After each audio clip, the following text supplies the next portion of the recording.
I have one lamp in my bedroom. Angle it. Yeah, so That's what I did. I've got. Okay, I have one salt lamp. That's all I can work with. so I gotta do some setup before we get started. But we are now all on camera, so everybody, enough with the flashing. No more nudity. You know, I know that's something we do a lot on this channel, but no more anymore. But so we'll do a quick run through. Put my salt lamps away. We'll do a really quick run through of who everybody is. I feel like What? Oh, I hear myself. I feel like Who has the stream up? Yeah, I who do, has but the I have my stream up headphones and on and it's muted. I I'm on have mute. headphones in, so it's not me. I'd just like to welcome everybody who's in the chat today. I'd like to welcome Sir Duncan's Roundtable. I'd like to welcome the Nadenator. I'd like to welcome Diva Dice Roller. I'd like to welcome DragonFred1234. And I'd like to welcome Lurks, who I assume is a bot. Welcome everybody into the chat. Man, I just we keep getting followers, and I don't know what we're doing that we're getting followers for, but followers. Me and Emily just played how many followers? Well, it's got so it's just like one or two every session, but it's nice that it's people, and I'm like, that's cool that people would like to get a notification about that. And then it turns out they're not people; they're just bots, 2 or 3 bots. Yes, every they are single bots. time. Oh no, bots can't follow you. Actually, bots can't follow you. The only people who can follow you are real people. I wouldn't get a notification if it was a bot. I mean, I'm sorry. Are you you're assuming that some hacker can't figure out how to? You're right.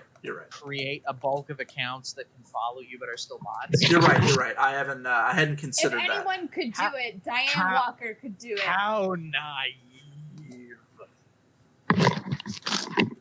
Actually, here's a question.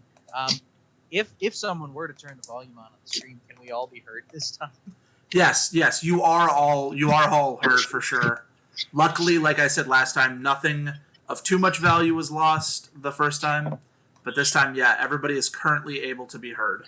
So fantastic. And here's the 7 words you can't say on television. Guess who lost Are his you full not character sheet? entertained? That's not What? good, Ian, because I don't have a copy. What's it, either. Ian? No. So right, I couldn't send it to you. I kept having issues, so I sent you a low grade picture. But even my version didn't save, so I'm just slowly deciphering the terrible grade picture that I sent you. But I should have everything finished in just a moment. Okay, Emily, can you hear me? Yes. Is this better lighting? The lighting is so much better. You're glowing. Babe. Okay. So real quick, C'est magnifique. because I gotta get some stuff set up in my room before we start. So here we go. My name is Sir Duncan. This is the Roundtable. If you're watching it on Twitch, it is Sir Duncan's Roundtable. If you're watching it on YouTube, it is Sir Duncan's Roundtable. So you never have to worry about what it's going to be called, because it'll always be called that. Except on Twitter, where it's Roundtable Sir. So I don't know why it's different there, but that's the way it is. To my right is good friend, fellow Twitch streamer, aspiring person. Not quite there yet. Aspiring to be a person. I'm not a person yet, but I think I'm really close. She's really so excited. She's really close. It's my good friend Emily, also known as Diva Dice Roller. And then Have to get through Girl Customs. to her right, we've got Mr. Meshuggah Mordecai himself, the man from somewhere in a different state that I was going to name, and then I decided against it for privacy's sake. It rhymes with misery. It's Mr. Recently Engaged, Zach. Yeah, hi. It was my birthday on Monday, which already feels like a month ago. Happy birthday, Zach! Oh man. And then to his right is my... I can rent the car. I still have a license, technically. Yeah, Zach, you can go driving just as much as you always have. You love driving, don't you? Oh yeah, all the time. Nothing like a Sunday Literally drive. 0 times since I've gotten my license. And then to his right is my brother and future educator. So if he says anything stupid, make sure to hold it against him later in the classroom. It is Drake, also known as Dragonfred 1234, because apparently Dragonfred was taken, surprisingly. It was. I think by me, and I forgot the original account. So That means it doesn't even count, really. And then to his right is the last member of our player group right now. It is, let's see, what's something interesting about Ian? Wait, I'm going to come up with this. Something interesting about Ian. Yeah. All right, and to Drake's right is Ian, also known as Contemplator. Give him a round of applause, everybody, to fill that awkward silence. Ian and I, if you do watch anything on YouTube, there's been a hiatus of videos for no reason except laziness, but coming soon, Ian and I have been playing Banner Saga, so that'll be going up soon. Also, highlights of Emily and I's Undertale playthrough. Also, Final Fantasy VII Remake episodes. Also, Astral Train, 13 Sentinels, Aegis Rim, and then eventually I'll also be playing L.A. Noire with Connor. Woo! And speaking of Connor... overly attached to all of those characters in Banner Saga. No, definitely the not. amount of times that Duncan has restart a game because we lost a character. It's the Fire Emblem way. Twice the number of episodes. It is Duncan, it is the Fire Emblem way to reset after every character death.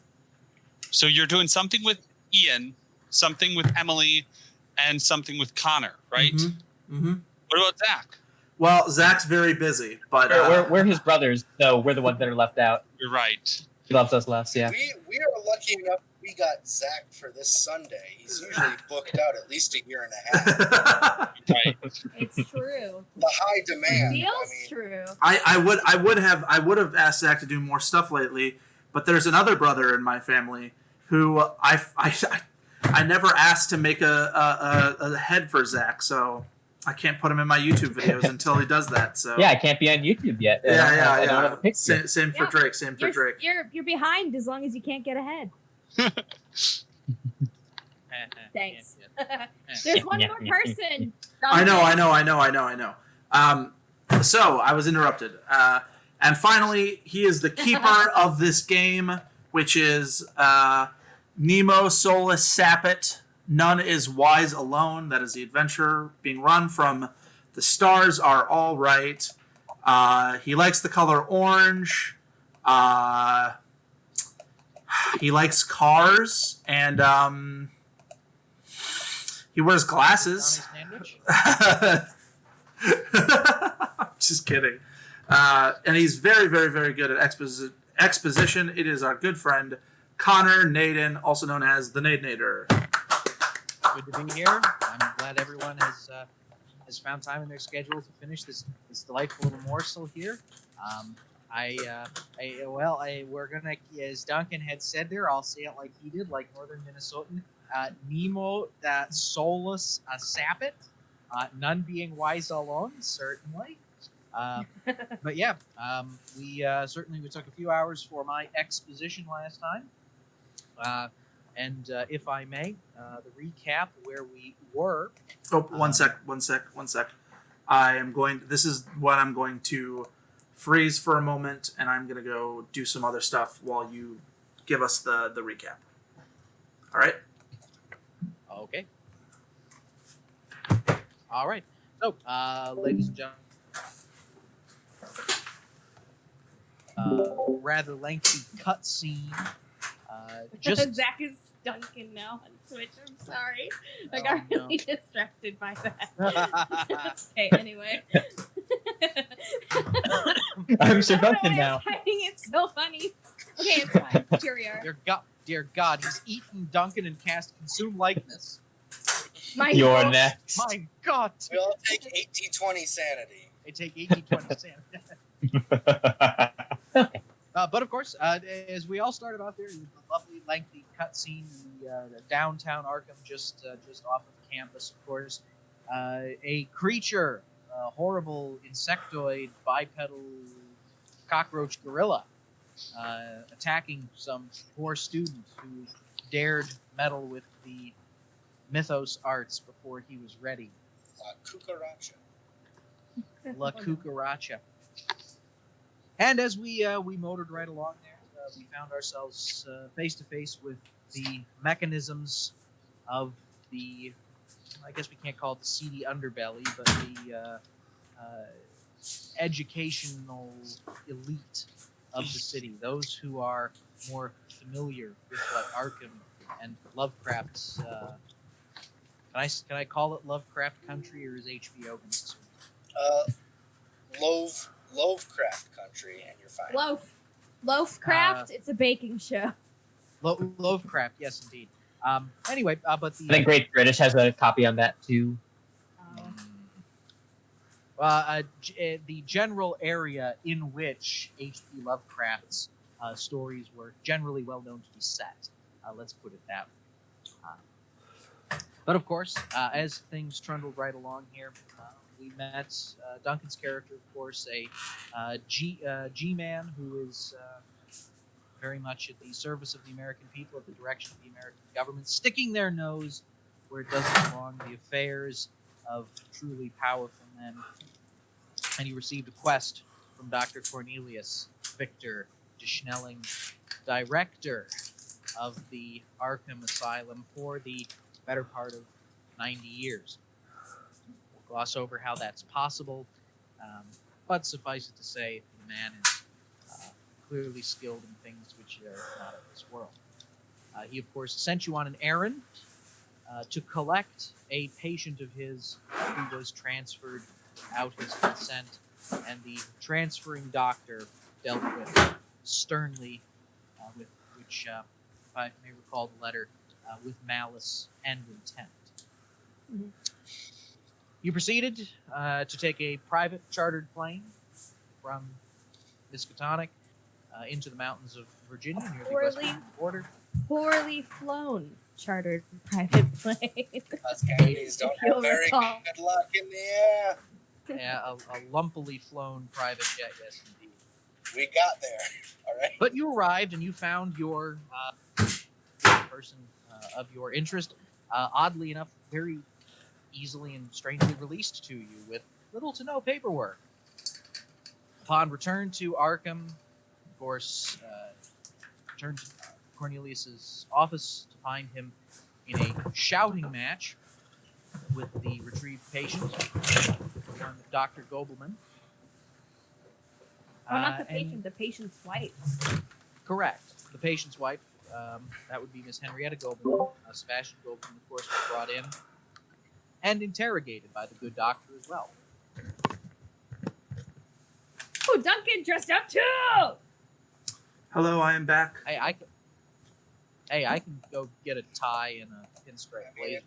if you want me to put on my Sunday best, we can go do that. But I thought it would be fun if people who were playing dressed up as the character that they were playing, and Drake kind of dressed up, but like I'm not fully convinced. I dressed up. I even put in different colored eyes. I removed them and Ooh. replaced them into my skull. And then Duncan shows up as his FBI agent shtick, or well, I don't remember what. Yeah, he is, yeah, but I'm he's an agent. Federal agent, which could be the U.S. Postal Service, which, by the way, He works for- Oh, very good. Oh yeah, very good. yeah. And of course, while we're of course applauding, and tonight's stream is of course dedicated to the memory of the late great Alex Trebek, yep.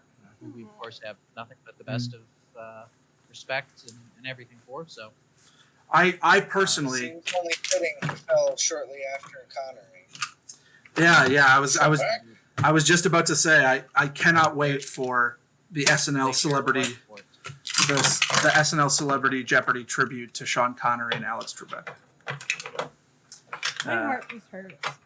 Yeah, it's been a tough year for losses. Connor, I feel like we're getting outnumbered here. We might have to go get dressed up.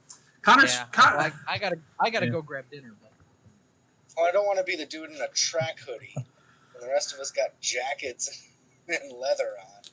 Oh, I'm a Drake college is student, better. so I think I need to dress down right now. yeah, Zach, you're wearing too much clothing for a college student. Hey, I can go get my pinstripe double breast. You're not playing anyone. You're playing everyone. Okay. You don't have any one outfit you need. Yeah, So Connor. you have to wear every piece of clothing you own. Connor, where's your box All of but one. wigs? I thought you were prepared for Wigs. this. I only have Yes, we powdered have. one. If I do have anything, a Connor, we need to get you a yellow suit. Yeah, banana yellow. Yes. That would get you set for every Halloween ever. Oh, or Comic-Con. Who are you? Oh, you know. It's exactly the reason the game, The Sinking City, was so poorly rated. You just walk right off the boat, and there's a man who doesn't belong, a very well-dressed man who's wearing a mustard yellow suit. I wonder who you are. I've never played a Cthulhu before. I don't know anything about people dressed in yellow. It's so quite strange. Because yellow is such a common color for people to be wearing. All right. So what is When you're Haster. So have we done is the recap all well and good? I believe the last time we of course were in. We got to Schnelling's office. He was chewing Henrietta out, making her cry. We brought in her good husband, Dr. Sebastian Goldman, where he was interrogated by the good Dr. Schnelling, and oddly enough, couldn't provide details of life and past dealings with the good doctor that anyone should have been able to provide. So, naturally, things are quite sus. I mean, very sus. Incredibly Someone sus. Someone needs to be ejected through the 10th story window of the Schnelling's office. But at that point, everyone was broken up. You were told to go home. The Schnelling would follow up with you at a later time. At the beginning, of course, we want to open up here. Anyone, it's still fairly early in the day, flying back and forth between Virginia and the Outer Banks of Massachusetts takes only a few hours. You broke from Schnelling right about the close of the business day, about 5:30 in the afternoon. Of course, having what had transpired, well, probably 6:30 thereabouts, sometime around dinner. Of course, took about early afternoons when, of course, the cutscene went about 2:30, a couple hours in the air either way, and of course having to pick someone up. So, like I said, we're about 6:30 in the evening, and that just going to say that's what it is because that's easy. And everyone was told to break, go home to Schnelling and contact. At this point, I think the recap is done. Would like to give people an opportunity to, if they have anyone they want to talk to, any business they'd like to conduct. I'll give a couple of moments for people to consider if they have any business while I go get my dinner. I was watching some YouTube tabletop games, and I noticed something that we didn't do that I kind of thought was interesting. That a couple of people do, not a ton, but I think it might be fun, especially considering one of the people we have in our midst, which is what dice are we playing with? If you are playing with physical dice. So You just reminded me that I don't have my dice with me, so I'm gonna go get them right now. So me personally, I'll start. I'm running with just basic Chessex dice, but I'm going with like their green with like a gold lettering because I bought these specifically as Cthulhu die. I also have a pair of like mottled purple stone with gold. That was my very first set of dice. So those are the two that I'm playing with tonight. I really like Chessex dice. So, what about you, Zach? Yeah, I actually have an oversized set of dice that I got in Paris because I'm pretentious like that, apparently. Oh, my. It is way bigger than it needs to be, and I call the set the Compensator. So that is what I am using. There it is. Oh, boy. What's the coloring on that? I couldn't really see it very well. Yeah, it's kind of a pink, purple with a golden numbering. Oh, that's a very classic It's very design. pretty. I love it. It is very loud when you roll it, which is very nice. Which, I mean, that's the point, Yeah, right? I like that for audio. I know some people like game podcasters, they don't like to like have the dice audio on the thing, but I think it's nice. I think it like makes it feel like role playing, I like hearing the dice It noise. makes it feel real. I think it's Feel real. I think it's really funny right now. And I got that 98 roll out of the way. All right. I think it's really funny right now that of our players, three of them had to go and grab their dice because they forgot them. I'm still Well, right here. I'm just searching for the ones that I want to use. Oh God, what just happened to Zach? I can. Oh my God, Zach! Holy crap! What happened to me? What happened to me? You went really wild for a second there. He looks fine to me. No, you'll But he see. was weird on the Twitch. Oh, I saw see it. on the Twitch. You went I see bonkers. I can. Am I can okay? check I'm normal mine now. next. yeah. Plus the Twitch is on like I don't know how long of a minute delay. All right, so there we go. I'm too. Emily, the dice wizard. Yes. I'm too much of a nubbin. To Actually, you know simply what? Use one die. I'm actually gonna I have multiple. I'm just gonna go ahead and bring Emily up to the full screen. Aha! Which one of these is your favorite, Em? Would you say? Witness. This is my least favorite because I got polymorphed into a badger. Dude, that was such a good adventure, though. It was a good adventure. Moment. So those were my least favorite. I usually start with these for Call of Cthulhu. And then once these start to roll poorly, I gravitate elsewhere to the green, to the gold. Then And to you the have- blue, then to the red, and then if I'm really desperate, I'll go for my stardust blue or my teal. So, and But of these are no-go. These are the dice which shall not be used. this group, Every you day. are definitely the biggest. What's the phrase, like dice goblin, right? Yeah. Yeah. Oh, I like the shiny sparkle click clack. Don't and you? I have an entire toolbox. Yeah, I was gonna or say. a tackle box rather, filled with dice. This is the to-go box. This is my extra box when I'm traveling. So Yeah, I think I the have other one is much 11. larger. Fire and ice. Fire and ice is all you need. Yeah, I think I have 11 sets. Emily, you have 26 Mm, different sets of dice. probably more. Okay, Probably I know more that at I this have point. 11. So like, No, I have more than that. you're definitely first have place on 9. Dice Goblin, but I've got I it have pretty- 9 alone in this container. Yeah, she is. And I've got 2 boxes, and then I've got my tackle box. So. But I think it's if it's something you love, go ahead, go crazy, go wild. Do you want me to go find my specialty D100 dice? Nah. Oh my 100 god. sides? The golf ball. Nah. Just whatever you were planning on using today. Well, I usually use 2 for Call of Cthulhu. I have these ones, which my terrible quality camera will not show you, but they're kind Oh of yeah, like your mic's not picking those up at all. Yeah, I can't see those dice on your mic. They're Ian. blue. It's a real shape. they're like bluish purple. They're sort of like Yeah. a Milky Way night sky sort of dice, and then I Mm. have these like frosted like greenish blue dice that kind of look like ghostly ectoplasm. So those are the ones I Mhm. usually use for Call of Cthulhu. It's a shame I like that the sparkle ones. we're not using D20s for Call of Cthulhu. We'd be able to Whatever. tell the story. We'd be able to tell the story of the fickle die.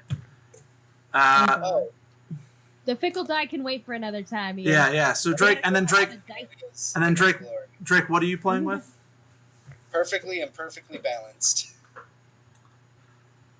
I think you're muted, Drake. I don't know when you mute.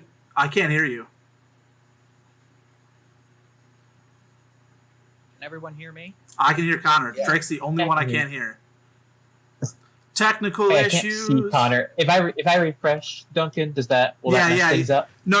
The only Refresh, it'll the, work. the only thing that messes us up is if I do stuff, or somebody drops out of the call. Okay, I'm gonna refresh. Yeah, we Yeah. can hear you. We can hear you now, I Drake. can hear you now, Drake. Thank you. So if you can't tell by my shirt, I really like phoenixes, and so I've got a phoenix dice tray. And all of my dice generally are red.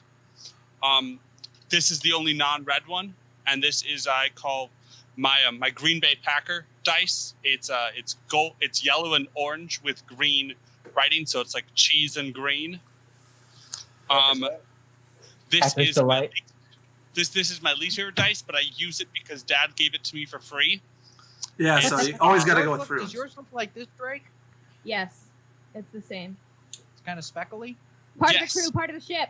Part of the cool. Part of the You and I have an identical ship. Part of the design. ship. Part of the crew. Part of the ship. I then also have just this plain orange that I use just for structure and like it's basic. This one right here is What about your percentile die though? What about the ones you're rolling for Call of Cthulhu? I'm grabbing them. So this one right here is red, but it's clear and it's got glow in the dark specks in it. Ooh. So when it gets a lot of light and it's in darkness, it glows speckly rather than fully glows. Nerd. Nerd. Shut up. I've got this lovely metal red dice. Under intense light, it glows orange. So it's another glow in the dark. And although this may seem black, under heat, this one actually changes to red. Wow, you've really gone ham on the dice lately, haven't you? That's a lot more than I remember you having the last time we played. You just made me want to buy more dice. Well, the big thing whenever people talk, That doesn't sound hard to do. when people tell them that they're the goblins and they like the click clack, my response is I'm a kobold and I like the cling clang because I like metal dice that make the cling clang sound rather than the click clack of plastic. Alrighty. Cling clang gang. And then Connor, I think you said. to get Emily for Christmas. And Connor, you said you like the fire. You had the fire and ice was what you said you're rolling with. We got fire and ice. Those are my two Woo! sets. Two sets that I need. All right, I think that's good. So I'm going to transition One for us. when things get hot. And one Insert for when portal things are- names. I'm going to transition us into the actual setup that we're going to be using for the rest of the night. With me is above in a gold frame like a god. I have removed the names, but just like last time, if things happen, I might rename everybody because people deserve nicknames of various calibers. I slept until 11 and I have an energy drink today. So This Damn. dice Okay, was good. black dice. It just changed to red. That's You can awesome. grip it just now. So these Oh, these two dice Grip are it and the rip it, dog. Grip it and rip it. Grip Alrighty. it and rip it. Beyblade? Anyway. I'm gonna go ahead and I'm gonna say I'm gonna take I'm gonna start off with the what are we doing after the break. Last time we played, I played my character a little bit more comedic. I think I'm gonna try to play it a little bit straighter this time, just like as a warning, sort of like different way of doing this. So basically, what I think happens in this little gap between Deschnelling telling us that we need to head back to Virginia to re-explore this. That hasn't happened. That hasn't happened. Oh, I thought we already had that whole. So that whole discussion with the other doctor hasn't happened yet. Discussion with the other. We're We've Deschnelling. we've never met the other doctor. No, I mean we're Deschnelling where we were all in his office and we were. I thought we ended the Oh, night with him Professor? telling us we were going to go to Virginia again, but no, he just said we'll meet again in the morning. Gotcha. Right. Yeah, he dismissed us at like 5:30, 6:30, something like that. Sorry. we went to more places, we did things. So what I did in my break, with the assumption that I will be heading back to Virginia, because I think at this point I would, Rod Stewart would know that I report back to the local. I had to like the local city hall where I'm going to call into my superiors. Basically, just You have to place the call from City Hall. yeah, I'm very old fashioned like that. I use the payphone. The old classic payphones, you know, the ones reporters used. Oh, okay. I put on my trilby with a little piece of paper in it for no reason. The classic. Basically, I just get direction from superiors in Washington. Report my findings. Report what's going on within reason, because I think that for the most part, even in Washington, the occult is kind of treated with it's probably explainable. So I'm kind of trying to temper it all by saying, oh, there's some interesting things going on here. There perhaps could be some medical uses for the army. So I think it's best if I stick with this story and see where it goes. And I also ask if I have permission to use deadly force if necessary. I'll leave that determination up to you, Connor, what you think the U.S. government would say in this situation, knowing that there are nefarious going-ons. If I could use deadly force to defend myself. Use of unnecessary force in the apprehension of the Blues Brothers has been approved. Well, I mean, you're, like I've kind of described your character to you before as the low man on a very high echelon of the totem pole. If someone comes up dead, there will be no formal inquiry. Right. So It that's will simply be done away with, and frankly, your superiors are confident that it probably Dr. won't happen. Schnelling is capable of, and who you are there with, Dr. Schnelling, Colonel Mustard, anyone else are more than capable of keeping things under wraps. So, as always, you are given carte blanche as long as whatever happens is easily covered up. I then relinquish my. That's it. That's all I wanted to do. Rod Stewart retrieves his belongings from the truck. He sleeps, and I assume he has like a dorm room somewhere on campus. And then I will arrive at Schnelling's office early, but I relinquish control of the background. Some crappy apartment the government paid. Sure. I relinquish control now back to the other players if they want to do anything. I believe you mean you yield the rest of your time. Anyway, who'd like to go? Diane is going to try to head into one of the labs onto a computer and attempt to dig into anything that she can find off of the professor that they're going to talk to tomorrow. Either through like main streams of like knowledge online or hacking into some of their systems if she can. Okay. Maybe even like contacting other hackers and trying to see what they know. Hacking may be possible. As far as looking up information on Dr. Petrov, he's certainly able to do that. He has a website and everything that he's more than able to take a look into. Duncan, do you have those handouts prepared? Which handouts? Sorry, I was. The ones from the scenario update that include Van Dyson's website. Yes, I can send those over to everybody right away. I will send them in the group chat. Fantastic. I doesn't have a website, so you'll be able to look at that. Oh, actually, wait. I can't do it in Discord because whenever I try to click on something else in Discord, it'll change the video feeds. So I'll send it to you through Facebook instead. And what are we looking for right now, Connor? Just the website? As a starting point, this website. Okay, just as a starting point, this website. Okay. I will send that to you guys right away. Excellent. As soon as I remember where I put it. I guess in the meantime, while he's looking for that to fill up silent time, I think last time I said Henry was going to ask Clark if he could find any paperwork that we might have on record for Gobelman. Gobelman? That's how you pronounce it, right? Yeah. Like Gobelman. Knowing that Clark probably has better access to all of that paperwork than Henry does, which he is loath to admit, but he does anyway for the good of the mission. But of course, if you two would like to rifle through patient records, you of course have your little badges, and when you swipe them on the door, beep beep, the door releases, and you can walk on in, and you can start rifling through patient records. There's a big room in the asylum. It's on the 6th floor. It's right when you come up through the elevator. It's records and administration, and there are rows and rows and rows and rows of those filing cabinets that have big turn wheels on the end for everything that happened for the first 70 years and then the last 25 years, I guess.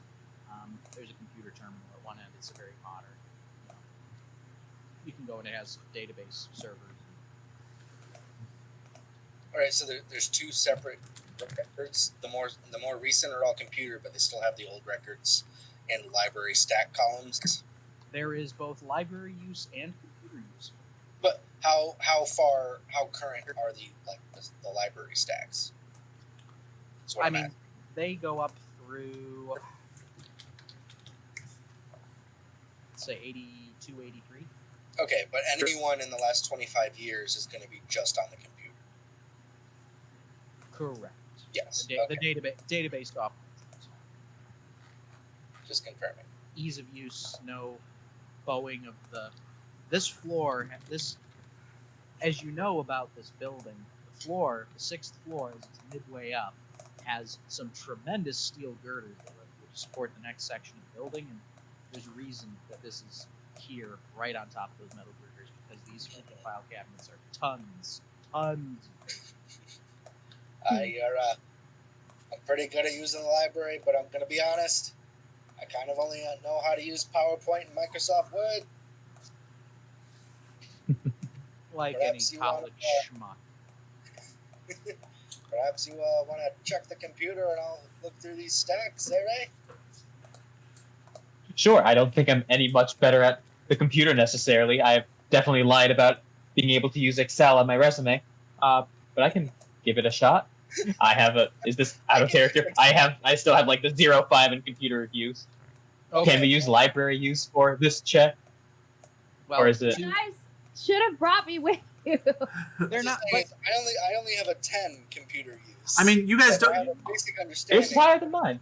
Yeah, of like the library. I mean, it's not particularly difficult. You put in your username and password, and you double click patient records, and it opens up a thing that says enter patient name, first name, last name. yeah, it's not like you guys are like completely computer illiterate. That's not what zero would mean. No, You know how to use let's swap places. I'll take the I computer. have an 80 in computer use I and just an kinda 81 in electronics. Sorry, in Ian. Go ahead. a not admitting that you might be better at the library than I am, but also letting you know that I'm probably better at the computer than you are. I give you like the not derogatory, but just like a upperclassman, like ruffle the hair, a la, late 60s, Just and go, just, but not to be like patronizing, but subtly, just a little bit like, all right, you go look at the stacks, and I'll check out this computer. I mean, Henry doesn't like Clark, so I take it as patronizing. But I go check the library. Very good. Very Clark good. mentions In my paper mind, the clipping, bigger but to try person. to be subtly like, just upperclassmen showing the lowerclassmen the stacks. Very good. We're Very the good. same age. Exactly. It's just We're the- upperclassmen, lowerclassmen. We're the same age. It's that natural Kennedy charisma. What can I say? Everyone's Just adorable. And Snelling just loves that Kennedy charisma. I I rolled guess. a 78 over 10. And library use 65 under 86. If that matters, I feel like library use probably will. Oh, your library use is so much better than mine, Zach. Well, This was a good call. let's see. For your failure, Ian, the window with the patient data comes up, and there's a bunch of tabs across the top of it. But you only go as far as the general tab, which is basically like current most recent admission date, the patient status, name, date of birth, and Anything really- more detailed just gets handed to me from you when you're going out to lunch, so I don't exactly. So know how to pull it up.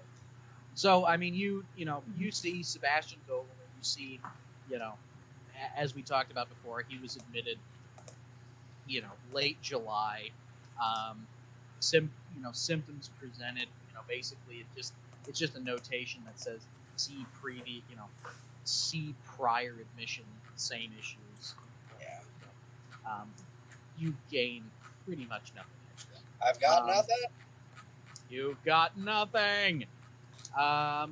Zach, you on the other hand, your library use, it gives you that going back in the stacks, finding the first time he was admitted, 30 years ago, when it was itchy, is he gonna do you any good? So you just go into the in and out tray that sit next to the door on your way in, and you leaf through there because you know that the records would have are waiting to be entered into the computer system by the clerk, as they always do, and you get it, and again, not too much information that you haven't already seen from the admission form that Duleon produced. The only addendum that you see is basically some admission notes from someone who had been speaking with Henrietta at the time of her admission, and more importantly, Henrietta's brother, Gary. The one who suggested that he was moved in the first place, I believe. And what you can see there is that, oddly enough, the name Petrov Van Dyson was mentioned. And Gary had, not really in the context of what it was, but, Gary has concerns over patient care, is considering second opinion from Petrov Van Dyson, who you can see is listed as a specialist of schizophrenic and schizotypal conditions. So you get that, and that Henrietta was not too difficultly swayed into, there might be something better than just changing up his drugs again and, making him work for the next couple of years. So you find that in the records. But again, most of what's going on is on patient admission. Oh, and of course you can doubly, triply, quadruply confirm that amnesia and memory issues have never, ever, ever, ever, never, ever been any part of any prognosis he's ever received in this institution. Did you find anything? I got basically nothing. Yeah, I found mention. Nerdy computer. I just kind of like bash the space. Can I look over and just like click on the next tab for him or something? Because I've shown the forms I found. I did find mentions of Gary, that was Henrietta's brother, mentioning what was his name? Petrov Van Dyson. Petrov. Mentioning Petrov. So this is something that's documented. This is something that has come up before.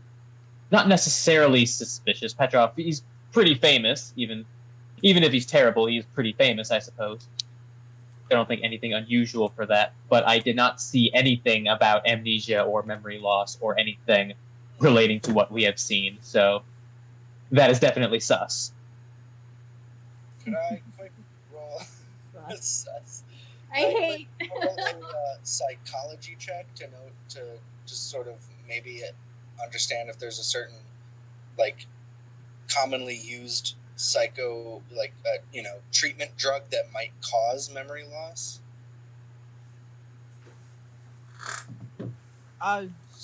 Certainly.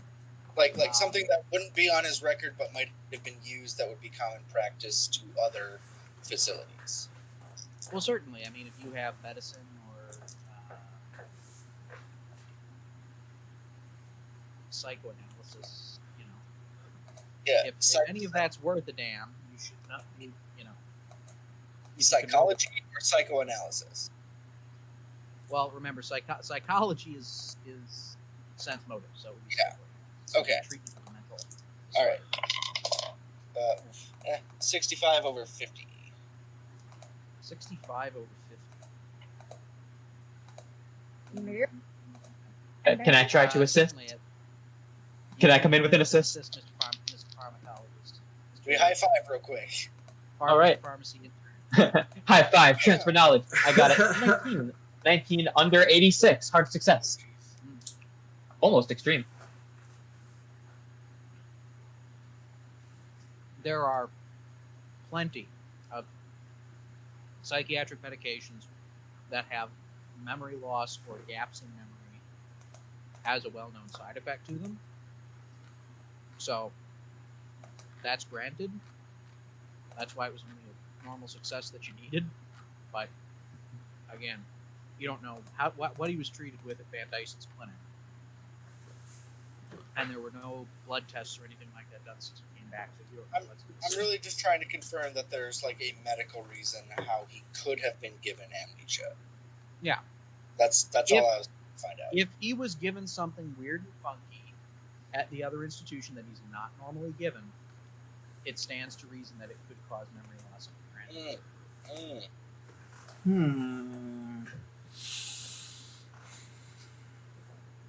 So myself and I'm sitting here going like, wow, I found literally nothing in this entire search. But but you definitely have some. It's a good idea. We kind of decided to team up on this. I think we might have a little bit of something to go on. What a bunch of losers. I suppose we do. I hope I am able to find more about the patient. What a bunch of losers. Working with you, Clark. Alright. You're not too bad, and I slug you Alright. Playfully, but just enough Just to be enough like, to leave a bruise, not a purple one, but a yellow one. Okay. Boys. I slug you back. Yeah. All right. I slug you back a little hard. Just a little hard. with a little bit of determination in it. Yeah. I'll keep my activities pretty quick. I'm gonna get back to my office, answer a few emails from. Can you guys hear me? Yeah, we can hear you. Yeah. Answer a few emails from students that I was given. Write a little bit in my journal about what happened. Then head over to my late night class from 6 to 9 and just teach a history of the Roman Empire. It's a wonderful class that I teach. While you're in your email, you notice that you receive an email that give me a no roll.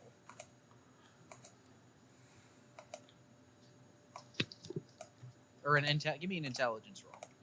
I got a hard pass. Hard pass. Okay. So Hard pass. there's an email that's sitting in your inbox. Very strangely, it doesn't have the new miskatonic.edu or miskatonicu.edu email address that all pretty much faculty have. Mm-hmm. And it's not a Miskatonic MD.edu for the medical college either. What it is CV DeSchnelling at miskatonicsanitarium.gov. And you don't even need to see the CV DeSchnelling. All you see is the old Miskatonic or miskatonicsanitarium.gov. Are you sure it's not .aol? I'm just it's a He did upgrade back in the late the 70s. email server that this is coming from is ancient, but you know enough that when a .gov email address from back when state schools and all that other kind of stuff, this is somebody with some pretty tremendous tenure. Your welcome email from the university president came from a similar just Miskatonic or it was UMass Miskatonic.gov. So you know that this is somebody who has tenure of tenure. I mean, these are old people. And when you open up this email, it's very short, and it's really quite strange. It's not like in Times New Roman like a normal Outlook email address is. It's that script that looks like old typewriter that, is how an ancient email server would send something out to you. You're never going to believe it. It was handwritten, scanned, and then emailed to you. I'm just kidding. Sorry. There's a message up at the top. This message does not conform to normal or just to a current HTML standard or something like that. So it's just the words in a very basic DOS script, and basically,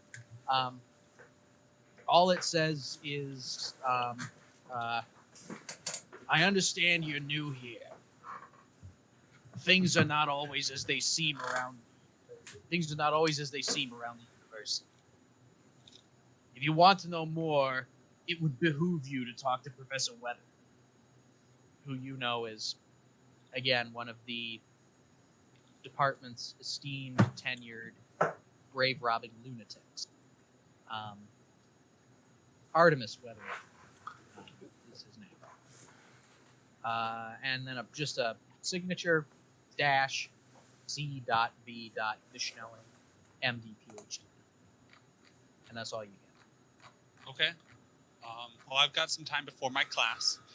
Am I aware of where Professor Weatherman's office is? Yes, it's in your building. You can see if he's there. Yeah, I'll go and knock on his door. Is it necessarily necessary that you speak to him right now? So let's see if he's in, shall we? Mm-hmm. This isn't a roll you have to counter. This is pretty much exclusively busy there. My God, it's a nat 100. He doesn't exist. I made the whole thing up. His office is on fire and he's dead in there. He hasn't worked here for 40 years. Oh God. Today's the anniversary.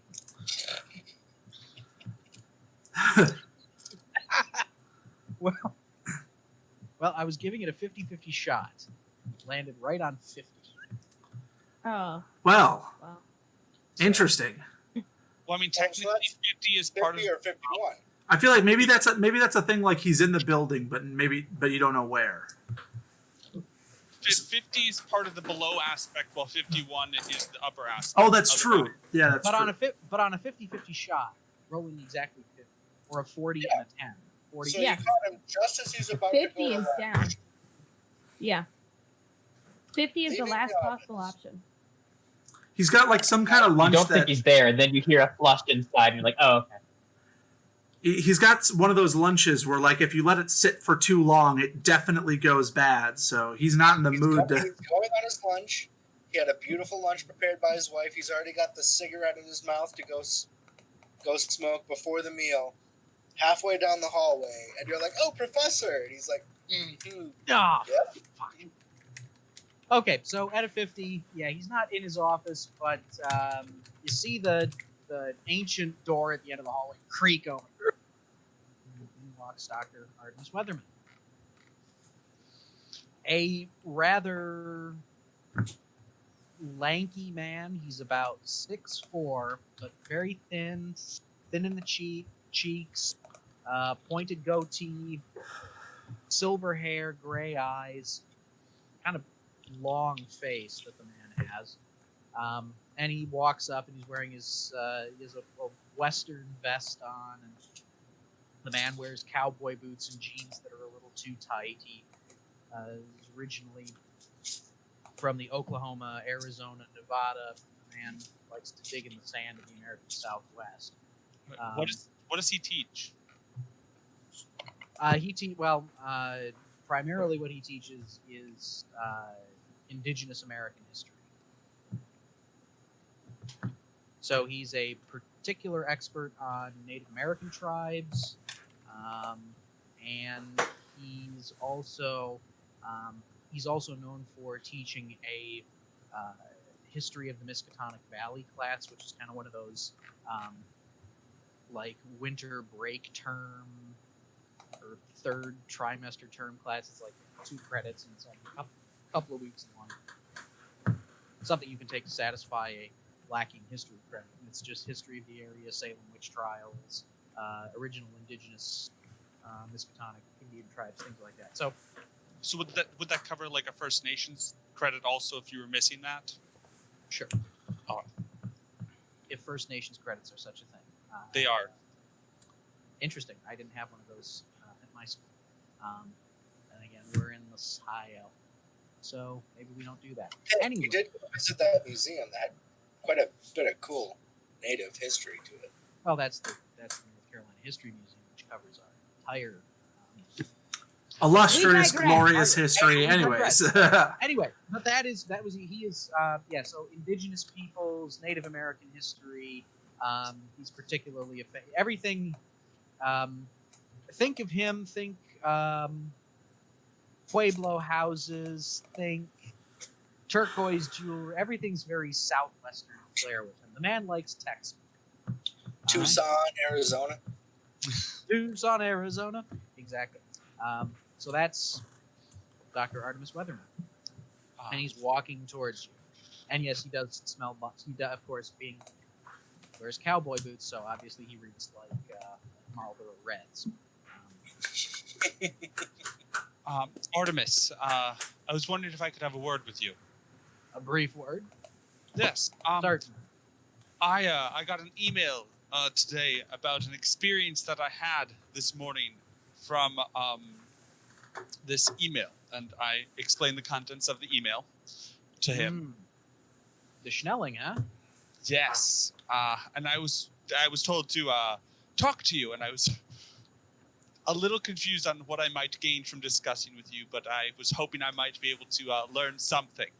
So y'all got a little exposure to the, let's say, explosion. Explosion. There was Yeah, an explosion. It was We call it an exploding. explosion. Here we call sudden exposure, sudden exposure, explosion. Okay. Well, I see. Well, near as I can tell, of course, Dr. DeSchnellen giving my name out. Probably because I'm the only one who's ever around here. Yeah.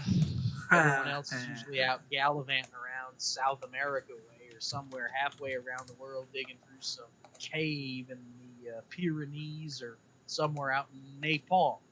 I have noticed that. Why don't you come into my office briefly and give you a little bit of more of a rundown? Gladly. What's this guy's name So you again? go into his office, and of course, What's this guy's Artemis name again? Weatherman. Okay, got it. his name is Dr. Artemis Weather. So you sit down and you have a brief conversation, really, not more than 10 minutes. And I mean, you were told to talk to him, and he's there. So, basically, it's not like he starts spouting off Yog Sothoth and Hastur and the Great Cthulhu and all that. No. He's very, very high level of it. And basically, what it boils down to is Cornelius and many other professors at the university, Dr. Muhlenbach, among others in every department have their own, special interest, but there's a reason most people come to work at Miskatonic. And it's because Miskatonic fosters an environment which is, a forum for like-minded people. Basically, what you get of it, what the gist of it is that we point and we laugh and we think, oh, how quaint, when it comes to these ancient theories of religion, Aztec human sacrifice, and all this other sort of thing. Native American gods, in particular. We look at it, we say, oh, how quaint, but there is a truth to it, far beneath the surface, but there is far more truth and far more evidence to it than would normally meet the eye. Would meet the eye to lesser scholar. Let's put it that way. And these truths are sought after by many members of your department, And when it comes to obtaining and understanding these truths, the reputation of grave-robbing lunatic does come into play. And he really just kind of, what you should take away from it is an explanation of what drives these strange people that you find are now your colleagues, your peers of the history staff, more than anyone else. So,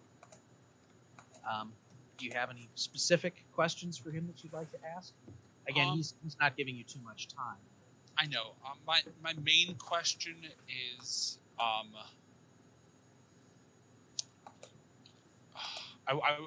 really curious about what's his name? Sebastian.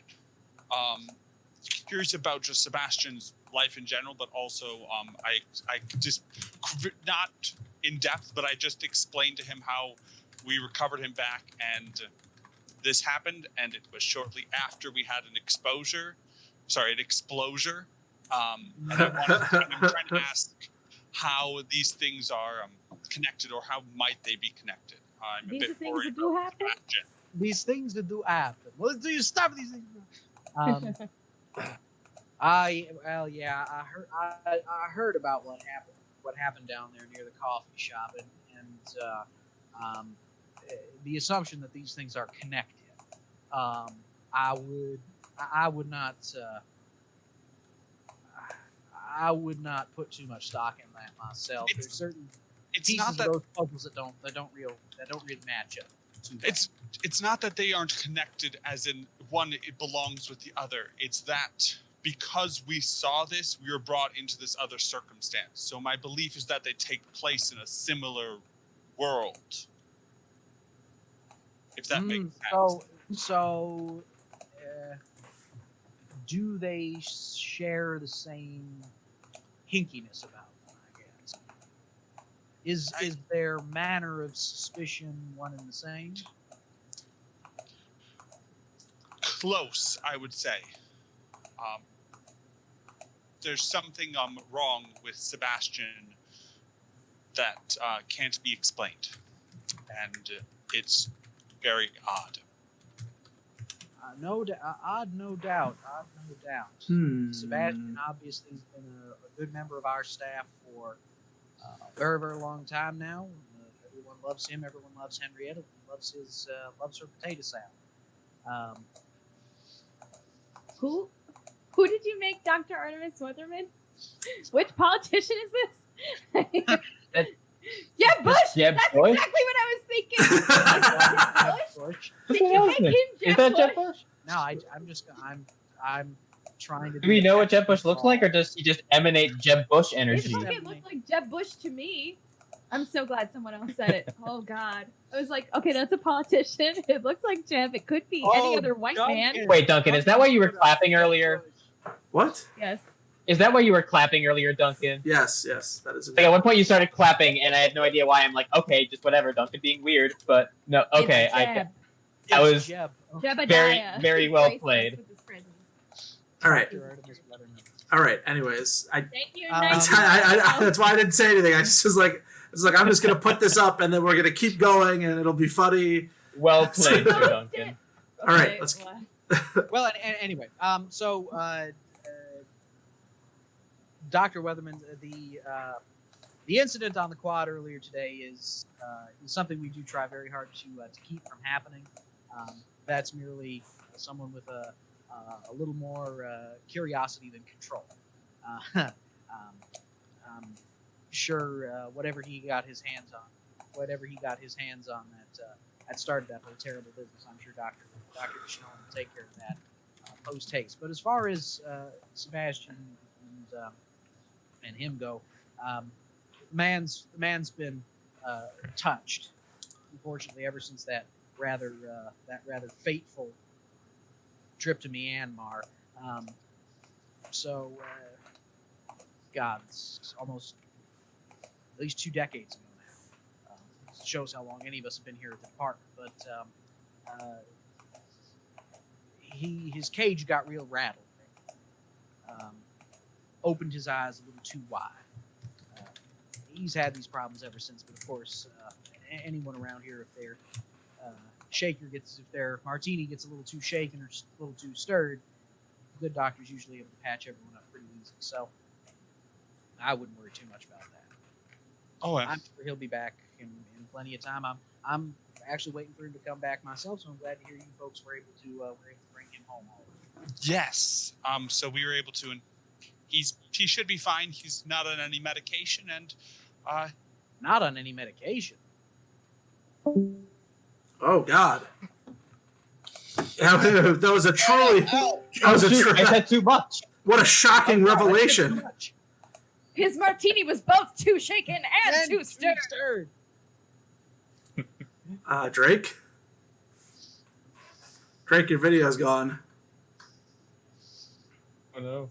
The Hello. mythos has already overtaken us. I was extremely worried. It looked like Discord was going to restart, and then it didn't. So I'm happy I'm still here. Huzzah! We're also happy Aren't you're we still all? here. Oh God, now Zach's gone. It's a pandemic to all of us. Sorry, refresh. Oh, Whenever yeah. someone leaves and comes back, I don't see their camera, so I have to refresh The again. sickness is spreading. Oh Oh God! no. Is the conversation still? Fuck you, Ian. Is the conversation still happening between the two dude bros? Well, we're back to you at this point again. Dr. Weatherman's not giving you too terribly much time because this is just the newbie who handles the History 101 classes. So he's only, again, if Cornelius were to ask him if he spoke to Dr. Weatherman, he said, "Well, I tried to talk to him, but no, Dr. Weatherman would get an nasty email." So Dr. Weatherman doesn't want that. Dr. Weatherman simply says, "Yes, I am one of those grave robbing lunatics. We're all mostly grave robbing lunatics. The reason is we believe in something that most people don't. And as far as Sebastian coming back, great, super happy to do it. He's also Also, happy to have him back, but he knows nothing about his treatment or anything else. Just that him not being on pills is strange because the man's been on pills for 30 years. Also, he went to Myanmar. Myanmar. People's Democratic decades Republic of Myanmar, Burma. 2 decades ago, and that's when he really got rattled, and yada yada yada. So I now know where everything started. But Roll an intelligence for me. I think I'm quite I have intelligent. some stuff Thank you I'd very like to do much. after we're- Yes. Oh my I got a extreme pass. Where did Really? Deschnelling? What'd you where- roll? I got a 6. God, these dice. Where did Deschnelling say that he brokered passage for Dr. Vogelman all those years It ago? was in Burma. It was Burma. Myanmar. So, Myanmar. So, little connecty. You can share that with the group if you like. I The will. more you know. These are some spider Okay, we threads. walk to Dr. Cornelius Disnelling, we stab him in the heart. I'm also No, I have a. The shopkeeper's the But werewolf then, all along. and there's nothing there. I'm gonna also print out the email that I got and just print it out just so that way I can show everyone else what happened. Well, they're not magically deleting emails. That thing will hang out in your inbox. Yeah, you could just show the phone. Hey guys, look at this email I got. Okay. I have- Look at my BlackBerry. Look at this weird email I got. You mean my Generation 1 iPhone because that came out in 2008? All right, so now I have a it's question. Emily's I turn. have a question and I have a statement about the website because I've read through the handout pretty thoroughly at this point. The question: what was what's her butt's brother's name again? Gary. So Gary. Gary. Okay, never. I thought it was Leonard, and I saw that one of the patients' interviews was Leonard C. Another thing Gary, to note, Indiana. it states on the website, to enhance the atmosphere of calm segregation, the center maintains its own state-of-the-art systems which ensure cell phone signals cannot be received anywhere within the facility. So this is a good thing to know going into the facility. Indeed. Very good to know. Gary, Indiana. Gary, Indiana. All right, I think it's Emily's turn to do what she wants to do in the break.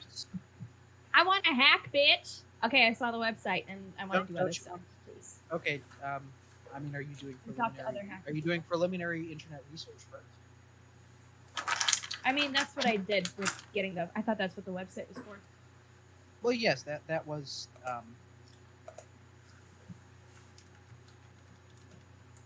Essentially, I am looking for surface level information on the internet, and then I'm going to try to dig as deeply as I can without triggering any noticeable firewalls. But I am going to dig as much as I possibly can.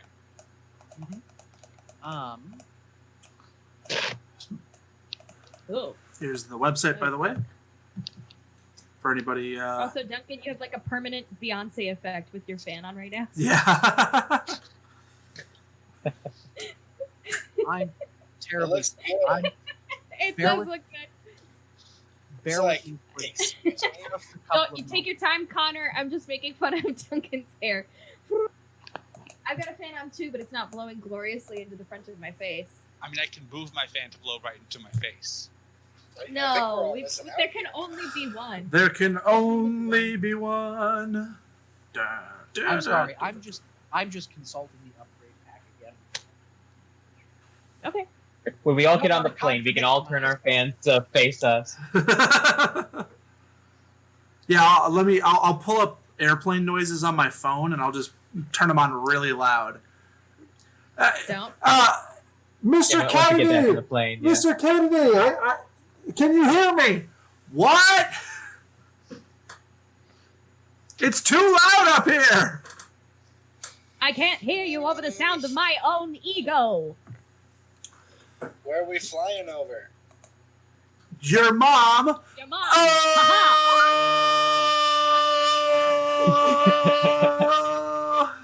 Proof that we are. Diane and Rod Stewart suddenly bond over a weirdly timed Yo Mama joke. Yeah. Yeah. There are a couple Everybody. other things that I just want to.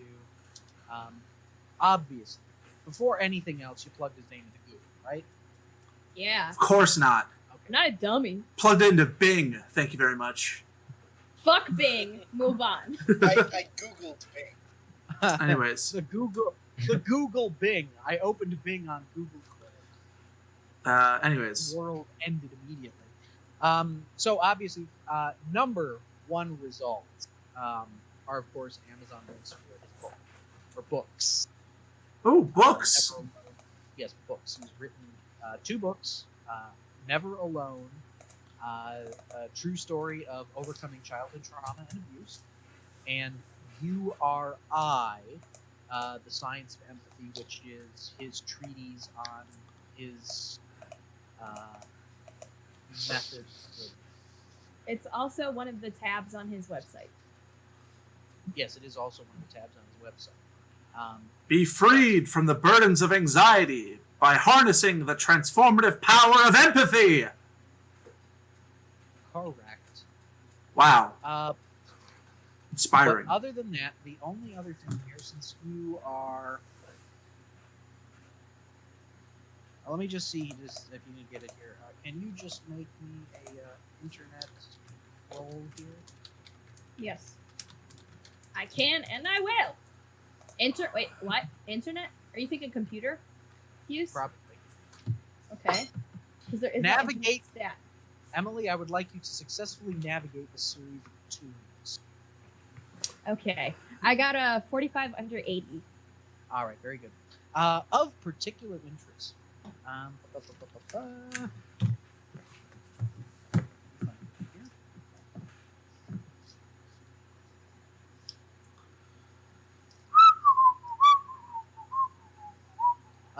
So it's a magazine. It's Parade Magazine, and it's an interview from a few years ago here. But it's a supplement of a interview with Dr. Van Dyke, of course, subsequent to a rather famous appearance that he made on Oprah. Something like that. Oh, God. Hey, that was still a thing. Of course he did. I know. It's still a thing now. It's just get global man. Actually, I think she gave away the Pontiacs in 2008. Okay.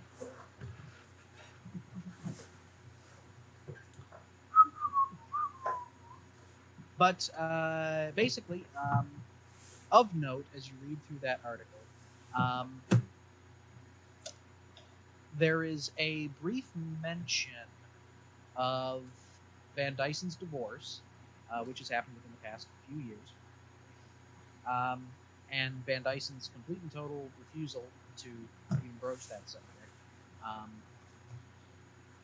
In particular, pulp newspaper, well, not pulp. What am I thinking of? Tabloid, I guess, newspaper writing style.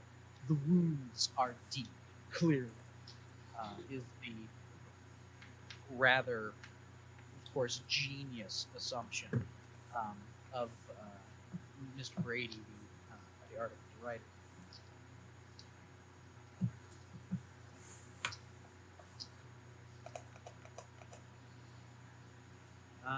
The only other thing here, well, is that of any interest to you? I leave it up to you whether or not you have an answer first. I don't know. I feel like whatever led to, it might give more explanations as to where he's at currently, but it won't tell us anything about how to help the doctor or what kind of bad shit this guy might have gotten into. So I think I'm going to look elsewhere. Okay, very good. So, then I've given you that. That's just a piece of information there, other than his books, of course, which are welcome to perusal, asking questions on, etc. But what do you attempt to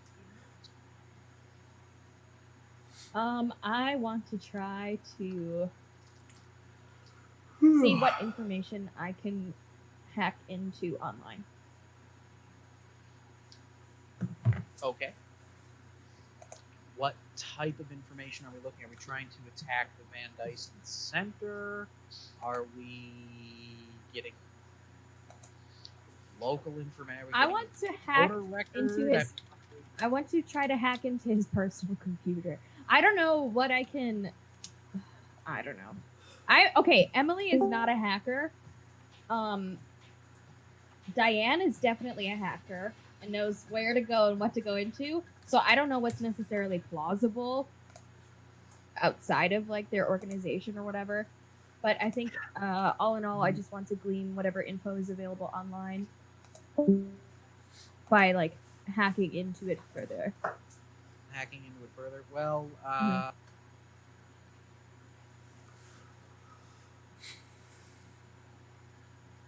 I would say if it's something I can't do now, like without being close to their mainframe, that's fine. But I want to know what I can access. Yeah, getting into Van Dyson's personal files. I mean, there's corporate level security on that, and it would be better done from a terminal on the network as opposed to trying to get in, fake remote access. But of course, if you want to dig up anything on Van Dyson, what's his business name? What's his... I want to look into... I want to dig through the web and try to find any... So, like, he had patients who were telling, like, success stories on his website. I want to find dirt on some of the programs that he uses through any patients who do not have successful or happy endings through their treatment at the Van Dyson Center. Okay. Well, this is going to be this is going to be an extreme success. Extreme? Extreme. Computer use? extreme. Extreme. How much luck do I have? Extreme and the flavor, lack of flavor of pizza. Okay, I got a 28. I don't know that you can see it. I got a 28. I have 55 luck. And I'm going to spend... This is a good time for me to spend luck. And then I'll have succeeded an extreme below, 20 out of 80. And that will be an extreme success. I'm going to spend 8 luck. Because this is a one-shot, and I don't give 2 hex. I'm a woman on the edge, okay? Marika, so ready. Marika P. and Amanda H. both have social media. and they both have a very similar story. Or rather, it's it's not them making the post, but it's a final post on their Facebook page. It basically says, hi, this is Amanda's mom posting. After all the success that we thought we had, Amanda suffered a relapse and has returned to treatment. Unfortunately, we went to visit her a few times, and ultimately we were called back up to Virginia last night with news of her unfortunate suicide. So that's on Amanda's page there.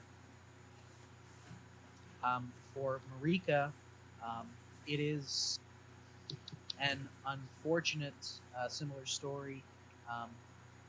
Not as many details, but her husband, suffice it to say, her demons unfortunately were unable to be overcome, and she is at rest now. That doesn't specifically say whether or not she committed suicide, or doesn't give the details of her recommittal.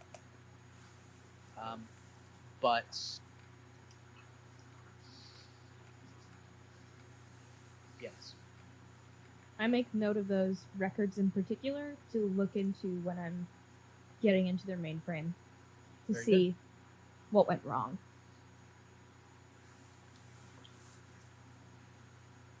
Cool. I've never spent luck in a Cthulhu game before. This is so exciting. Isn't it a lovely feeling? Yes. Is that how you use luck? Yeah, you use, or you can roll. You also can. Connor might call for a luck roll though, so that's why it's like a risk reward. If you get rid of all your luck, and then Connor's like, "Uh-oh, car's barreling down the street towards you. Roll a luck roll," and you're like, "Ah, shit! I spent literally all of it. Now I have to roll a 1." Mm-hmm. I spend my luck to reduce the amount of my luck roll. And it's the person who has the lowest luck that has to make the roll, right? Or No, is it- everyone. If it's like it's a car coming at you, and it's like, are you going to get hit?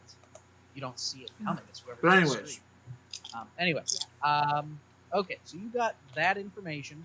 Other things you see.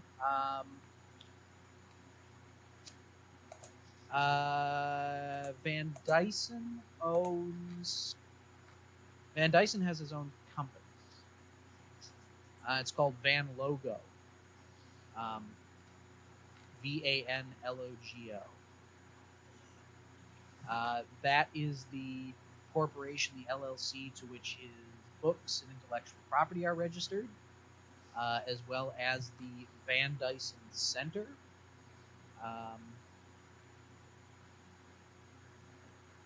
As you're sniffing around at this point, would you do any research into the Van Dyson Center itself, its deed, its registrations, its medical licensures, any of that?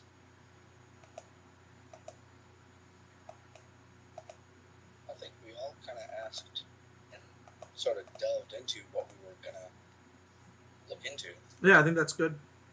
Okay, very good. Yeah, Zach and I were doing one thing. Duncan and Drake and Emily, we all kind of had our own little thing. We've gathered something, I hope. I think collectively, we've gathered a solid amount of information that we didn't have before that I think will help influence our decisions, even if it doesn't necessarily influence the narrative. Yeah. I'm going to hop to the restroom and get a snack real quick. I'll be right back. Okie doke. Everybody's got snacks. Gosh. I've got an almond. And I have the ultimate snack, Frankenberry. Ah, yes, of course. My snack, which is this wonderful dehydrated water. Wait, dehydrated water? Hydrated? I was trying to come up with a funny thing for water, and I couldn't come up with anything besides That's like dehydrated water. Anti-water water. But the thing that sounds like an that would- actual like brand marketing someone would try is, oh, it's Like dehydrated. It's better for you than water. It's excessive water calories. Try Is that- new dehydrated water.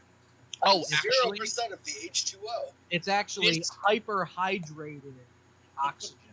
This is the wonderful new creation called vegan soda. 0 sugar, 0 calories. And you don't have to Zero worry about water. 0 gluten. And you don't have to worry about anything. And it tastes delicious. Vegan soda. It makes it- H3O. I saw a post on Facebook. It's called vegan ice cream, and it's just ice. I'm gonna go ask my chemist fiance what H3O would be. 1 second. Please, It's a hydrogen Very bomb. What? spontaneous and very combustible hydrogen is what No, the it- answer is. Probably. H3O is the thing. you mean an explosion? Yeah, Explosion? no, that's any water molecule with an extra hydrogen, which just means it's like It's combustible H3O, I oxygen. think. Yeah. It's oxonium, I think. You see it? I was just wondering what It's an reason. ion. Can I just say, Connor, that every prescription that this poor patient is on is like, Heavy duty? it's like, hey, let me hit you with a 2-ton truck. Okay, well that didn't work. So let me hit you with 3 semis. Oh, I guess that didn't work. So let's nullify every feeling you've ever had in your body. We have to Like- get you to no feeling, and then we'll walk you back. It's like, I'm going to start you on 600 milligrams lithium, and then we'll just work from there. The poor thing. It must be brought to heal, and then from there we can work. You have to show it who's dominant. Are those chewable? Are those the chewy things? I don't have them anymore, but they look like those really like thin, chewy bars. Oh no, Teddy Grahams, much better choice. Technically, everything is chewy if you try hard enough. Everything's a dildo Really? if you're brave enough. I really feel like an ice cube. That's It's just officially a it's Duncan stream now. crunchy. It crunches and then melts. It's not really chewy. You're Let me still introduce chewing you it. to the when you're Seguro crunching. cactus. Ah, you're right. But it's not chewy. It's chewing. Do you know what is chewy? The Seguro cactus. A Wookiee. I was gonna say the obligatory Star Wars pun. Okay, so So, I have paperwork. All right, so everyone's done what they want for the evening, correct? Mm-hmm. Yes. Okay, fantastic. Next morning, boom. You are all just waking up. Yes, you're all dead. It's over. The Cthulhu monsters came for you in the night. You didn't see them coming. It was a real shame. you all answered poorly. Poorly. So, you're all waking up. First person who gets a phone call, you're of course already putting on your tie. As you're up this early anyway. You get a phone call from the Schnelling, Dr. Stewart. Yes, hello. This is Special Agent Stewart. Round up everyone. There's been a development. Get to my office as quickly as possible. Click. Guy thinks he owns the place. Maybe he does, but he certainly doesn't own the U.S. government. We're gonna play this guy's more of a straight man. I did So, say real that. Quick question: I am staying at Cornelius's guest room. That's right. So, So- how do I? What? You are awoken in the wee hours of the morning by shouting. There's a in Cornelius's house. Of course, everything is more or less modern, but the man, of course, still has a landline at this point. So there's a white and brass telephone with little forks that go up and down. God, in his study. Like a full rotary. Exactly, it's a rotary phone. And when that thing rings, it rings throughout the. I mean, God knows how. It's probably supernatural, but you can hear that thing in every single one of the 18,000 square feet of this house. And you can hear Cornelius's booming voice. You're not on the same floor as him. You're up on the third floor of the house. Cornelius's bedroom Third floor, second wing. Is on the more manageable second floor. So you hear him thundering along underneath you. He picks up the phone. What do you mean? What do you mean strange behavior? No, that's unacceptable. You'll bring him into the institution at once. The hell do you mean not? I don't understand. What do you mean not under my care? Of course he's under my care. Primary physician my ass. You know what? Screw you. Thing it makes it the ding of a telephone for picking up.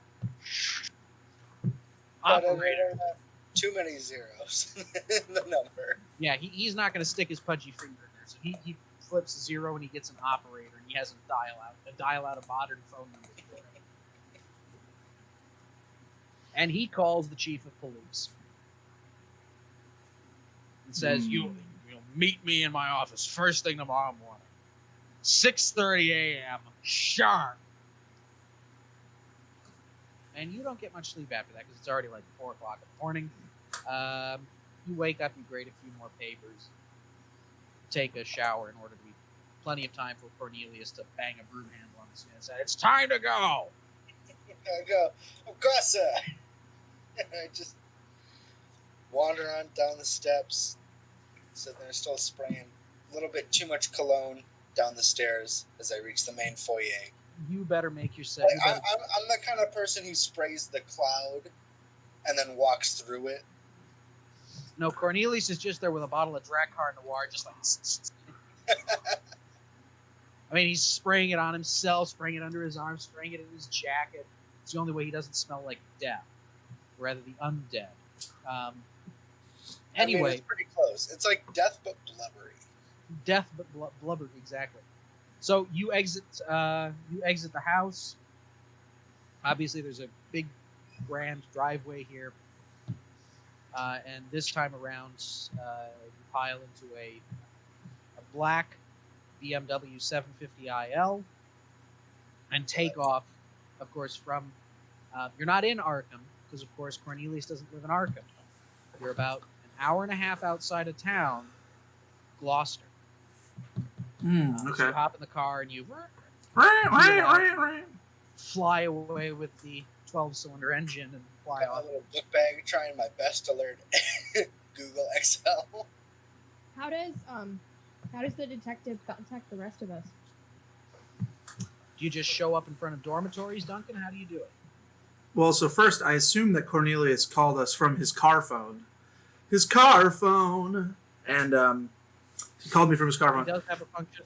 He does have a function. He's had a functional car phone since the 90s. So what I'm going to do is I literally, as soon as I get the call, I pick the phone back up, form my superiors, grab my briefcase, and get dressed very quickly, and get in my Lincoln Continental, and I will drive directly to each of their homes. In a kind of unsettling way, because it's not like they knew. It's not like they've told me their home addresses, Exactly. except for potentially Emily. I don't know if Emily, if you have something. I don't know if like in a big black car. Do you just live in the dorms like everybody else, or? Oh, Zach. Yeah, probably live like nearby or been walking distance. Service, sir. You are now part of government confidentiality intelligence. Zach, you get a text message. Okay. What does it say? Who's it from? It's from Cornelius. Well, it's from Kennedy using Cornelius's BlackBerry, which Cornelius doesn't know how to use. He just has it. And it says it just 3 words: "Be early today." Period. Oh, I go there right Is that at like 4 a.m. or is that at like 6:30 as they're driving? I get the text message. I go right there. I sit around. I just simp my way. Oh yeah, I get dressed. I go there. I assume I'm there before they arrive, and so I didn't know that Clark was staying with DeSchnelling.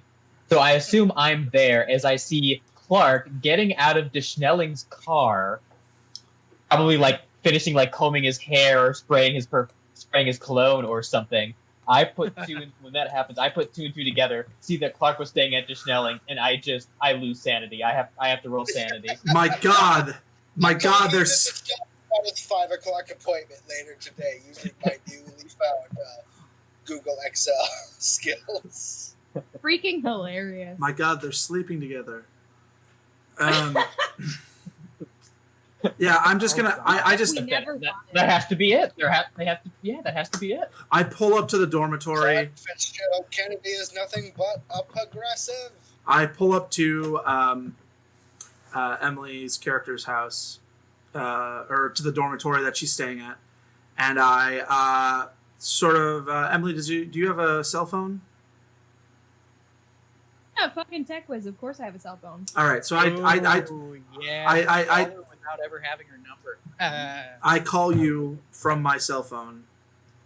I used to call. Ring, ring, ring, ring, ring, ring. The number's blocked. Ring, ring, ring, ring, ring, Can I ring. do anything to unblock the number as I'm receiving it? Is I there mean- a way for me to hook it up to my laptop and answer? I mean, maybe like if not I've. Not in the time that not in the 30 seconds of the phone. Damn it! Okay, I You answer already the had it phone. hooked up. I answer the phone. Hello. Is this? I don't remember your character's name. It's like a Diane 30-day trip. No, what's your last name, Emily? Walker. Miss Walker. Hello. Is this Miss Walker?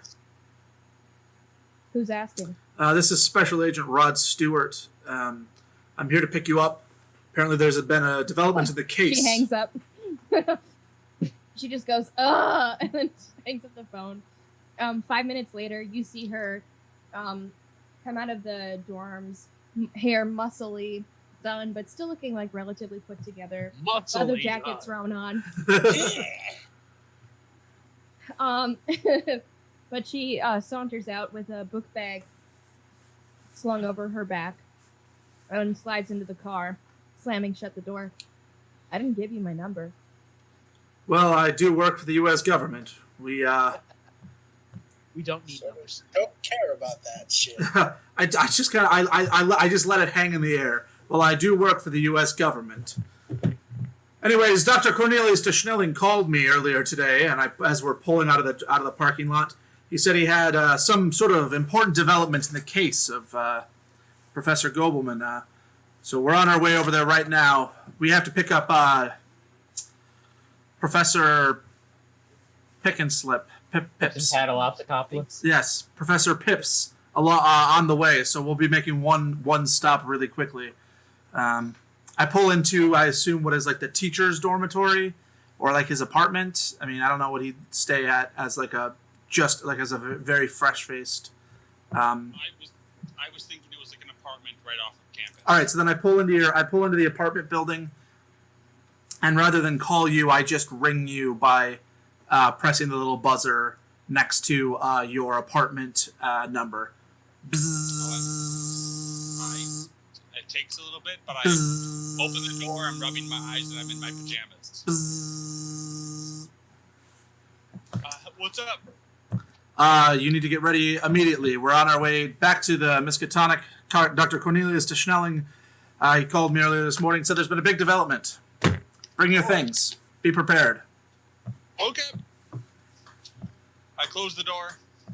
Takes about 4 or 5 minutes for me to get ready. I grab a few books on Myanmar that I was able to find.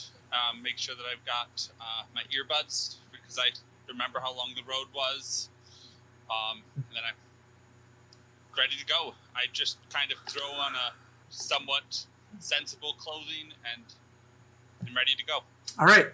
So, Connor, we eventually arrive at back at the old sanatorium, now turned office building. Well, the Miskatonic University Center for Mental Health. Yeah, whatever. Part of the Miskatonic University Medical. I'm never gonna remember the name. It's all right. Let's just move on with our lives. That's why it's funny for me to tell you what the hell. all right. It's 2008, man. Get with it. 2008, more like 2000 and late. Wait, we already made that joke last time. So, you all, of course, are ushered directly into the doors, but I will note a couple of things that are different on the way in. The building is a lot more hustle and bustle. There's a lot more doctors around today, especially early in the morning. There is a paddy wagon out front. Well, paddy wagon, it's a short bus, grates over the window. Very clearly, Massachusetts Department of Corrections, bringing people in for psychological evaluations and things like The that. police van. Police van, of course, in the normal, wrought iron sign with the gold leaf lettering. Dr. Schnell's parking space right out front. This time it's not the Lincoln, it's BMW. He is nothing but a modern man. And you'll notice in the front drive as well, there are a couple of police cars. Of note, two of them look like normal cruisers. One of them, however, does say Chief of Police. My Before God. they get there, I make sure that the Snelling's parking lot is clear of any trash and debris. Of course, the simp. So, you and Clark are in the room. You automatically pass this listen check. But can everyone else roll a listen check when you get up to the door? Gladly. Yeah, I got a 78. That's no good. I got a 47 over 45. Okay. And Professor Pips? He didn't get it either. Nope. Okay. Then none of you hear anything. As far as dear Henry and Clark, you are in the room listening at full volume as De Schnelling berates the captain, the chief of police, for not turning Dr. Gobelman back over to him. There was an incident last night. He and his wife went out to dinner, and Gobelman proceeded to act very strangely at dinner. He proceeded to begin talking to people who weren't there. He was having auditory hallucinations.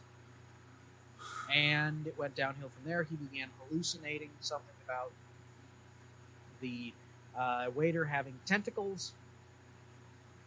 And ultimately, the man hit said waiter in the head of the glass water pitcher. And was quickly arrested, recommitted, and was immediately turned over to Van Dyson Institute and was put on. His wife drove him back up to Virginia, and with her brother-in-law Gary. So De Schnelling, of course, not understanding how this has happened, or rather, completely understanding that the chief of police, the police turned over the man to his primary mental health professional, who had since been switched over to Petrov Van Dyson, rather than asking Dr. Cornelius' permission. And of course, it's the usual hurling of insults and telling him if he ever does it again, he'll rip his spine out through the top of his You're head. just as worthless a police chief as your great-great-grandfather was. I remember. Pretty much exactly. So the police officers are like it's a genetic thing where like your child becomes the head of police and that child becomes the head of police. It's a father-son business. Hey, in this part of Police. It's a family business. It's not government. Hey, at in all. this part of the country, that could still be the way it rolls, man. You don't know. You're new here. You're Well, from this Indianapolis. is something really big going like, oh yeah, whatever. Well, I mean, yeah. So the police chief is, of course, at this point, you're all standing in the hallway. Doors open up, and the police chief doesn't so much walk out as trip out and fall on the carpet from it. With like a pratfall noise. Chris Pratt or I completely ignore him and I walk into the room. Roll a dodge. Well, fuck you too, I guess. I fail. Your tie is ruined by a hurled jelly donut. Ah, damn it. I'm gonna help. And your white shirt now has just reds. Ah. What were you gonna say, Drake? And if you ever don't consult me again, I swear to God it'll be far worse than a red jelly donut that stains your shirt, you miserable son of a bitch! You! Did you get who I asked for? Bring them in, bring them in, bring them in. I motion backwards for the other two. Very reluctantly following.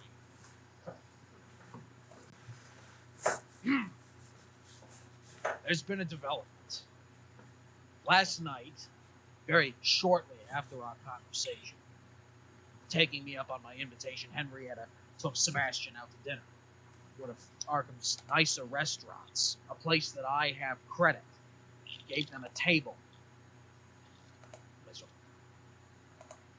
The man unwound himself. How? Who knows?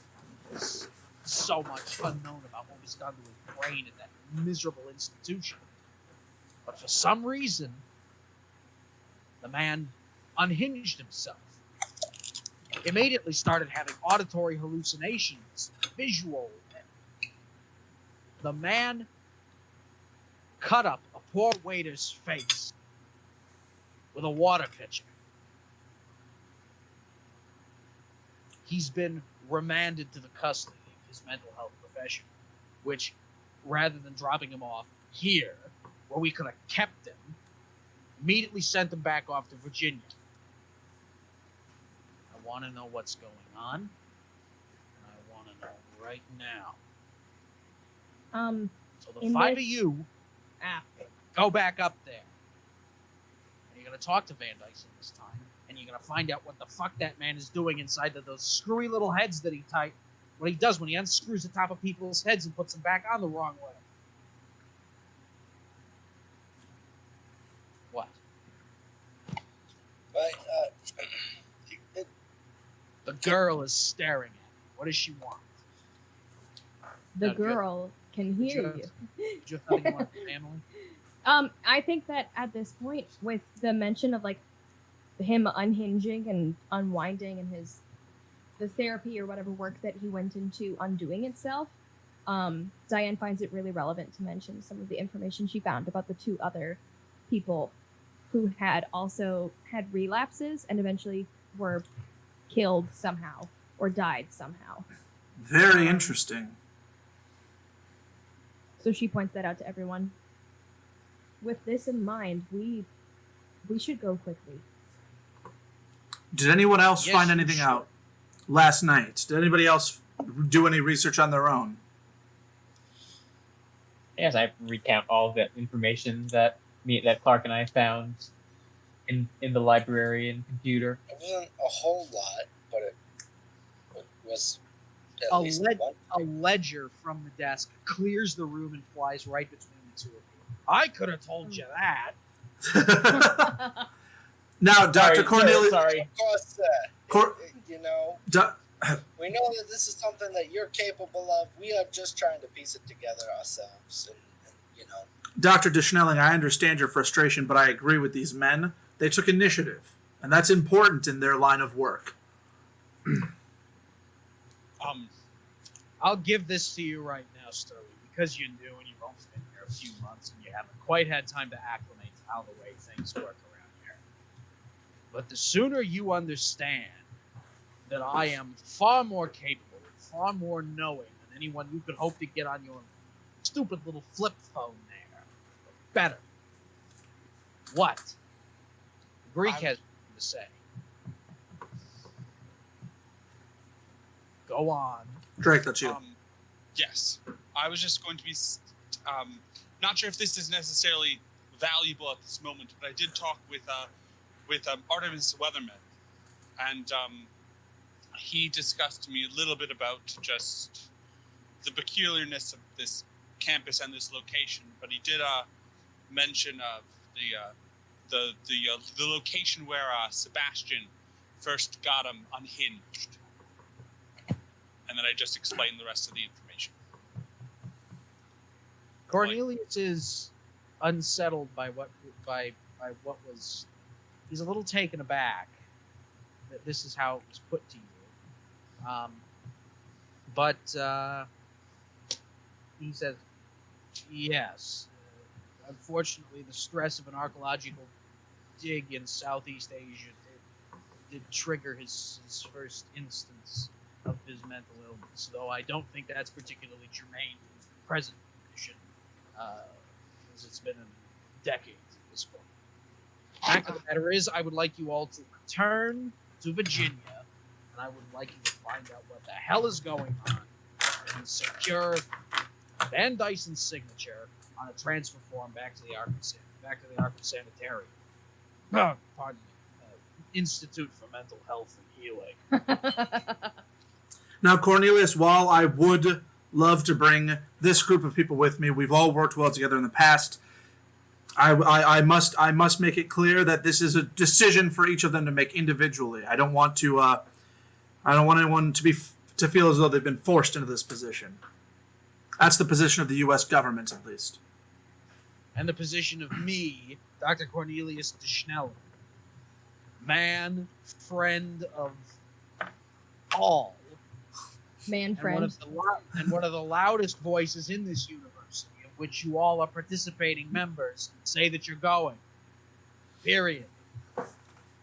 Sir, yes, sir.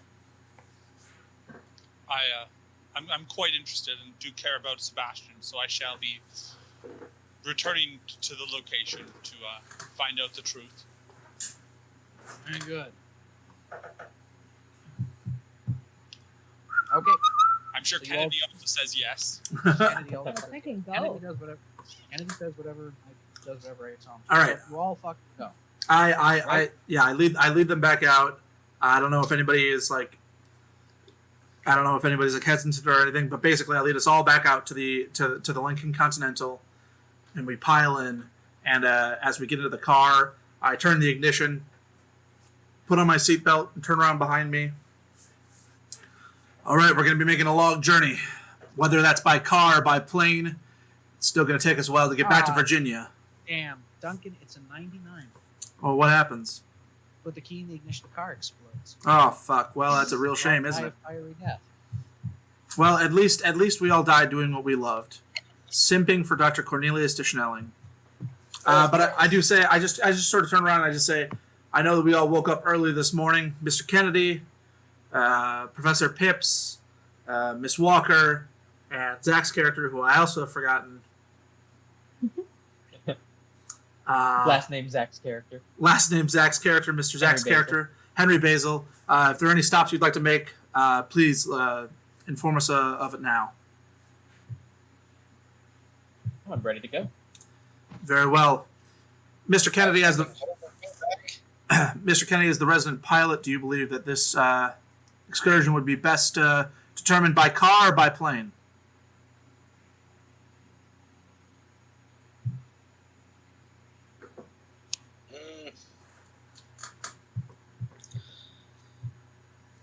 Time is of the essence. I always want to fly more. My father really raised me to fly a lot of planes, but at the same time, at least 3 of my uncles have died in a fiery plane crash. Oh my god. It is We're truly. not coming together to talk about your childhood trauma. We have to go save this guy's life. Okay?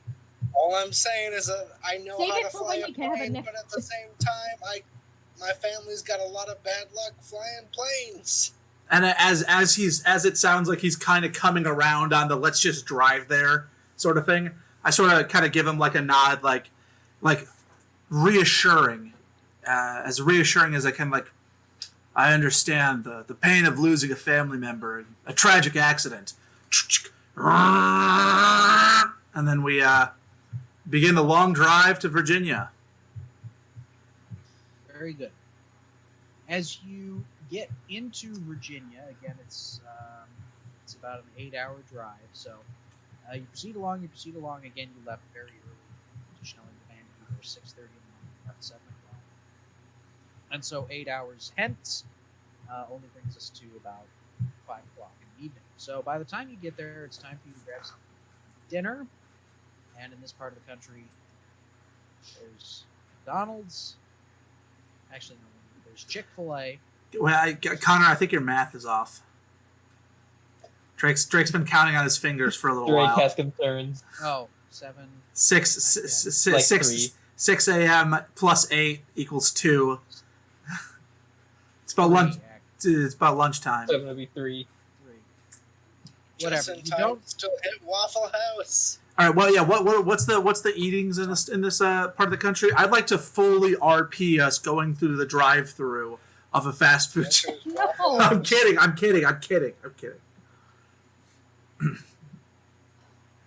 Okay.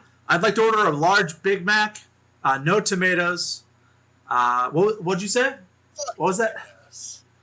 Is this all one card, or are we gonna pay separate?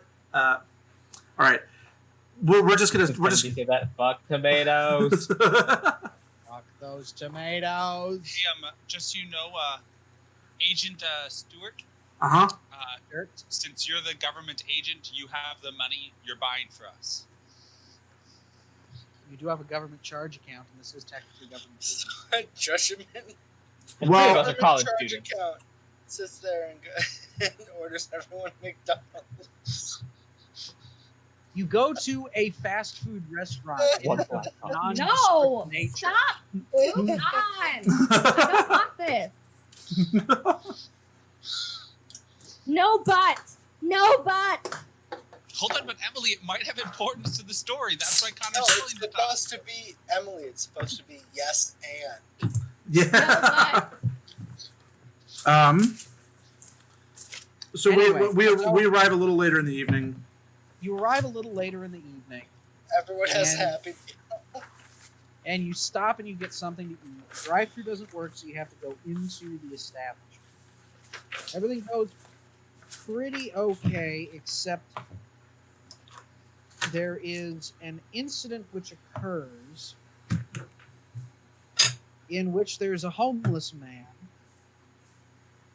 who doesn't seem to make a whole hell of a lot of sense. The man's speaking in word salads and desperately trying to get someone at the counter to give him something to eat. Of course, the people at the counter are, rural Virginianites. So they just want nothing to do with him. They call the police. He's a rather filthily dressed man, disgusting t-shirt, dirty sweatshirt and jeans. He looks like he hasn't bathed in weeks. He's got a matted beard. His hair is all a mess. He just generally makes himself makes a real ruckus if you are waiting for your food. Psychology check to see if there's anything similar to the descriptions of Gobelman's breakdown. His psychology check. It's 46 under 86. 46 under 86. 30 under for psychology check. 30 under 80. Okay, so you got a hard success, right, Ian?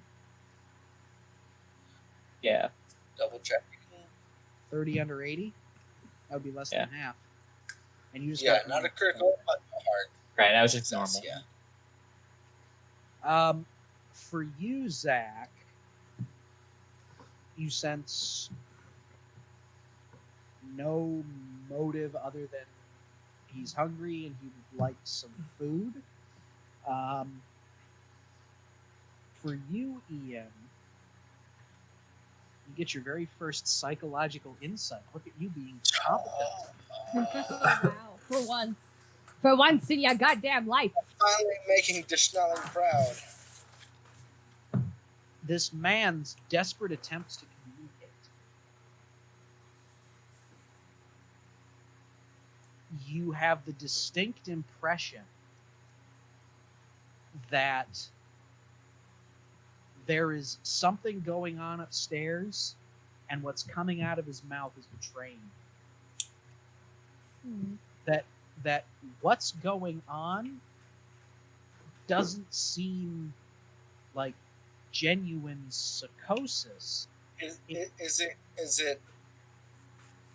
a like a mental capacity with the lack to emphasize it, or is it something that is actively saying something else? It makes me think about the area of your brain in which you're able to That's what I process want to know. things. Like, is he just not communicating the way he wants to with his upstairs, or is he communicating, but what's coming out is something else, some different entity, Not some different entity, but you some different layer. at just a hard success, your first assumption would be that it's a physical problem, that there's some lesioning in his language center, and it's not allowing him to process his own speech properly. That there's something more he wants to communicate that he can. Correct. Yes. Okay. Correct. All right. So he's looking for food, right? Correct.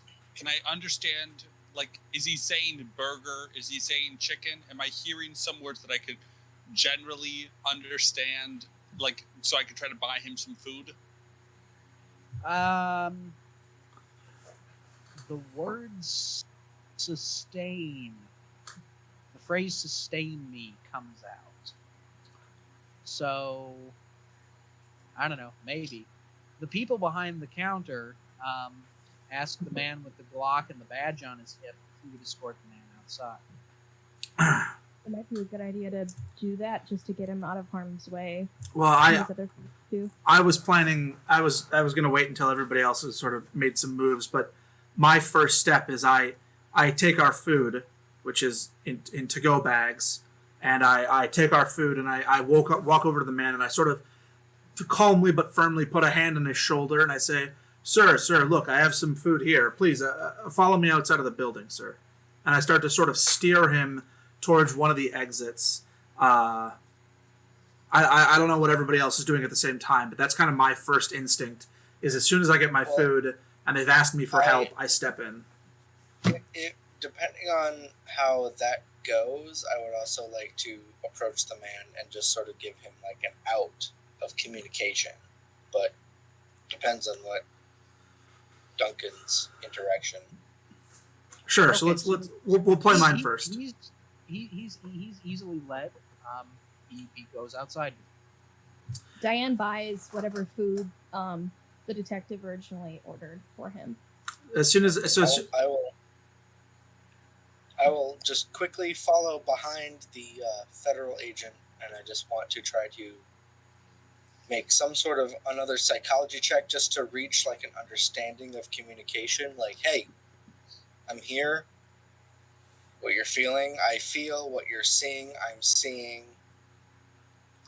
Tell me what is happening to you.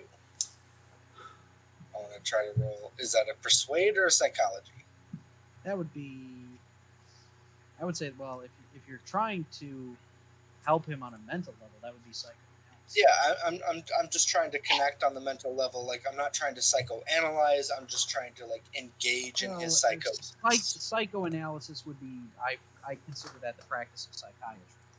Or I think someone with a clear mental illness. I think the way that it's intended in the game, Ian, is that psychology is diagnosis, psychoanalysis is using any sort of application of the knowledge you've gleaned. Yeah. So that, but all I'm trying to do is I'm trying to, whatever his psychosis is, I'm trying to, like, I'm trying to engage in that. Like, I'm willing to let myself, I'm not trying to psychoanalyze, I'm just trying to say, okay, so this is what's happening, what can I do? This is what you're thinking, what can I do? Like, I'm trying to really, like, I'm trying to hit him with whatever psychosis he has. I'm trying to fully engage with that and believe him and just get him to tell me more information. Mm-hmm. Okay, well, I guess still, I mean, you're trying to interface with a mental illness, which I would say is psychoanalysis, which I would say is psychoanalysis. Okay, that's all I want to ask. Yes. It's just barely 42 under 50. Okay, so Normal I'm success. trying to fully engage in the patient's psychosis and just understand. just a normal success. What a tragedy. Truly. If only it was an extreme success, then the guy would have revealed that he's Van Dyson, come to kill us. Not quite.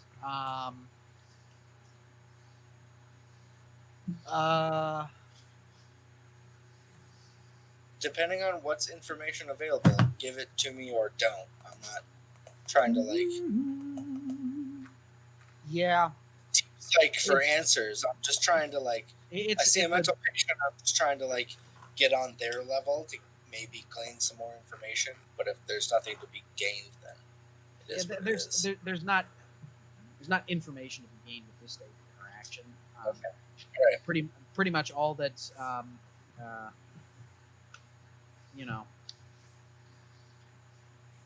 plots are thickening. Yeah. All right. The Grand Menace who walks with the Grand Menace walks up the mountain with his big stick.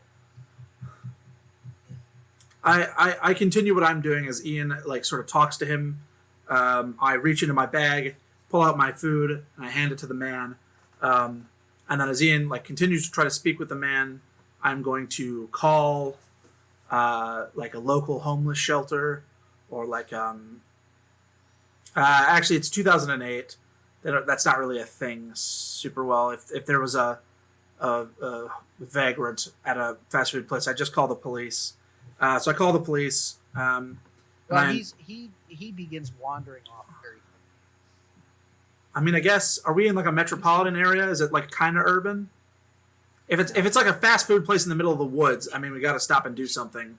But if it's Wendy's in Wisconsin. I mean, it's you're in a small town. Yeah. I think It wanders off the parking lot back into the main street. I mean, it's not really our problem. He runs into a guy and again he's mumbling to I don't know. All you really get out of him is a couple of mumbles. I don't know how big of a heart anybody else here has, but I think for Agent Stewart, as soon as the man takes his food and leaves, I sort of rouse up Mr. Kennedy, and I say, at this appearance, there's not really much more to do. Mr. Kennedy, I don't think there's much we can do for the man, unfortunately. Tragic tales, really. Diane, Diane hands you to find something to understand, maybe bring back to Professor Dishnelling and, give him some further insight on his recent studies. I understand, but unfortunately, we have a singular mission here, and I believe it's best if we stick with it for now. I think you're right. What was that, Miss Walker? She hands you a bag of food and then walks to the car. Thank you very much. You're absolutely too kind. Professor Pipsapopscopolopoulos and Mr. Basil, please. I think we're heading out. Before he said that, can I while they're having the discussion outside, can I ask the people in the restaurant a few questions? Sure. All right. Is there a type of food that he was looking for? What, you mean the homeless guy? Yes, I'm just Has he been here before? Of course, they've all been here before. It's all they We're can not afford when they scrape together a few dollars. They Stop. come here I and don't wanna- get a cheeseburger.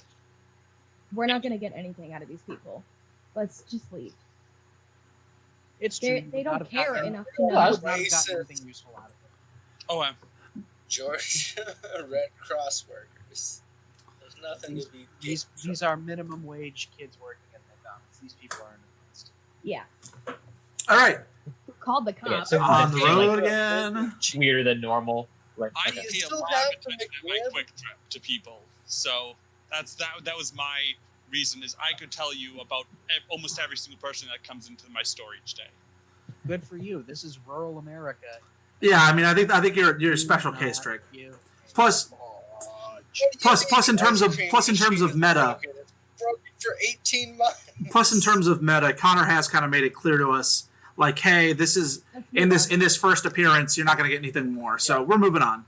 All right, we continue along the road, and we are very close to Van Dyson's, I assume, at this point, because Yes, you have left the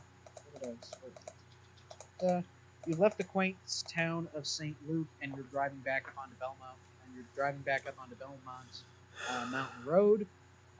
As we may not have gone into as much detail last time, it's a very quaint, winding mountain road that goes up into the mountains here. It's very enjoyable.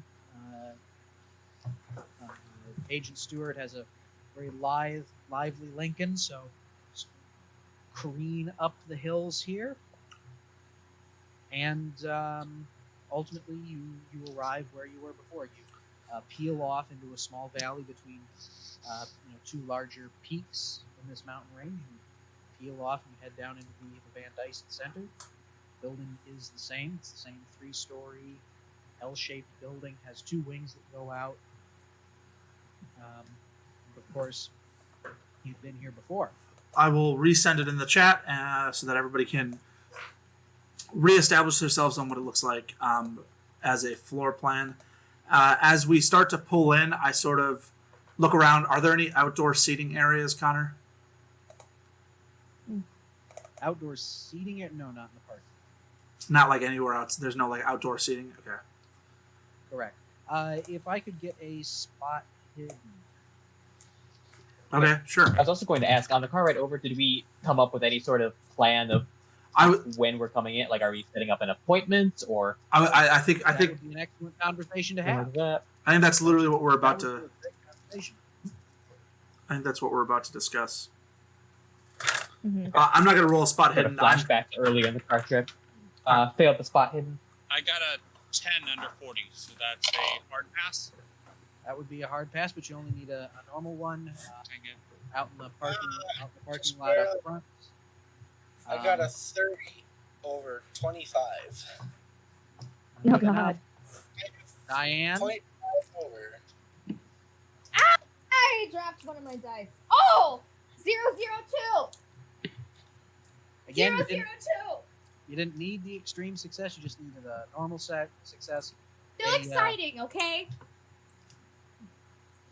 It is a rather lovely Mazda Miata parked out front in Midnight Aubergine. That's Midnight Eggplant for Americans. Oh my god. With the license plate Van Logan. All right. Now, Diane, you should. Yeah, I know. I'm Zach, hip with the times. if you want Are to, you hip with it? Okay, very good. Zach, if you want to flashback then to like our schedule, if you want to run the. Why don't you all briefly discuss amongst yourselves whether or not you'd like to call and try to make an appointment or just storm into the place? Well, I very I think this is Tell a me what divide you and decide conquer when I kind of come back. situation. I I think too. personally, I'm going to be able to get information in ways that we won't be able to get just from asking people, or that will be much faster than asking people. And I suggest that the person with government authority goes in to talk to the doctor in question. Does that sound fair? Perhaps our best course of action is for me and Misters Kennedy and Basil to speak with the doctor ourselves, while perhaps our 2 younger members, as you say, divide and conquer.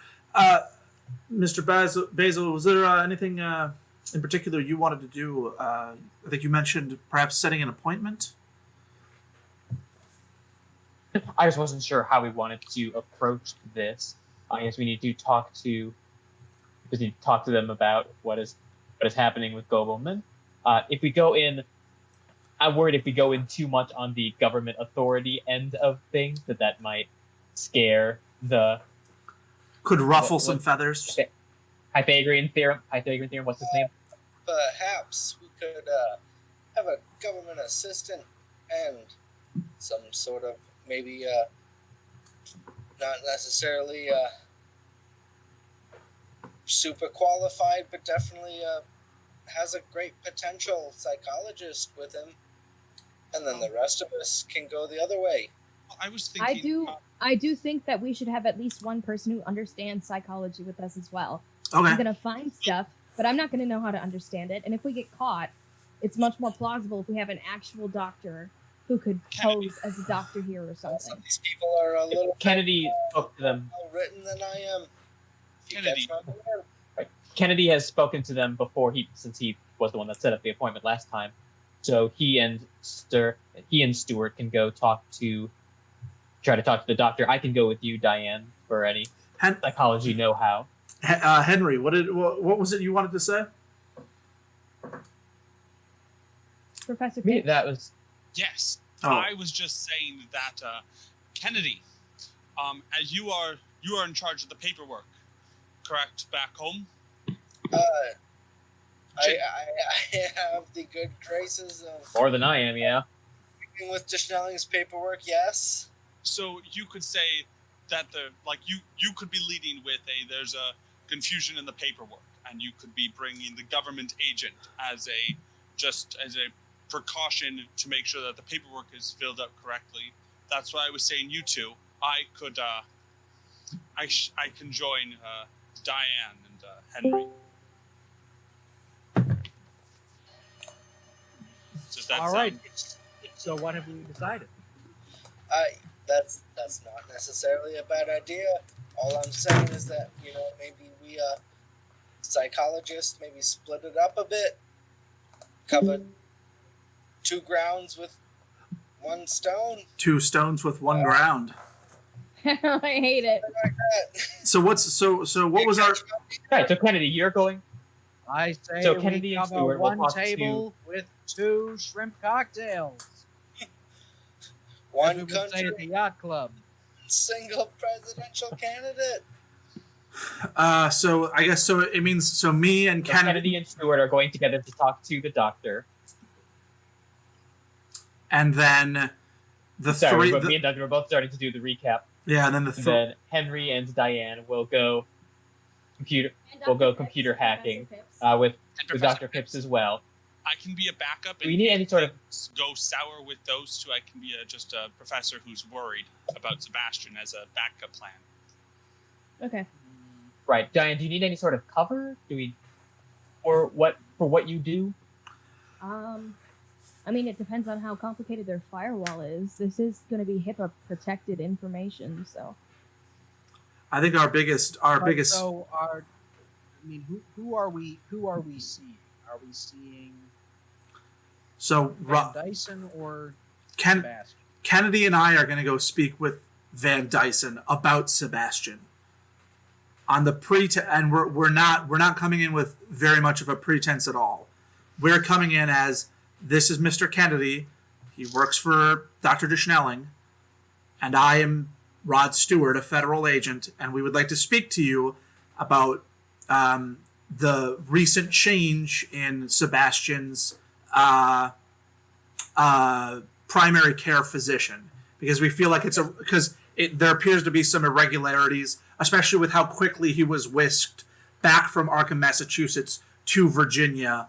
It's just there's some legality and paperwork that has to be explored there. In that sort of way, I'd prefer you take the lead as a federal agent, and perhaps I can offer you just some support as a psych major. Exactly. I hope to rely on you very much so, Mr. Kennedy. You've proven to yourself to be a very, very trustworthy and, dare I say, intelligent individual thus far. All of our encounters, Only some of them are very good. all of our interactions so far have proven to be nothing but useful and definitely not time wasting. And then, if the three of you kind of want to break down, I think Emily, you're the one who's going to be taking points, so I don't know if you want to break down what your plan would be. take a look at this map again. I believe their computers were in the basement, correct? Yes.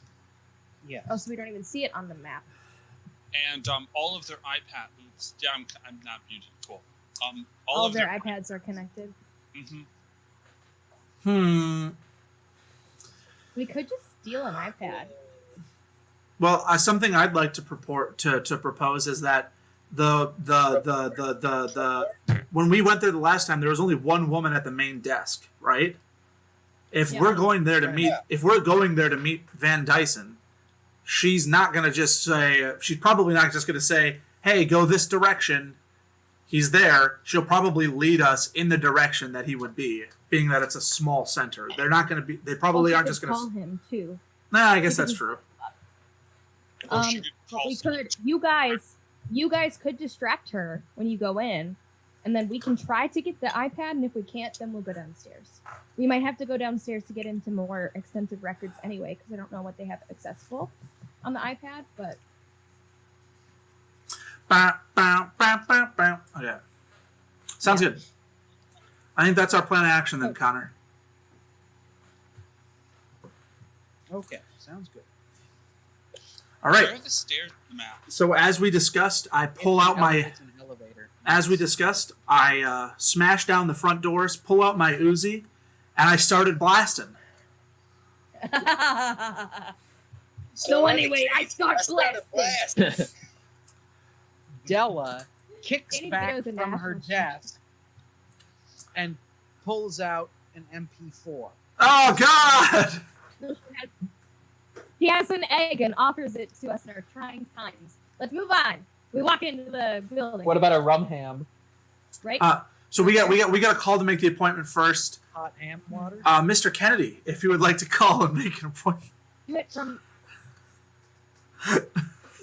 I'm just kidding. I'm just kidding. Who would like to stick their hand up Kennedy's butt and move his mouth? Stop. No, but honestly, Wait, we need to stick our hand up him and make him talk. Is that what we need to do? Absolutely. There he is. I like to make the call. It's the boy. I would like to make an appointment. I would like to make an appointment for that Van Dyson character. All right, so Seems like a real slippery eel, and I'd like to see if you can pin him down for a certain block of time.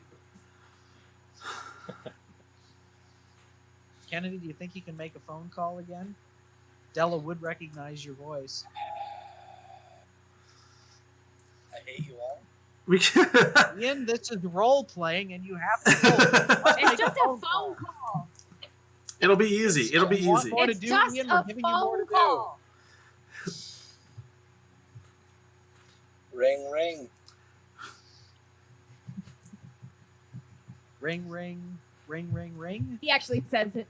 All I'm saying is ring, ring. Okay. How am I gonna get an answer? Van Dyson Center, this is Della. How may I help you? Hello. This is a Clark Fitzgerald Kennedy, lead intern of a one Cornelius Dishnellen. Oh, of course, Mr. Kennedy. I remember you. You folks came in a couple days ago, pick up that Sebastian fellow. Of course. We're just looking to get a little bit more information on him. I looked at the FBI agent and I'm like, right? I just sort of motioned, absolutely. We just want to speak to Van Dyson. Yeah. If I could get just a little bit more information on that patient on behalf of Dr. Cornelius Dishnellen, it's pretty urgent. Are you gonna say you'd like to speak with Van Dyson? Yeah, Van Dyson. If I can roll like a persuade or something, like I'm just trying to get to like the head honcho of information. I'm not. I mean, I think we could. Well, of course. Personalities. Normally, Dr. Van Dyson doesn't have that kind of availability, but you know what? Being that Sebastian just came back to us here, and obviously I understand his condition's probably of interest to his primary doctor. Let me see if I can. I am saying this on the vehement behalf of one Dr. Cornelius Dishnellen. This is not an ask. This is a request. Remember, he likes chatting. Okay. All right. Okay. Well, I tell you what. Let me reach out to the doctor here, and it looks like he'll be finishing up some therapy this afternoon. Not too long here. How long would it take you to get here? I'd say I think we're making this decision about an hour away from the center. This whole discussion that we've just been having. I'd say it's after the fast food, but before we arrived at the center. I could be there in person in about 45 minutes if I cannot speak on the phone directly. Oh, 45 minutes. That'll be fine. I'll pencil you in. I'm not saying 45 minutes, maybe I'll pencil you in. I'm saying 45 minutes on the dot. I have your name down for 45 minutes. I have your name down for 45 minutes. Like charisma go, like, we're showing up. Make an appointment. I think she's already said she'll pencil us in. I think we'll be fine, right? That's not what that means. I'll pencil you in means I've written your name down. Written my name down for an arbitrary time and place whenever is convenient. I'm asking a direct, specific, in-person meeting in 45 minutes. So if I have to roll a charisma check or do something to... I understand that, dear. And I'm telling you, it's always give or take with his sessions, but around 45 minutes, he'll be ready for you. Just let it go. Sweetie. Diane is like, oh, cream cakes. gosh. Whatever. It might be 50 minutes. It might be 47 minutes. But 45 minutes, you go here. I understand the system. I'm trying to... love it, God, you'll be able to see him when you get there. I think, Ian, I think you misunderstood Connor. I think he was just saying, yeah, you'll have an appointment. And you took that as like the real world equivalent of the American social or healthcare system. As a subservient of Dr. Cornelius just now, like, I understand the difference between, like, the doctor will be right with you and here's the doctor. Like, all right. Notice how there's no... We all pry the phone away from Kennedy. Make, like, a concrete... Yeah, no, I get you.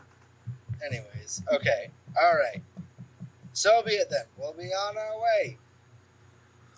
All right, very good.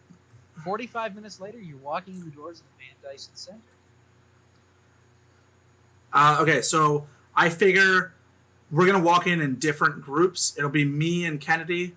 I say it'll be Kennedy and I. We'll walk in first. We'll talk to Della, and we'll see if we can even distract her a little bit. Maybe have her show us the way to Van Dyson's room, his office. At which point you can sneak in behind and attempt to steal her iPad or sneak into the basement. Connor, the last time that we were there, did we notice what the staff was wearing? Like, were there other psychologists on staff or, like, people walking around in uniform? Dr. Van Dyson is the only physician. However, there are orderlies. About 5 orderlies on duty at any given time. They stroll about, talk to patients, the nurses. They wear lab coats or scrubs, or like, what are they wearing? They're wearing white, not necessarily lab coats, but they're all fairly uniform. White shirt, white button-down shirt, black cargo pants. They've all got a beaver on. Okay. The panic They look like... It might behoove us to have that generic kind of attire. Well, I mean, they look like your normal mall security guard, except there's no badge, no tie, nothing on the epaulettes, just one of those white copish shirts, open collar, black pants, big leather belt, and very friendly, very jovial, but if they'll take your ass. An orderly with a taser. Yeah, but something like that. Yeah. Okay. And then there are do our best. All right. As we start walking in, I turn to Mr. Kennedy, and I say, Mr. Kennedy, did you happen to bring Mr. Gobelman's patient forms with you? I have copies in my briefcase if need be, but I didn't know if you brought them yourself. My fact, I didn't find a whole lot on them, but Mr. Not Sack's character, one question. Hold on. Henry. Basil. I thought it was Basil. I like Basil better. Basil here did find something or two about the patient. I mean, we helped each other, but Mr. Basil does have a little something or two about the patient. All right, so we make our way into the entry hall. Take out the paperwork. I probably stick with me or whatever, and Dave Grant show you that paperwork, so you have all that stuff that we found. Mr. Kennedy and I give you that paperwork. We make our way into the front hall. Okay, very good. Della is at the front desk. Well, hello. How are you gentlemen today? Never better. We're doing perfectly fine, ma'am. Mr. Kennedy I spoke with on the phone. It's a beautiful day with you around. My dearest. Hello. Oh, well, thank you so Catch much. my maiden. Dr. Van Dyson did finish up a little bit early today, so I'm sure they were able to make that 45 minutes on the dot there. You boys want to follow me back? He's waiting in his office for you. And where is his office? She's leading you. No, I know. I'm just asking her. I'm asking her in character. And where is her office? Where is his office? Oh, the south wing, the west wing. I'm just trying to look at it. That would be the west wing of the building. Ah, well, thank you very much. If you could lead the way. Of course. She stands up and she leads you through the doors here. And back down this hallway past the elevator. That's when we come in. We wait outside, we pace ourselves so that we come in just about as they're leaving, but so that she doesn't hear that we come in the door. Mm-hmm. Her intention isn't turn to the front. Which one of us is the sneakiest? I feel like we would discuss who would be the most adept at stealing something, either sleight of hand or stealth. I presume. Hey, I don't have any of that. I thought I was the information gatherer, and it turns out that I'm completely useless. I've got a 40 stealth. I can sort of drive a plane. I've got a 20 stealth. I've got a 75 spot hidden too. Yeah, you're the best. Connor, okay, I'm gonna sneak. Yeah, good spot hidden, but yeah, no stealth, so that'll be you. Okay. You guys keep an eye out to see if there's anything else. I guess me and Pips are, more looking out for people, as Diane's doing the actual look at stealing.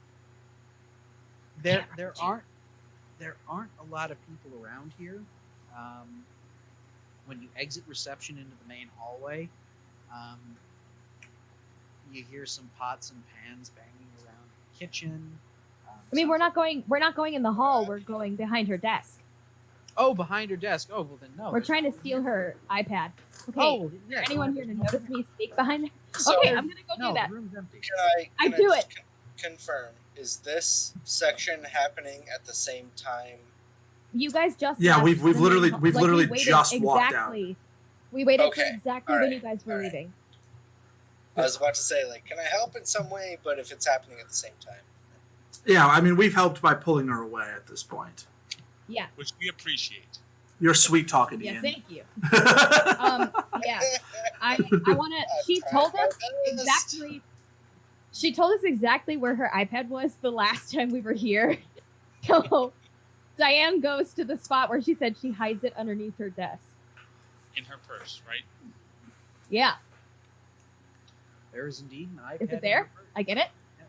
Okay, I take it, I shove it into my book bag, and I get up and walk around the desk and start leading the boys downstairs. Come on. I thought it was an elevator.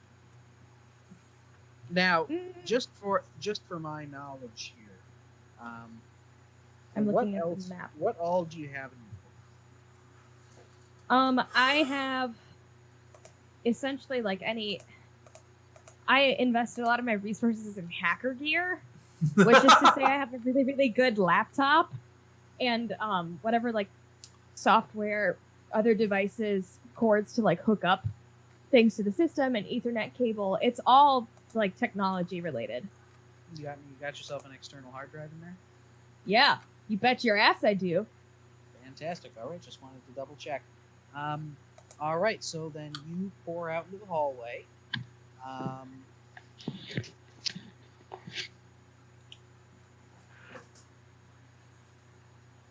Van Dyson, you guys go down to his office. You're with Della. She's knocking on the door, so your backs are turned at the moment. And you scurry out into the hallway and you make for the elevator. That is the only way to get downstairs, right? Well, there's staircases. There were stairs. There are staircases. Are they access prohibited? Like, are they locked? Connor? No, Are the staircases locked? there's no staircases. We should just take the stairs. Oh, Yeah, okay, take the stairs. I'm No, assuming. I don't. To me, there's an E for elevator, but there's nothing that says stairs. So The lines that look like a stair that are I right thought next those were to walls. this elevator. No, the walls are just little lines. What happens if the elevator breaks? They're supposed to leave. It's the a cases fire up. hazard. That's what Yeah. I was thinking. Literally legally required to have stairs. I was Yeah, very thinking I true. was going to get super angry at these people for not having stairs. There's Rest stairs. assured. Okay, There's then we take the stairs. Stairs are a safer option than elevators. Mhm. I do think that this is a kind of confusingly drawn map. I do agree with Drake. It is. At the same But in any time, case, taking the stairs is always the best bet every time. Yeah. yes. We take Alrighty. the stairs. God knows the staff don't. Yeah, Um, exactly. Lazy butts. Lazy butts. Exactly. I mean, realistically, in person, I would definitely use the elevator. I hate stairs. Depends on- Oh, every time. Oh, well, yeah. In the case That's of a fair. fire or some sort of emergency, you take the stairs every time. Those tend to collapse way less than an elevator.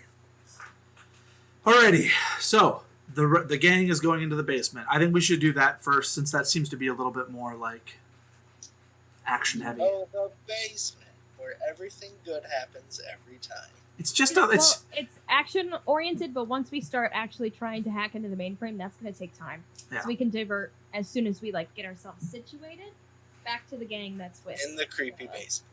the hair doctor. so it's like I mean, the basement is pretty creepy, but you're not gonna have any troubles with. I mean, nobody ever comes in here. There's nothing wrong with the internet, with the network right now. They haven't called the guy. You know. So the basement doesn't take up there's not like a whole L-shaped basement. Yeah. When you go down, there's a basement access on one set of stairs on the one wing, but not on the other. Okay. So you go down the stairs that are behind the kitchen, and those go down, and then the basement just runs kind of on the vertical. Mhm.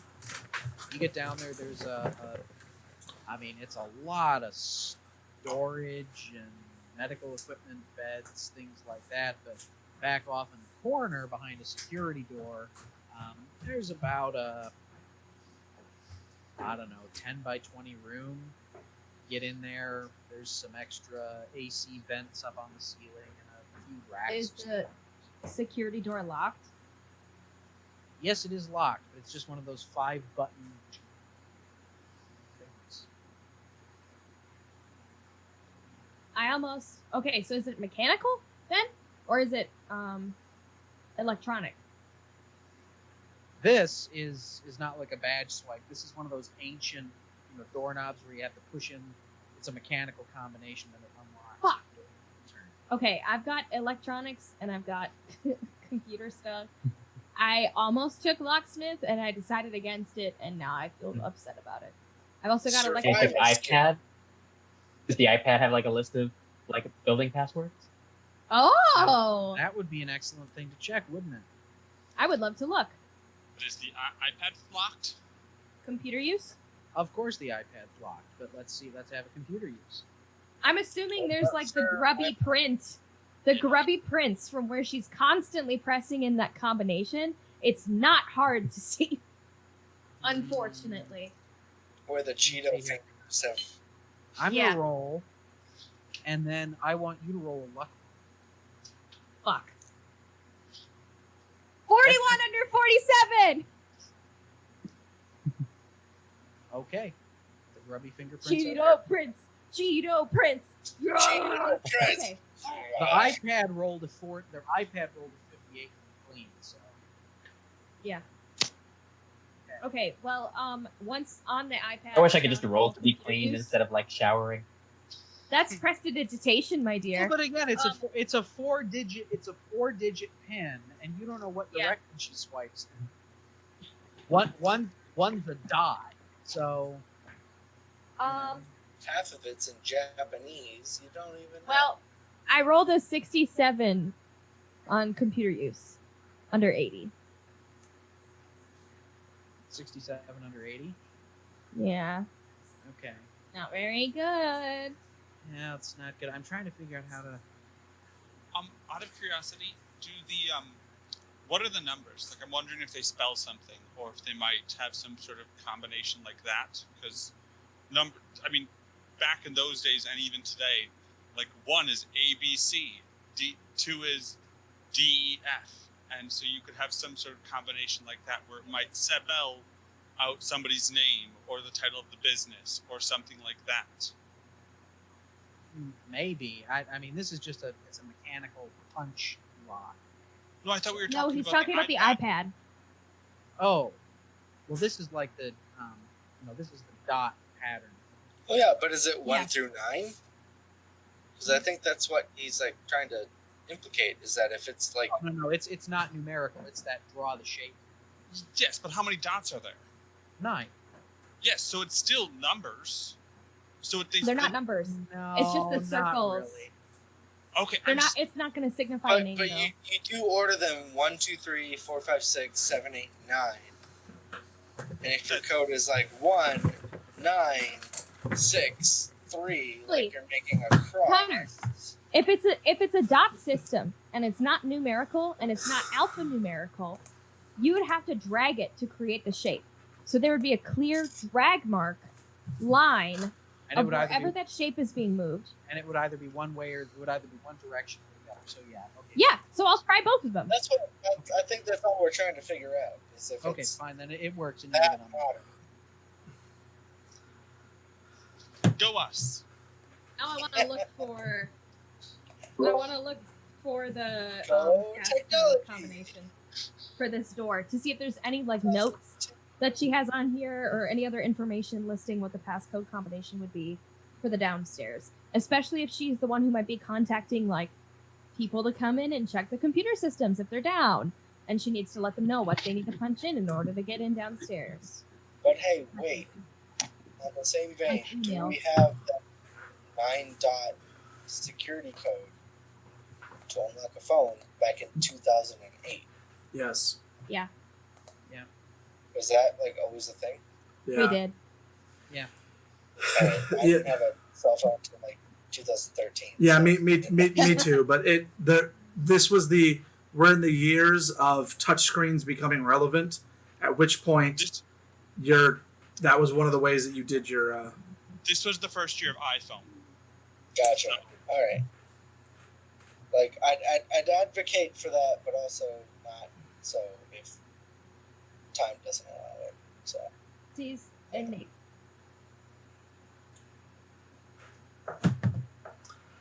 You go through the iPad, you find an actual secure password manager app. And you open it up, and you see there's something listed basement. It doesn't say basement door, it just says basement. Mhm. 39766. Oh, I punched that shit right in. Door unlocks. Diana doesn't do that, or Diane doesn't do that. I do that though. 'Cause I'm excited. Hey, Diane. Does Diane at least say, "We're in"? I'm in. No, she's not gonna say that yet. She has to be going on the typey type to do it. Diane, would you be able to look quickly at the to see if there's any tabs open in the internet location of the device? If there are tabs already open, I can just hand that to one of you guys to look through as well, because you're not gonna need to search. You're just looking at what's already there. Does that make sense? I think so. Okay. So I hand that off to Professor Pips, and I start hooking up my gear, getting my hard drive situated. I like crack my knuckles, swoop my hair out of my face, and start typing. Henry, if you want to, if both of us just want to like sit against the wall looking at the iPad, just go. The ultimate hacker gear sound. This is me typing. Hacking into the That's the mainframe. code. I'm in. No. Dun, dun, dun, dun, dun.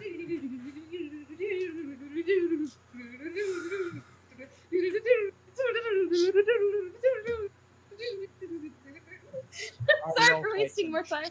So Diane's just doing that. Yes. All right, we lost Diane. We gotta check her in here.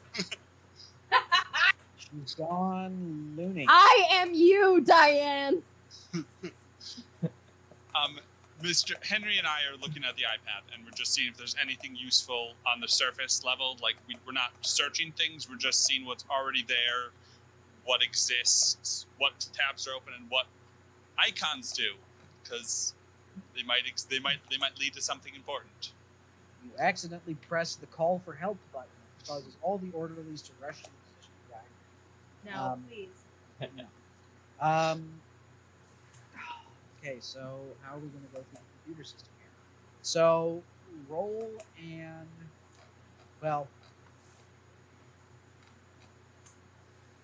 what you're presented with is there's of course a console off to the side. You know, a computer sitting on a radial desk that can be used to interface, or of course you can plug in. PC. That shit is whack. My laptop is far more high tech than that old piece of equipment will ever be. Okay, so then you can plug into an open access port on the LAN panel, and it presents you with administrator access required, of course. And the administrator pre-populates P. Van Dyson, with just the bland head and body, Windows user thing. And it gives you a password box. You're welcome to try any password that you like, or you can try a computer used to hack. Computer to hack. Okay, very good. Give it a shot.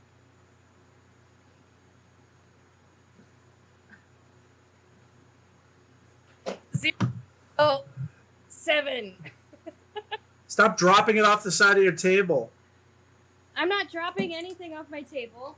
Wait, It's so you on got my. I'm rolling got a on my stool. 7? I got a 7. 7 under 80. Well, shit, you just put that thing in the maintenance mode and just log in at Windows admin exe whatever and just Run as admin. The password is just password. Diane goes, ha, child's play. And then she starts working. Why did it have to be for the fucking password? Why couldn't it be for any of the other steps? It had to be, I'm upset. Password's the most important, though. yeah, password is accessing the account. Now that you've accessed, now I mean, what's there to hack other than figuring out how to navigating their system? So there's a few spider webs that hang off of it here. So you'll have to navigate your way around this additional computer use checks. But for now, you're in. So Honestly, I don't know if you would have succeeded if you didn't get an extreme success. Me neither. well, I can't believe. there would have been more checks involved, running the risk of bricking the I system. got through like half. I got through whatever a double extreme success would be. That was half of a quarter. half of a Okay, fifth. sorry. Yeah. I mean, what are you gonna do? You force the thing to boot in service mode or whatever, and you're just into the file system. So there's several different ways you can go. You have admin access, which means for all intents and purposes you are Petrov Van Dyson, which means that files and whatnot of his can be accessed. Good old There's patient records that you can access. I mean, whatever you want. And now that you have admin access, there aren't going to be any alarm bells going off because you're just in here doing this someplace nobody ever. Instead of like just searching it, I kind of want to just download a bunch of shit, and then we could give it to Deschnelling later to like show him more information about whatever this J-hole is doing. But Okay. I'm definitely gonna look at his personal information first, whatever he like notes that he's put into the system, that kind of thing. What? Who What? whispered? Someone whispered something. No, I actually bumped my mic. I'm sorry. Oh, it sounded like a whisper and it frightened me. It's fine. Yeah. Well, maybe I'll save downloading for later, but I've got that like set up and ready to go. I want to start looking. In the meantime, it might be a good idea to cut to the folks upstairs. Duncan, fuck you. It might be good to cut to the folks upstairs Yes, while it would. I'm starting to look through stuff, and while Emily has to go to the bathroom. As the scene And with transitions, that, as the scene transitions, we find Mr. Kennedy holding a bloody knife, standing over the disemboweled corpse of Rod Stewart. What happened in these last 10 minutes?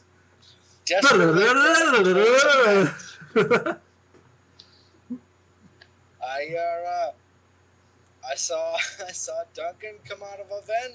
I was sus.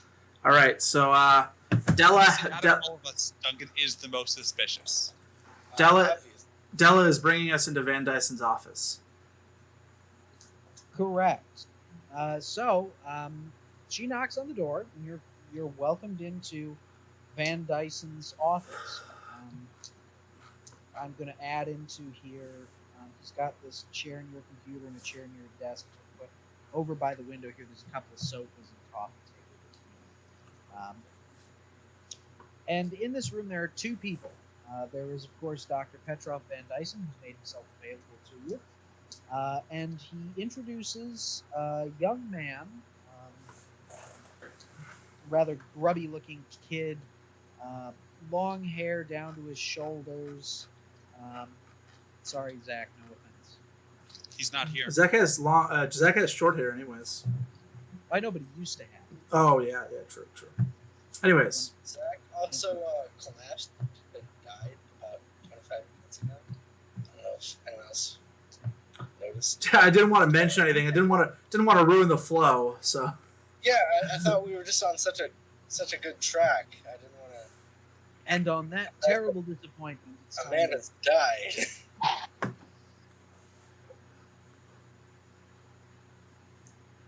all right. Anyways, the long grubby so hair. anyway, He introduces you to a bit of a kid's. His lips are too thick. He's got a bit of a pig nose, long hair down to his shoulders, in a rather disheveled white shirt, nasty nylon black tie. Ew. Yeah, and a wrinkled pair of flat Clip-on? front khakis. Real disheveled kid. Clip-on tie. Perhaps Nice. a clip-on tie. The kid's name is Hector.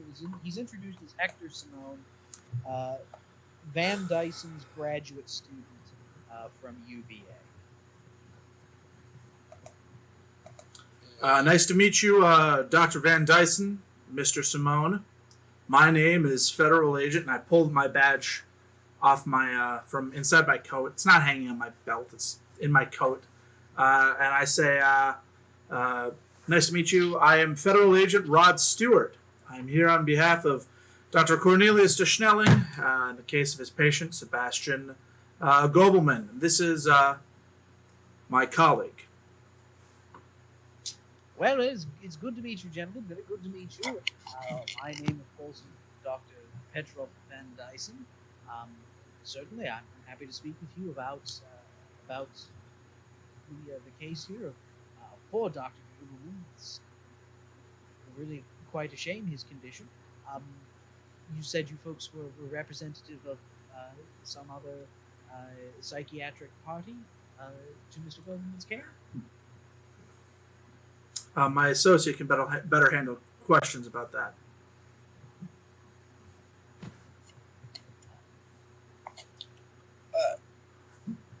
We are here on behalf of de Schnelling here.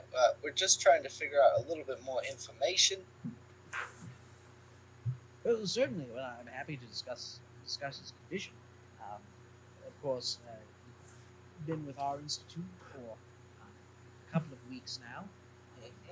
Had been with us for a couple of weeks. I believe he was referred to us from another institution after an unfortunate treatment he was receiving was a little heavy-handed. So his wife sought perhaps another avenue of treatment. To my understanding, the treatment was going quite well, and I had cleared him for release. Unfortunately, a rather rapid relapse once returned to his original environment, which is troubling indeed. The man clearly leads a very, very stressful life. The man, of course, is nothing but stressful. But I'm and just for a curiosity's sake, the treatment itself, we're looking into that a bit, due to the fact that he's been under a certain care for a very long time, exhibited certain symptoms, was transferred to another hospital, exhibited no symptoms, but a multitude of different unrelated symptoms, then more or less given back. We are just trying to find the, any sort of cause, maybe any sort of prescription. Yes, we would like to hear a little bit more about your methods, Dr. Van Dyson. Both my associate here and his mentor, as well as others that I have spoken with, claim that they have no idea how such a consistent and successful care could have been implemented with a man with such a history of mental illness. I was just hoping if you might be able to help us clear up exactly how you achieved such great results. Of course. How does a deranged man suddenly learn nothing about his life, forget everything, and be yet at the same time complacent and also extremely unaware of his whole. Well, of course, no trade secrets here. Of course, my book, You Are I, goes into tremendous detail about everything that my treatment involves. Of course, it does involve an extreme empathetic bond which is created, and there are certain mind-altering substances, or psychoactive compounds, if you will, which are used to alter the state of being in order to establish that more pure link, in order to more better communicate with the person, establish the causes of their mental illnesses themselves. As far as relapse, of course, not being familiar with the case, Dr. Gobelman was referred to us with a rather mundane case of schizophrenia, if you will. The man seemed to have vivid hallucinations and delirium, obvious delusions, rather entertaining stories, and rather characters of interesting names, Yog-Sothoth, and I believe Azathoth, and some rather interesting entities which act as their servitors. I believe there were Sorry, recurring. I love how Emily was like, "Oh my god!" Like I just saw your video. Peek up. I don't like it.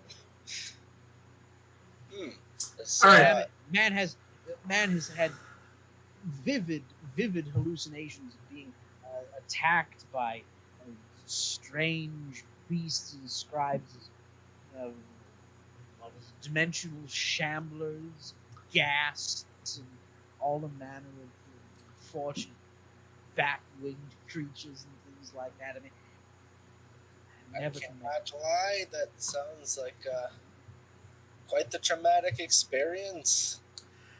never to make light of mental illness, of course. I mean, obviously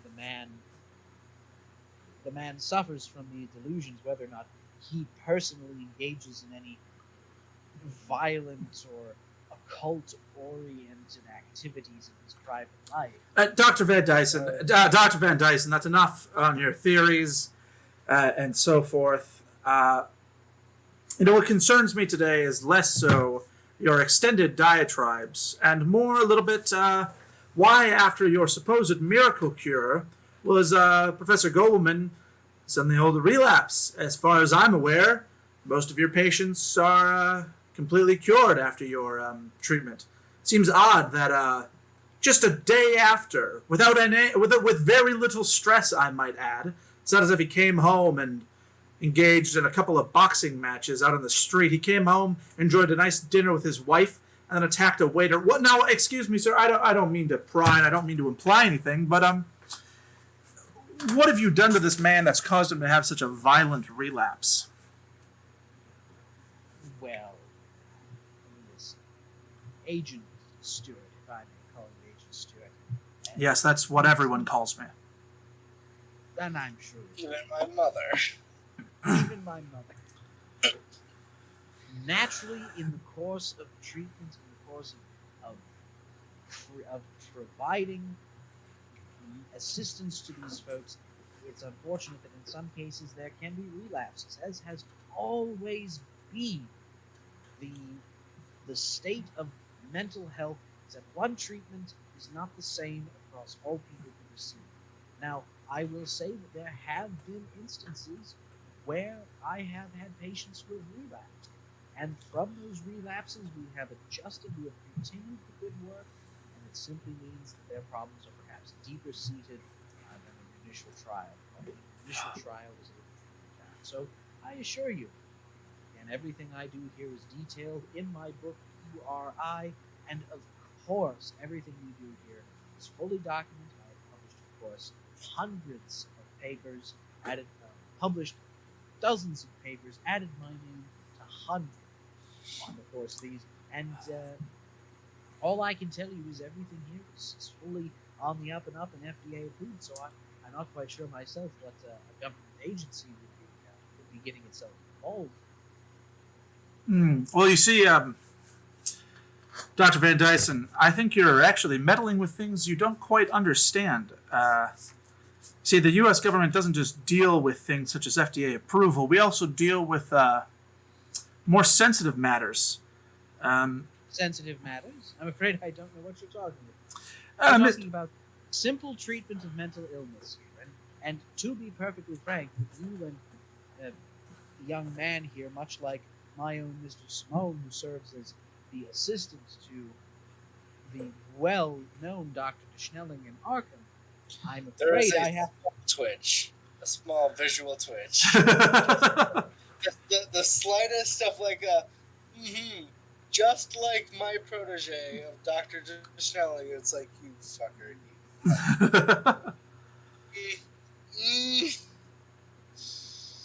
I must say that I can't imagine that a man with the sphere of influence with which I am to understand he wields isn't perhaps a little jealous, perhaps a little egg on the man's face for having one of his own patients transferred out of his care by a concerned family. I hold out a hand to stop the inevitable sort of reaction from Mr. Kennedy as Smack his upside the head. as his How mentor Henry bursts as his, into the his room. Yeah, you. as his mentor is He's a better demeaned. man than you will ever be. But I sort of After all, gentlemen, my methods reach into the future and take account for every possibility of assisting our mentally ill. I'm like, Whereas Dr. Deschnelling is stuck in the 1950s. I'm surprised the man doesn't walk around still wielding an ice. I imagine as this conversation has been going on, you were looking. Van Dyson was looking at the two of us, right? And then like his gaze drifted over and started like just focusing in on one of the two of us. Yeah, of course. Deschnelling hasn't used an ice pick for at least 15 years. So I stand up and I firmly, but not like, it's not a slap, it's not a slam, but it's like I put my hand on his desk in a vaguely threatening way, and I kind of go, Dr. Van Dyson. I said, Dr. Van Dyson, I don't really think you understand your position. I'm no longer talking about your methods. There are some things that you have mentioned here in this room with me today that could warrant an official federal investigation. Now, I won't say whether or not though that will come to pass, because, of course, as we both know, you are a man of many talents, a man of worldliness who's published 2 books of his own, and far be it from me to tarnish your reputation with an official federal investigation. But as it may An official federal investigation into what? Agent Stewart, the ramblings of Madman? there's a stare down. It's just a stare down. Just a. I don't know. Because obviously I don't know 110%, but I think I recognize at least one of those words. Yeah. Yeah, I mean, At the very least, I know what a dimensional shambler is. Oh, absolutely. Yeah, I know what I know. What I think my colleague's trying to say. I mean, is your that 8 Cthulhu mythos Uh, at least grants well- you. Yeah, Can I?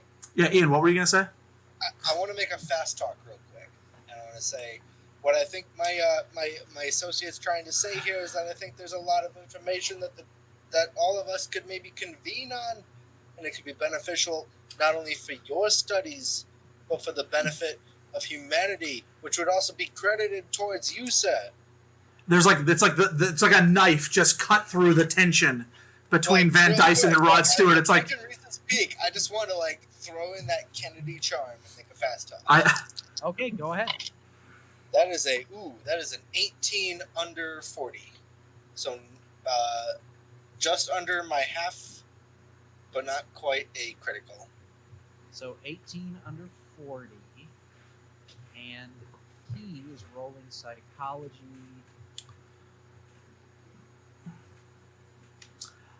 Ian, what's your charm actually? Oh, his charm. No. What is your charm? Just like, what do you have for it? 55. I actually think what you're describing is more of a charm because you're not lying. You're not Is fast talk to try to quickly do a thing, or is fast talk try to talk yourself out of something? I think fast talk is lying or talk yourself out of something. I think that what you're describing sounds like you're trying to calm down a situation by appealing to both sides in a charming manner. Like you even said, turning on the Kennedy charm. I'm trying to appeal to both sides, but I'm trying to sort of take your aggressiveness and downplay it while also helping you to succeed in gathering more information from the other person. I think It's a hard success either way. I think it's I'll take I think it's a charm, but it's up to you. I guess it doesn't really matter either way if you got a hard success on both. I figured due to the tension, it was more of a fast talk. Yeah, maybe. I just think when I think of fast talk, I guess I always think of lying, but it doesn't always have to be lying, I guess. So how many points under your half is your hard success? For what? How good is your hard success? Because he got a hard success too. Yeah, Which the hard skill? success for what skill? For charm or for fast For talk? fast talk Yeah, or charm? Is it a charm or is it a fast talk? If so, how far into I the party? think we're asking you, the keeper, is this more of a fast talk or a charm? Because I Yeah, rolled an you're, 18. you're trying to appeal to his narcissism, so that would be a charm. Okay, then this is an 18 under 55, which is definitely under my half, but just 7 points above my critical. Okay. So 18 under 55. And 55 is your maximum? Yeah. Okay. That is my current charm. Well, he got a 26 under 9, so I think you do not succeed. At least for me, I'm just saying my tension has evaporated. I don't know how Dyson's reacting, but I definitely understand what my colleague is trying to do, and I visibly. To be fair, this isn't to persuade so much as just disapparate. Yeah. So I'm tension. I trying to Van Dyson doesn't feel any tension. Van Dyson's you're in his. That's true. So regardless, I take my hand off the desk and I sort of lean back, and I say, "My apologies." If you all would like to have a word, or 2 or 3, or however many that you'd like, or however many you can really tolerate given his current condition, if you'd like to speak with Dr. Doberman, that can certainly be arranged. I would. I have other patients that I have to attend to, and unfortunately, I cannot dedicate any more time to the matter at the time. I must divide my care. It's an unfortunate fact of my position, but I would be absolutely happy to have Bella, have an orderly, take you upstairs, and speak with him in a few minutes. Hey, Zach. Zach's, Zach, refresh your screen real quick. I think he's just not sharing his camera. I thought he did it intentionally. Oh, okay. And aside to Duncan, On here, go out, Taser. going up on there. Dr. Van Dyson, thank you so very much for your time. We will take you up on your offer. Very good. If you wouldn't mind wait in the waiting room with Della, and I can have him prepared to speak with you. Have him brought into the. Let's see. I tell you what, I'll have the man brought down. Speak with him in the library about 15 minutes. All right. Very well.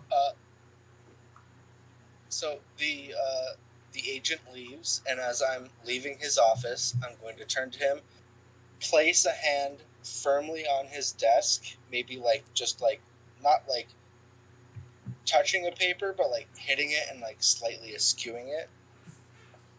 Look him dead in the eyes and go, "Hey, Dr.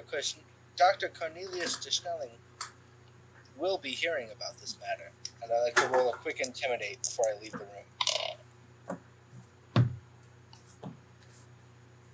Did you roll bad? I rolled. Looking. Where's intimidate? It's right under history and first aid. Oh.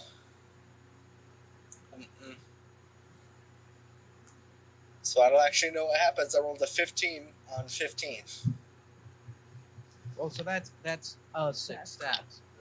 But Even if he isn't trained. even if he isn't intimidated, at the very least, your intention has been clearly. Hint of Dr. Cornelius will be hearing about the obstinance that your department gave us. Okay, As I Malfoy. slightly dishevel his notes and then leave the room. My father. Father will be hearing about this. My father will be. Yes, hearing thank you, Zach. More or If less. If I may. So Kennedy is the Draco Malfoy type of character. You Well, he's don't just, know. he's just rich. I mean, my father will hear about it. Does that mean that Zach is Harry My Potter? father's dead. No. Zach is a crab or a goyle. This is Malfoy. There's the No, it's not. rival. He's, As a wannabe, he's Malfoy. Yeah. Zach is Neville. Ah, Ian, Ian, Oh yeah. you are slaughtered where you You stand. can't be a simp without being a long bottom. Okay, thanks. I think Agent Stewart would be a good Snape, Yes, very much. and then I just don't know which professor. Ian, I'd like you to roll a power roll. I would like you to oppose a power roll. Oh God. So I roll a D100 and I have to get under my power. Yes. like any other roll, you have to get under your power, and I it's just a success or a hard success or an extreme success. What is your power, Ian? I'll tell you after I roll. Not as high as Van Dyson's. Oh, Not a good sound. Actually, I got a 300. I got a 3. It was a 300, 100. I got a 0. I got a 0, 0, Okay. 0. That's 10. I know. sorry, everybody. I have a 64 under 70 for power. Yeah. As bad as your initial sounded like it would be. Luckily, I mean, it's not an offensive spell. Oh, goodness. All right, I'm going to need just 30 seconds here. No! Oh, the doorman came at the wrong time. Ah, right in the middle. See what the spell was intending to do. He casts a spell on you. You must now It go breaks answer the fourth wall. You must now go answer the door. Gwen Yeah. says hi to everybody. Hello, Gwen. Hey, Gwen. Hi, He Gwen. says hello, babe. So what How's happens? her, how's that? 64 under 70. I'll have to ask you later how that Rust Bucket Harlequin she got. So 64. So you don't. I mean, didn't she buy some Rust Bucket Volkswagen where all the doors are a different color? No, that's Tess. Oh, that's Tess. No, Gwen was happy enough to bring me my Buffalo Wild Wings. Aw, Ah. how sweet. So she says hi to Drake and Duncan and the rest of her. So let's see. Why isn't your brother in the chat? Yeah, where's Wingman Liam? Yeah. I can message her. Nah, it's fine. It's fine. It's fine. It's fine. So anyway, as you're threatening him to tell Dr. Schnelling, I mean, the rage in your mind, things begin to kind of boggle around up there. You know, it's all a God. jump. It's all a bit of a jumble. And Applesauce. and as you try to remind yourself what you would be telling to Schnelling, what all you can remember is that it was a perfectly cordial conversation. Dr. Van Dyson was totally forthright with you. Relapses do happen. It's unfortunate, but he's willing to continue care. So Am I conscious and smart enough to understand that I had a conversation with... Who was it? Just one more time? Van Dyson. Van Dyson. I had a conversation with Van Dyson that I was like, I am totally confident in my bleh. I I don't understand what you're asking. So I guess, is it like something where I'm like, oh yeah, that was totally fine, no problem? Or I'm like, am I aware that there was something that like happened that I was like, I was like going to talk to this dude, I talked to this dude and everything was hunky-dory, and then left going, I don't remember anything I think- other than think talking to this dude. No, it's not that you don't remember anything you're talking to the dude and it's good. Your recollection of the conversation, while I guess a little foggy, is that it was a positive conversation. He was perfectly forthright and forthcoming. the entire dialogue, Ian, our entire conversation with him, Yeah. and then at the end, Okay, I think that's we, what I want to confirm. Am I aware that something foggy happened? no. Or am I under the impression Nope. that everything was hunky-dory and no issue? You're totally under the impression that there was no issue. And Okay. so I'm Alright. thinking that he wiped that last little bit where you threatened him. That's not even there. You left the room. It's like With me. Okay. Thanks for talking to us. Have a good day. Basically, this is driving me nuts because this is basically probably what he's doing with all of his patients, and he just did it to you. Duncan Schneider meta think he's actually. I think he's doing more. I think Well, there's but here's the thing. some spells going on. Duncan's right. Your He's doing character much was not present. What'd you say? You left the room. And Yeah. We'll be able to. I'll be able to corroborate this with you later. But in your mind, as you leave, even though there's a bit of a hiccup where you're farther behind me than you expected, your brain's just going to make up that little gap as like, oh, I just sort of like took a breather at the door or something.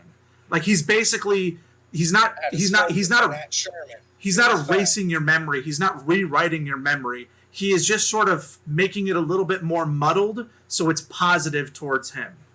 That's all. I think that's all. Yeah. That's all it is. It's not but like as long as you weren't under the same effect that I was just at, we might still have a chance. Yeah. Oh no. Yeah. Absolutely. Yeah.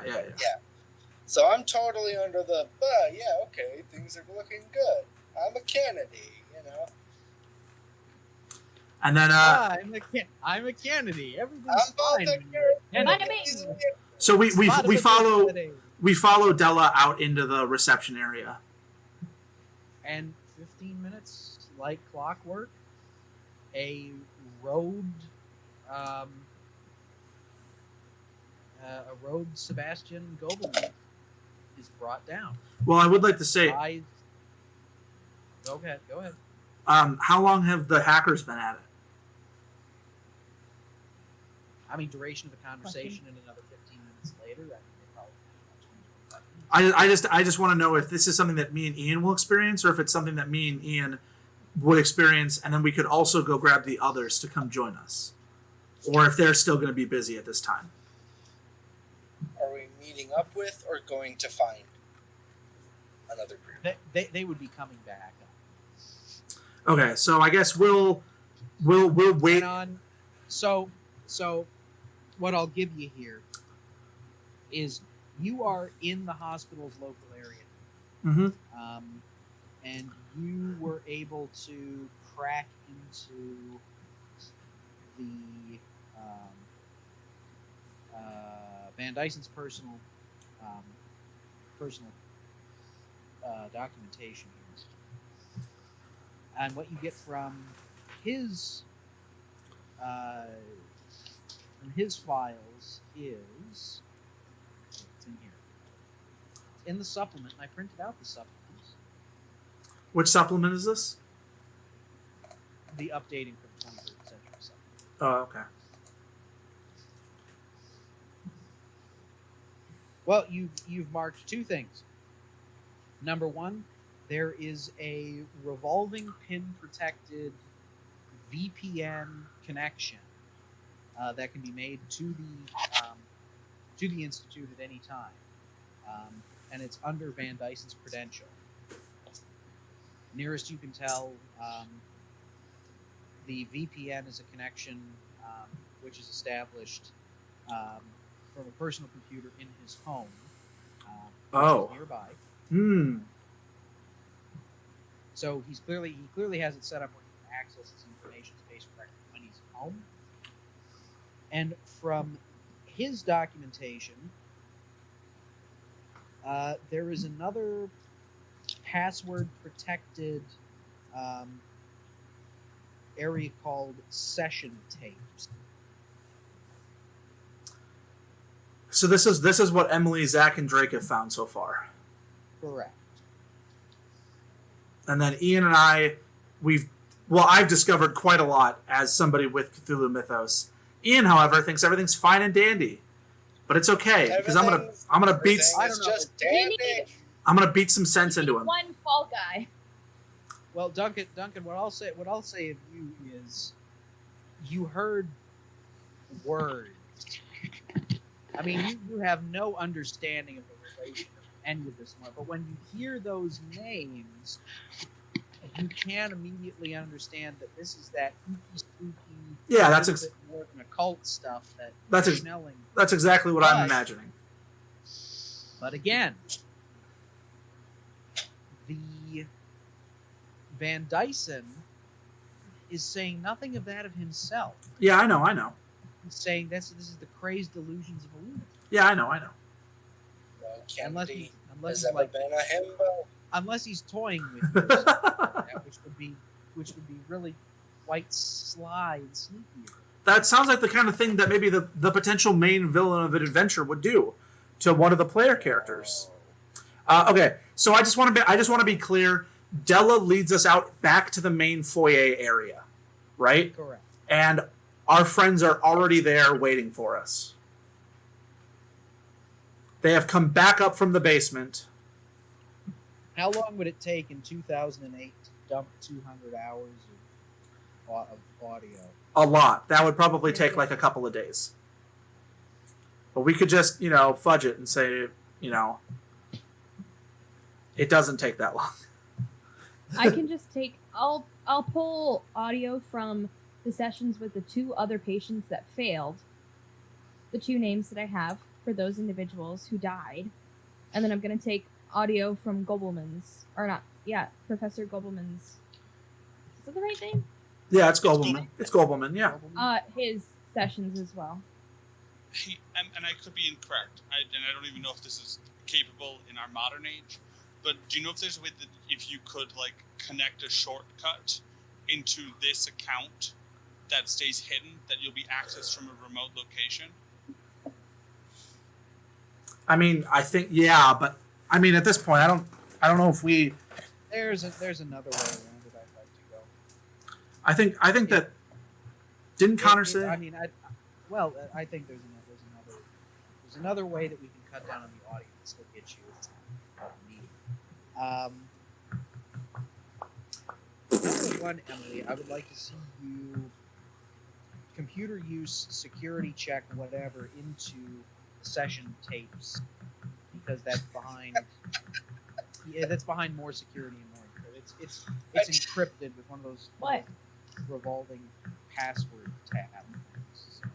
What, Ian? Nothing. No, it was just your pose. You're like, I'm so fucking ready.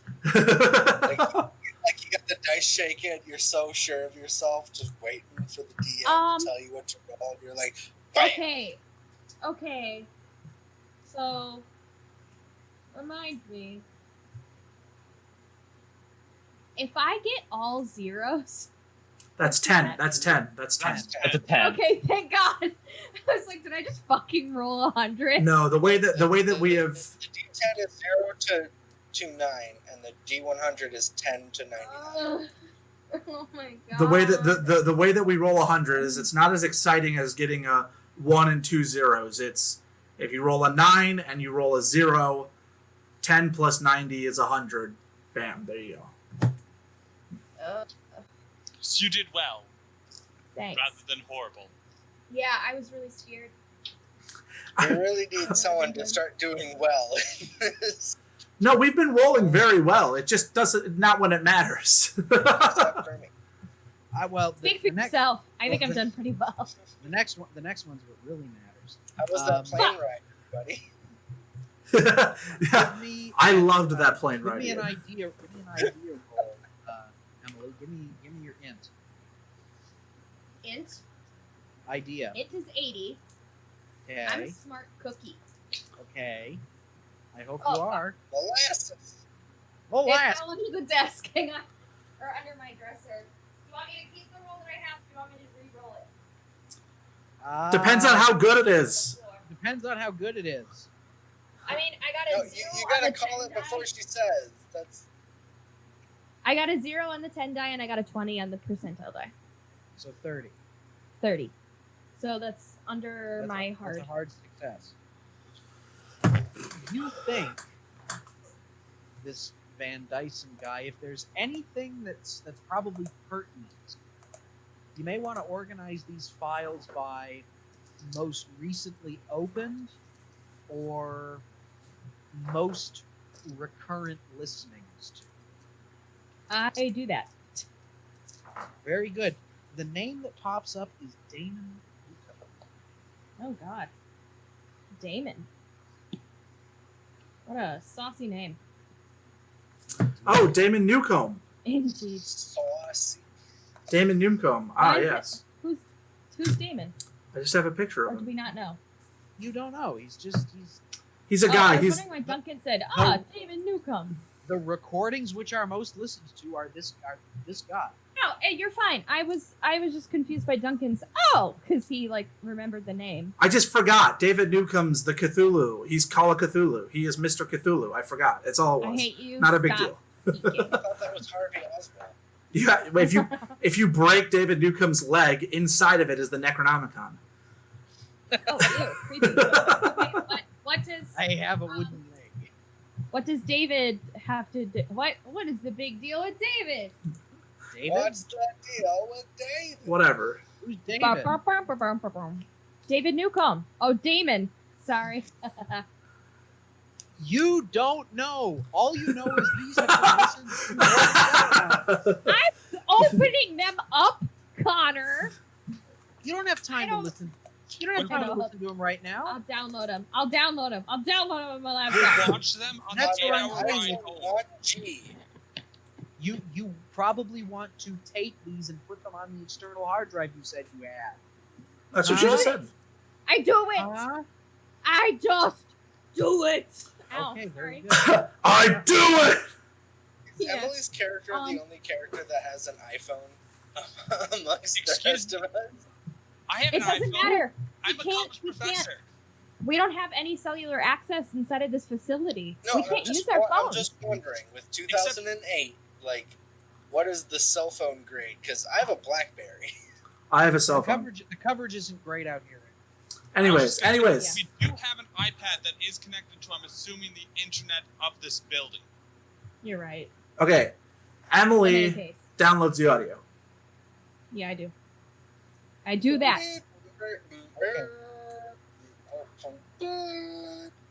That's exactly what it sounds like.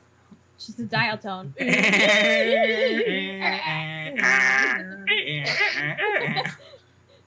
45 minutes download. 2 days and 45 Collectively. minutes How's that, download. Collectively, the six of us have recreated the dial tone sound successfully in the incoherent mumbling. I mean, you can label this an ASMR, Six an ASMR stream. I don't know. wild. Yeah.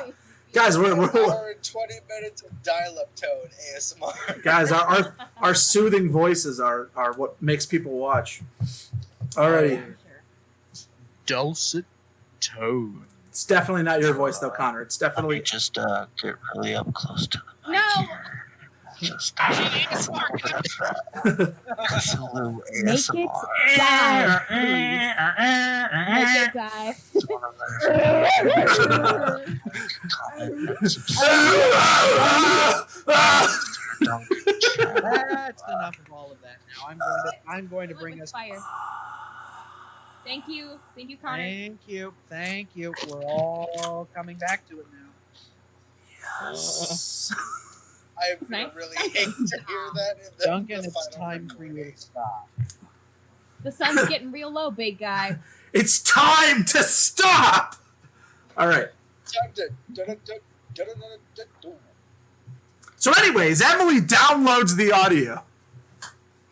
Yes. I'll do it. These are actually Yeah. Emily.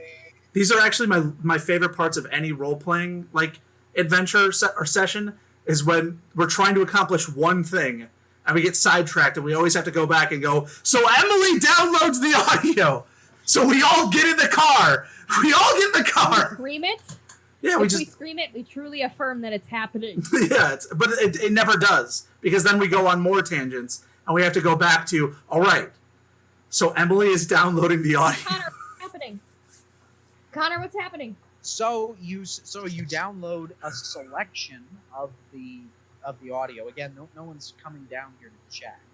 So depending on how I don't know how long it takes here. 2, a 3. It's I for. guess the world will never I mean, know. it's going I from. guess I don't know. It's going. It's just copying over. It's not video. It's just audio. So I guess it's not. And it's- it's compressed or whatever. It also be due to the how advanced my I would argue that the equipment I'm using is relatively good for this kind of thing specifically. Yeah, but, So but hopefully, data transfer rate is entirely based on the Yeah, I from, guess. not the to. The latest version of Skype in 2008. Anyway, I will grant that you have the recording. You don't have any time to listen to any of it, but all you can do is copy it, get it on the flash drive, get it back upstairs, and meet them in the main reception room. While Della's gone off to get an orderly to bring down Sebastian Goldman. we look super slick and cool as we come up. So, Gobelman is brought to the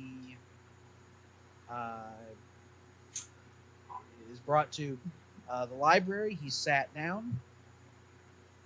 You all go in to meet him. He looks disheveled. His eyes dart wildly across the room. He's not dirty, but it looks like he's been grabbing his hair and pulling at it. He's in a plaid robe, a pair of pajamas, a pair of slip-on slippers. Just generally... Generally doesn't look nervous. great. Right. So I'm just going to throw it out there. I think the only thing that we were able to discuss before we came into this room was just that they're bringing down Gobelman to meet us. We will have to convene with what information we have gleaned thus far from our conversation and from what you guys were doing. We will have to discuss that after this meeting. We probably will have also like rented a hotel or something here, because whatever we need to do, we might have to deal with it in town. We can call Dishnelling and like send him, fax him or something, the information we've gained. All right, But so I don't think we should go back. I think who brings down Gobelman? Or just some orderly. Thank you, Mr. Orderly. Henry. No problem. Henry, Clark, I think this is your area of expertise. I'm willing to take a back seat as you speak with Gobelman. Try to figure out what may have caused his relapse.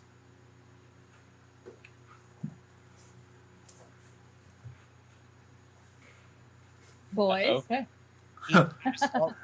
Gobelman looks at you, his eyes dart back and forth between the two of you. As they're doing this, I just want to pull out one of my books on Myanmar.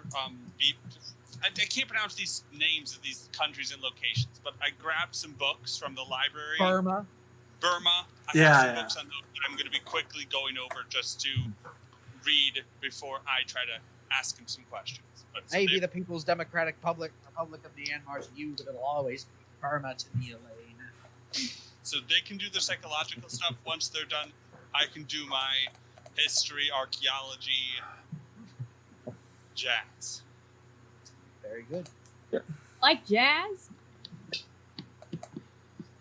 Hello, Mr. Goldman. Do you remember us from the other day? I know you. I know you too. You're Cornelius' friends.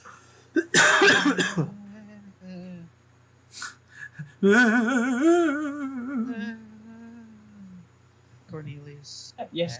Bad news. Oh, why do you think he's bad news?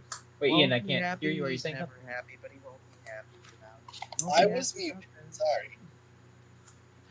Ian was saying something. He was muted. Yeah. So Zach, I like before we engage with him, I just kind of want to look at you and just go,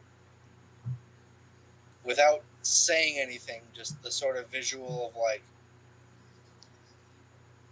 we're not on the same wavelength, but we're on the same degree. Like, let's get in touch with each other. I want to try to roll a charm towards Zach just to. Not like I'm not your friend, but like let's work together. Like let's double team this. Let me create. The I'm link working with that you. You will don't have to roll charm. I'm working with you. But I want to give like because I have been a little bit of like a slugging on the shoulder. You're lesser than me, but like in You this could instance- theoretically RP No, that we're though, equal in instead of this. rolling for it. None of it matters because if Cornelius finds out that neither one of you Well, that you weren't doing your job and weren't working together as a result of it, keel haul both of you through. I know, but I'm just trying to give like a representation Sure. of like the link of like Basically, Ian's we may have our differences, but like let's fuck this dude up with psychology. basically what Ian's trying to say is he wants All to right, roll I'll some give you the dice. Same refrain. Ian wants to roll some dice. Let him roll some Anyway, he was goddamn saying, dice. So, I want to roll some dice. So if you want to hit him Gorman with, was like, saying the- Cornelius is yeah, no, go. Okay, Yeah. what were you saying? yeah, Gorman was saying like Cornelius, bad man, like was rambling on that, and he asked, "Oh, what? Are we? Because we came from him." Why do you say that? Our experiences with him have been pretty pleasant with Cornelius. I mentioned Cornelius's name. You have to tell Cornelius that they're back. It's all back in my dreams. I sleep. Are these? Well, what are these things? Have you told Cornelius about these before? Oh, Cornelius knows. Cornelius knows. They come and they go, and they come and they go. That's the problem. They can walk in and walk out where there are no doors, there are no windows. They crowd around me. They drag their claws against the wall. When you were working with Cornelius, was that helping make sure that these things weren't coming as often? Cornelius helps me keep them along back in those horrible pergolets. What is their purpose visiting you? What do they want? Delicious evil things. Evil things. To you? To people? They want what I took, what I gave to Cornelius. But I can't give it to them. That's their business with Cornelius. So you're a No vessel. negotiation. You're not at fault. They hold me responsible unless somebody makes them go wrong. I just Cornelius is good at making things like that. Oh yeah. This is a little bit more different than a regular psychosis. It's too cohesive, too driven.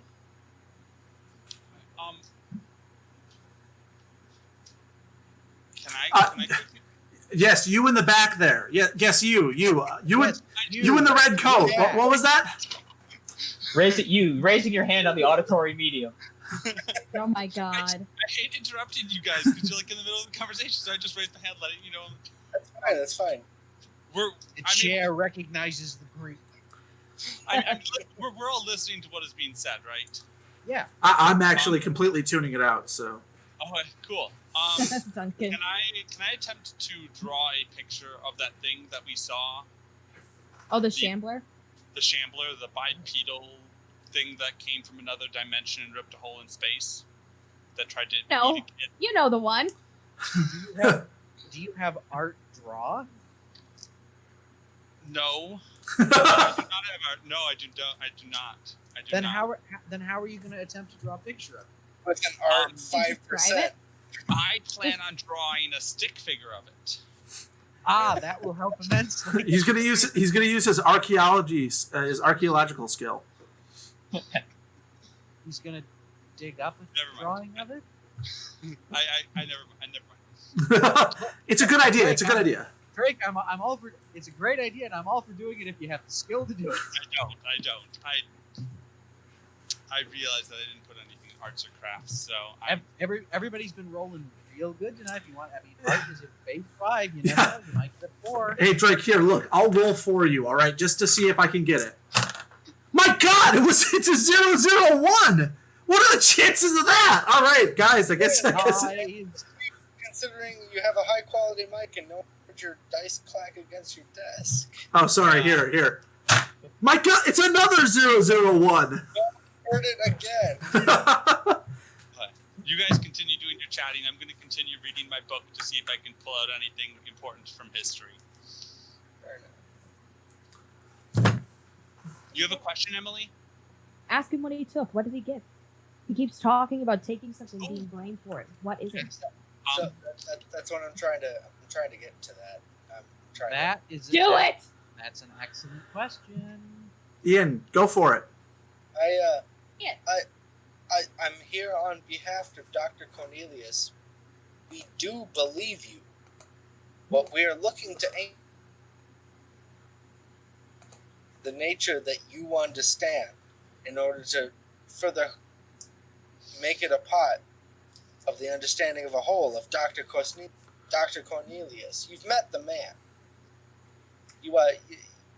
you understand who he is as a person. We want to understand who you are as a person. I don't know if that's a psychology or persuade check, but whatever you... I'm just trying to get the dude to open up to me. I will. No matter again, how insane he is. Psychoanalysis. I'd take it at psychology. You know what? Take it as psychology. That would be more. Psychology or psychoanalysis? I'd like you to. I'd like you to roll psychology. All right.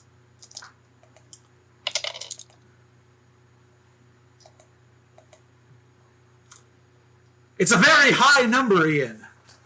That is a 6 under 80. The best roll for Ian so far. Finally. Finally, not something shitty.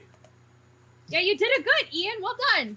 I did it good. That is half of your extreme. But, like, that's your impossible success. Connor, this guy needs to come straight out and tell us what's going on. Not quite, but I'm not trying to get him to divulge the whole of it. I'm just yeah, convince him I understand that. So I will believe you if there's... You can't tell anybody, but you can tell me. Yeah, I understand that. Gotcha.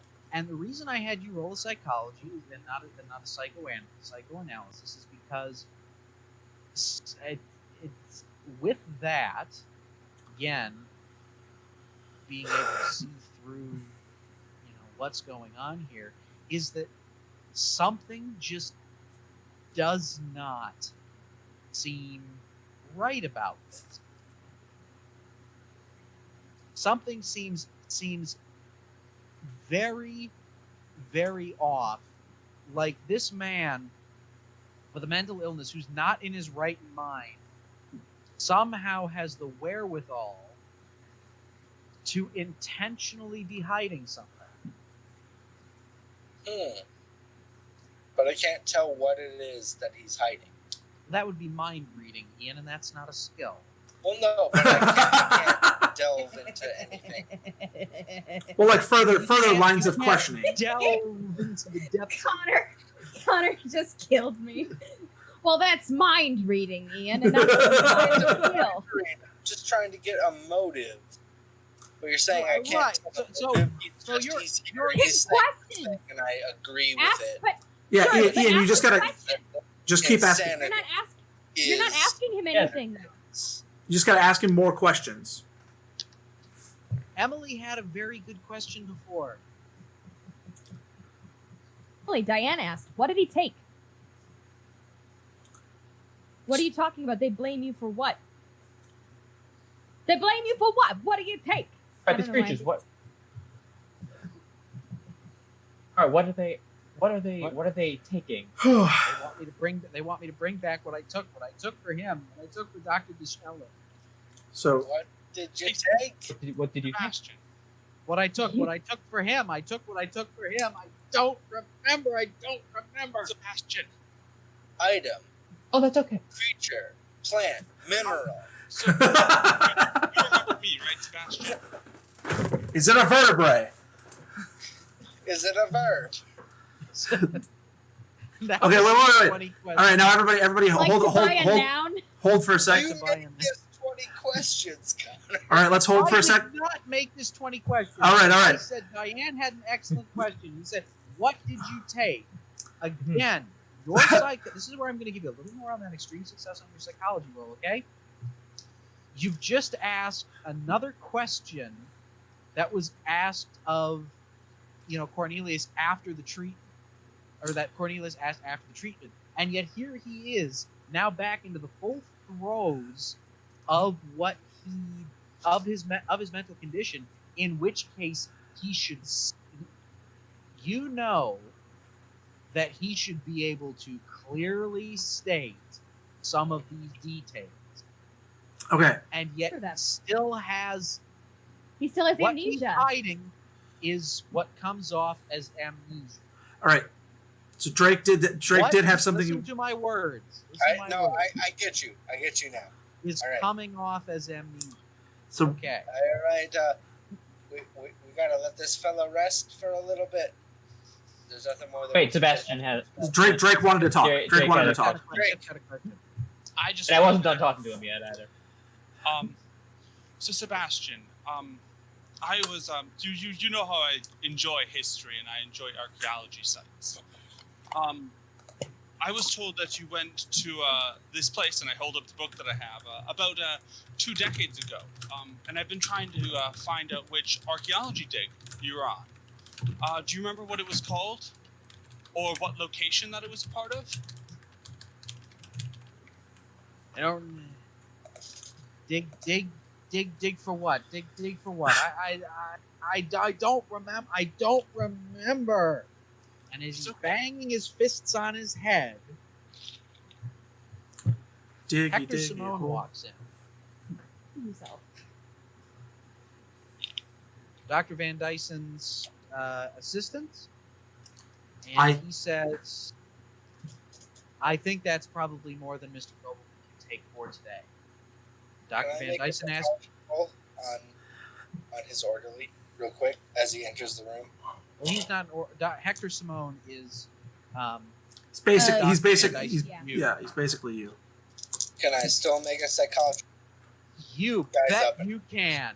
No, you can't. Get that psychology roll in. You can. No, you can't. Yes, I will you too. Can. Yes. You know what? Can. I'm also going to roll a psychology roll. No, that is an 11 under 80, which is He 5. 100% genuinely believes he is here in that patient's best interest. The questioning isn't good for him, and he was asked by Dr. Van Dyson to make sure we didn't cream this guy into a pulp under question. That is worse than if I had rolled a critical success and you gave me some, like... Oh, man. Okay. All right. Okay. I look at him and I just give him a nod. Put both my Hector hands, Simone is entirely on the up and put both my hands in my my doctor's coat, and I just kind of like give a. Diane like starts to usher them out the door. So Yes, you gotta get they're a move all on so we can lucky. actually talk about this. remove yourselves from the area. Now, what does everyone think? I give you time as investigators to do the investigating and the sinking. Connor, stop! Oh, Guys, it's so wonderful! Whatever happened to Gobelman is related to that creepy fucking thing that we saw on campus, and he's haunted by it, but he can't remember it, and that's the issue. Whoa. The fact that this other dude went into his brain, meddled around, and now he's still being haunted by these miasmas or whatever fucking things are chasing him. God knows what. But he can't do anything about it because he's completely removed whatever he got rid of. It's a pivotal thing that we need to find out. And the fact that he doesn't know is so fucking creepy. All right. Diane, you're definitely on the right track. I think now that we've got on a track there. we've gotten to a point we have gotten to a point now. Yeah, mute your fucking I'm muting him. He's done. He's out of here. Fuck him. All right. Mutiny. We have We will discuss and we'll let you know via text when we're done. This is something that you can't do that though, Connor, because now you've messed up the order of the video cameras. Thank you. All right. I try to calm everybody down. Everybody's a little stressed. All right. I say let's control us and calm us down. I pull out my gun. Bam, bam, bam, bam, bam, bam, bam. I'm so cold now. Oh my God. Everyone, get in the car. Under the desk. All right. So I calm everybody down. We get in the car. We drive to like a Steak and Shake. All right. We find ourselves a nice secluded booth, and we are going to discuss this at length. I think we should go back to like a hotel because we might want to listen to tape. That's what I was thinking. Fine. I just was trying to find a funny location for dialogue. All right, hotel. Fine. We get to a hotel. It's one of those ones with 2 rooms with a door between them. All right. So we're in the room, and the first thing I want to do before we divulge any information about what we've all learned, I say, all right, guys. I don't say that. I say, all All right, lady and gentlemen. Thanks, Ian. Thanks, Ian. Thank you. That's a very, very timely thing. I said, I'd like to give you a little bit more of an insight into what we're dealing with here. God. What you saw on that road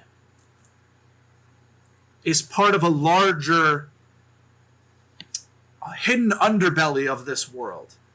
I can't begin to explain the details of it in a way that would make sense to the four of you, being that you're all learned men and women.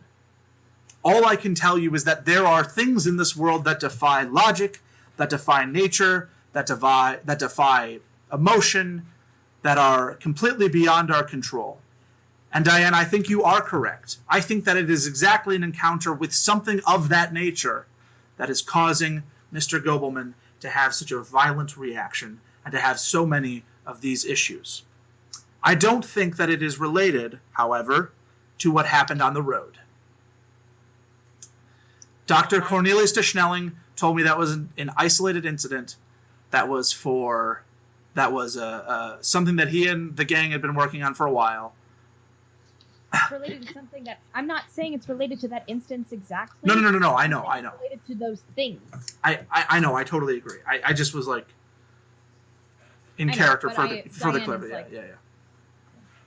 That being said, there were a few things that Dr. Van Dyson said that worried me. Words that, even though I personally cannot understand them, I understand that they are part of this hidden underbelly, part of this world that we have yet to understand. Therefore, I agree, Diane. I believe that there is something mysterious going on here, and I think that it begs much further investigation. Now, I guess the question is, when Van Dyson was talking about those things, alluding to the hidden underbelly, whatever, was he just referring to Sebastian's ramblings, or he was referring prior knowledge of that? He was referring to Sebastian's ramblings, but in my mind, I think he dropped those names intentionally. I have no proof. That is why I don't want to follow that any further, but I believe he dropped those words knowing full well that it could unsettle me in some way. Let's take this one step at a time. We just spoke with Mr. Gobelman. What'd you say? Sorry. Which names were those? I can't remember. No, I think the point is that Can't remember. Ian might be RPing that he can't. Okay. Yeah. Well, I can't remember. Rod Stewart doesn't remember either. Rod Stewart doesn't remember. No. Rod Stewart doesn't remember either because they're like Cthulhu names, and that's kind of like they're not words. So if somebody said to me Yog-Sothoth and I had never read a Cthulhu book, I just go, what did you just say? Did you go? But yeah, I say. So you just Your speech yeah. was that you had a certain amount of names that we could use to gather power, but there were certain other names that we couldn't use. I get what you're saying. Fight Don't you different entities. Don't you So, remember? like, Don't you remember, Mr. Kennedy, when we were speaking with Dr. Van Dyson, when we began that heated exchange? He was speaking about his ramblings, and I grew incensed. Those are I would not like those words, those names to ever be spoken again. But there are, if I do believe, some certain names or phrases of power that might help us in our endeavor. What? It seems a pretty big You 50-50. forgot. Ian, you forgot. You forgot that happened. What? The whole interaction with him was fuzzy to your character because he removed the memory of it from your mind. So it didn't remove the whole conversation from your mind, but it is fuzzy. Like that entire dialogue. Yeah, no. So I'm not trying to say that they're like I know the specific phrase. Oh my god! I'm so sorry. I'm so sorry. No, I think I was trying to get at I thought you were going to say that, like, because I was saying that we had an argument, but the way he befuddled you, you wouldn't have remembered I an argument. punched my microphone for anyone in the audio. suffered poorly from that. All I was trying to say was that, like, we don't know the exact power. My character is just trying to go like, well, maybe there's something to this that can help, we can use, it could be helpful, not... No. These are just the names of, like, deities. They're not, like, words of power. He just said, like, Azathoth, Yog-Sothoth, Cthulhu. Yeah, those things could be powerful. I'm confused. I feel like I've lost the plot of what you're implying. It's fine. No. I don't mean to be a dick about it. I just don't know. Like, I mean, like the words that I like, they could be powerful, like magic spells. I as a character, I'm trying to imply that it's not that the character, like the names hold a magical prowess, but just that, like, what's the word? That they hold significance. Yeah, like the significance, the weight of it psychologically could weigh on certain people that it starts bleeding into the real world. I mean, Whatever. It's fine. Okay, sorry. No, it's fine. Ignore me. Sorry. Okay, I was just gonna ask about Gobelman. I was just gonna say about Gobelman. I was gonna ask what you guys learned about during the discussion, because none of that psychology stuff has been explored yet. So I didn't know what Ian had found out, what Zach had found out. Yeah, now that Connor's back, we Okay. should listen to the tapes together. Okay. I think the tapes will give us more information than anything else. Goberman seemed pretty well under control under Cornelius, but then not under Van Dyson. I wanted to ask from his perspective about his care under Van Dyson, but then his intern came in. We found some tapes that have some similar info. I also want to just connect to the hotel's Wi-Fi while we're watching the videos, just on my phone, and just look up some digs or archaeology sites that happened 20 years ago or so. I was just Up those digs. I was just trying to RP us sharing all the information that we learned with each other. That was it. Yeah. Well, I haven't found any information yet, so that's my... No, I know. Well, 2008 internet isn't exactly top of the line. Depends on how you use it. Okay, I guess we're gonna listen to the audio recordings. Okay. Yeah, Connor! Woo! Well, the audio recordings per se, obviously. Well, we don't do audio recordings, but we can, of course, delve into what exactly the content is on some of these recordings. I would also like to add, just as for no particular reason, that as you're driving back to the hotel, you see the same homeless man among some other homeless people huddling around a burning, refuse bin in the alley behind your motel.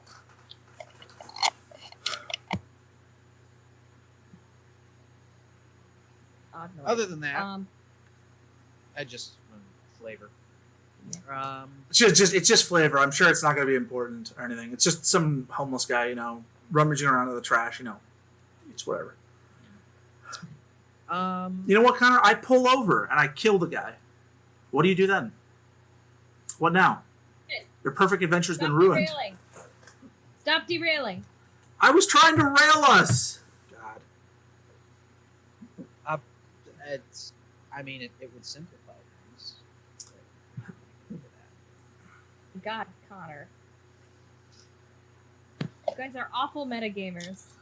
I don't metagame. No, I'm saying I'm if he- talking to if he Connor. killed him, he wouldn't show up again. Does that not simplify things, Emily? All right. Okay. Pardon me for being literal. Okay. Fine. So whose tapes do you want to listen to? You got a few people's tapes. Whose Damon. tapes? The one that was Damon. the most listened to. Excellent. Listen to Damon Newcomb's tapes. Wait a moment. Forgot. How much are you going to listen to? Good How much is question. there? Oh, hours and hours of stuff. I think we should listen to like a beginning, a middle, and an end, probably. Oh, okay. Yeah, I think that's a great idea. Are you being sarcastic, or Yes. I'm just Cool, because you just said, I think we should listen to the beginning, the middle, and the end of one of the audio recordings. A beginning, a middle, a end. AKA the whole recording. The sessions, Duncan. The beginning of the sessions, the middle of the sessions, and the end of the sessions, as in piecemealing chunks in each of those sections. All right. You sasshole. We all understood. Duncan. I know obviously, Duncan is funny though.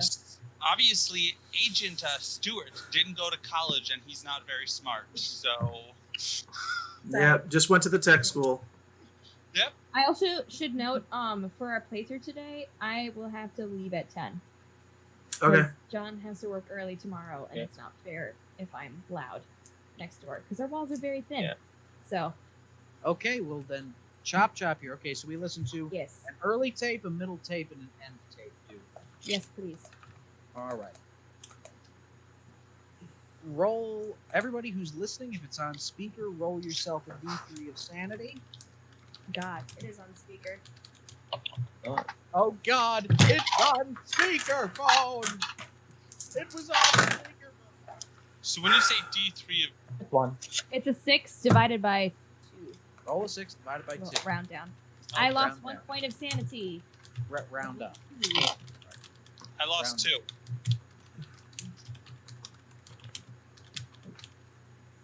It charts out One. a rough descent, but at the beginning,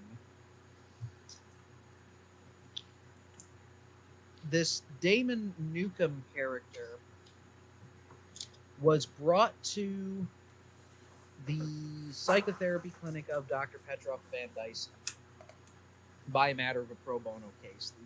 The kid was dumped off Virginia Department of Health and Human Services, and underwent several months of therapy with Dr. Van Dyson, as you can tell by the timestamps.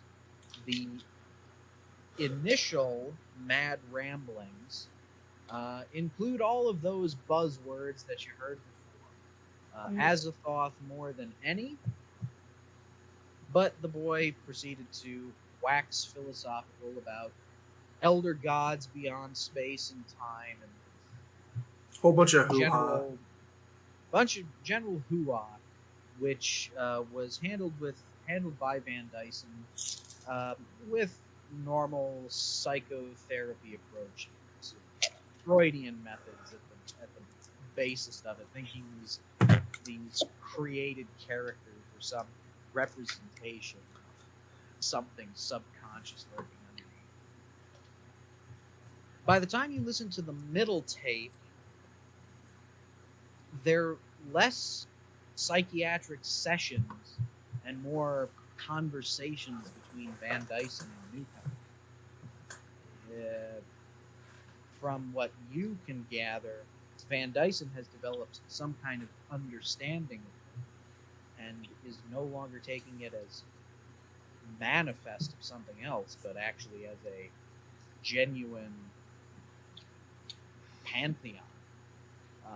Something that may in fact be real. The final recording is an argument. Dr. Van Dyson's admission that during stints of absence from the institute, presumably for his own research into this, that Damon Newcomb has been making a run of the institute and has been taking liberties with patients, with their medication, with using them. I don't want this to have sexual overtones, but using them in ways you can't glean from the tapes, but taking advantage of them. And several threats which were made by Van Dyson to Newcomb at that time, which involved making the practice of this craft, which had become mutual to them, much more difficult.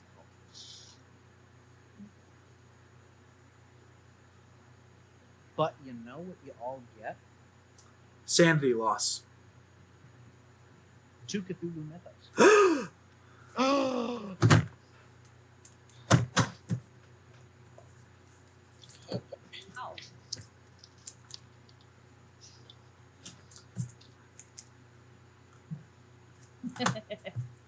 So dumb. These were the kind of So little things knowledge. that Goberman was talking about to Van Dyson as a thought, and This is new. Yeah, among yeah, others. yeah. After Would Azathoth. you like to listen to Gobelman's sessions as well? Yes, please. I think we might as well get it all over with. Indeed. It's Yeah. good to understand what's going on with Gobelman too. Where is the mythos on the character sheet? It's under It's Cthulhu under Mythos. Credit rating. It's a skill. All right, thank you. I was looking for mythos, not Cthulhu mythos. So I was looking at them. Well, Yeah, come don't be on. rude. Yeah, come on, what kind of Drake. mythos would they be? Jeez, I They'd be swear. Cthulhu. So you listen to Dr. Gobelman, Thoughts? and the first few sessions, when he was driven up after being made coherent by Dr. Deschnelling, are of particular interest. Van Dyson stumbled upon someone else, oddly enough, in this very small world of people who would be into what Damon Newcomb would be the Cthulhu mythos.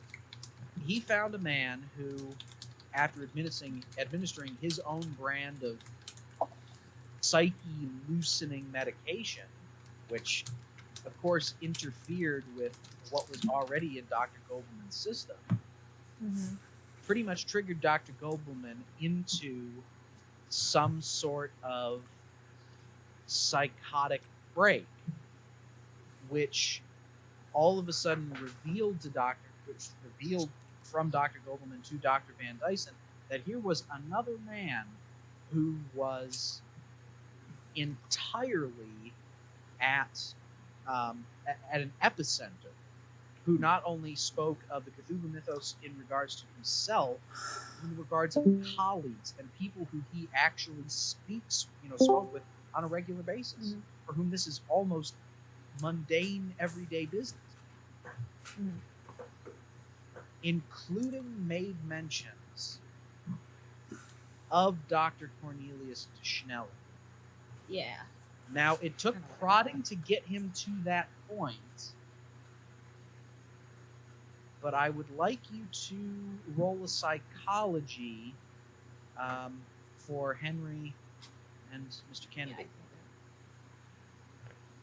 Normal success.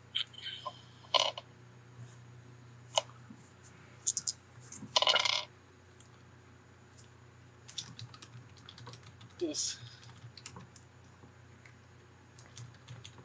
Psychology. It is at mention.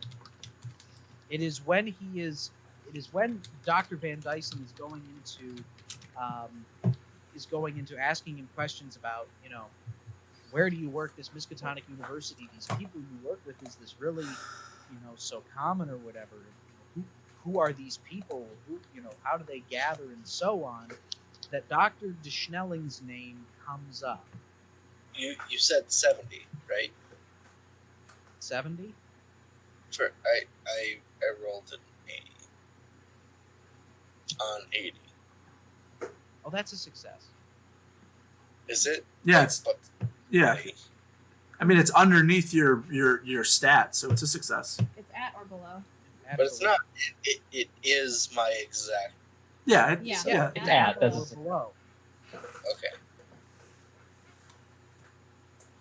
And it is at the mention of Dr. de Schnelling that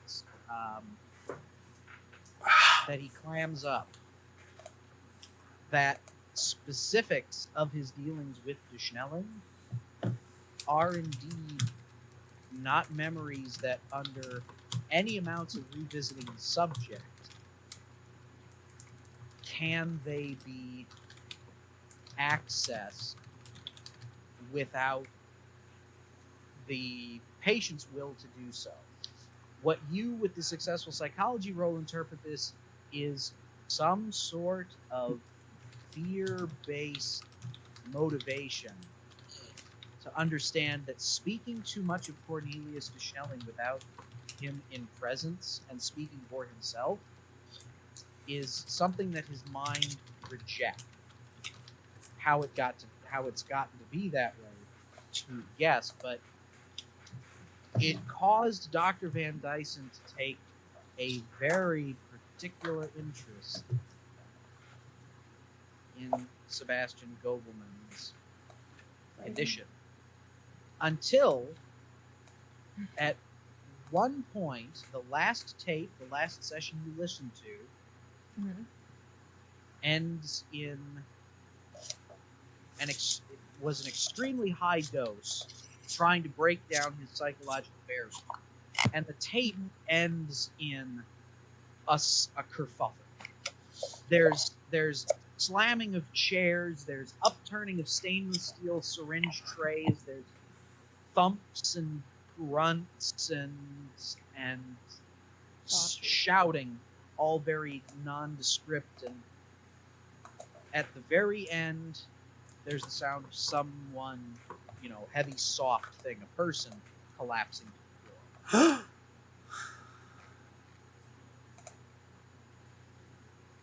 And Dyson's final word on the matter is, shit. What date is that tape from? Actually, let me... Oh, fucker. What date is that last tape from? That is... Crap. Subtract 6 days from whenever you picked it. So 6 days ago. 7 days ago. Yeah, it's like 8 or 9 days ago. Okay. So at some point before we picked him up, there was a big thing that happened that caused whatever his current issues are, assumedly, in one of their sessions. Snelling say that whoever this guy was, it wasn't him. Like it was I don't remember if he implied it was someone else. There was the implication that it's either that something happened with his brain, or that's not Sebastian. And so it just this is what I'm going with is that's probably not Sebastian, because the only thing that he's learned from the last time we spoke to him to now is that he gave a gift and these demons or whatever want it back, and that's about it. He doesn't know where it's from, he doesn't know what it is. But so if monsters are actually coming to him asking for what it is, and he's a complete stranger to the world, that would... Can I get... I would like an idea roll, so an int roll, and a psychoanalysis roll. Well, I don't have From second the house. psychologist with us. Oh, well then I won't roll an ideal roll. Oh, just the Or psychologist. actually, well, So wait, who do you want to roll the intelligence roll? everybody roll an int.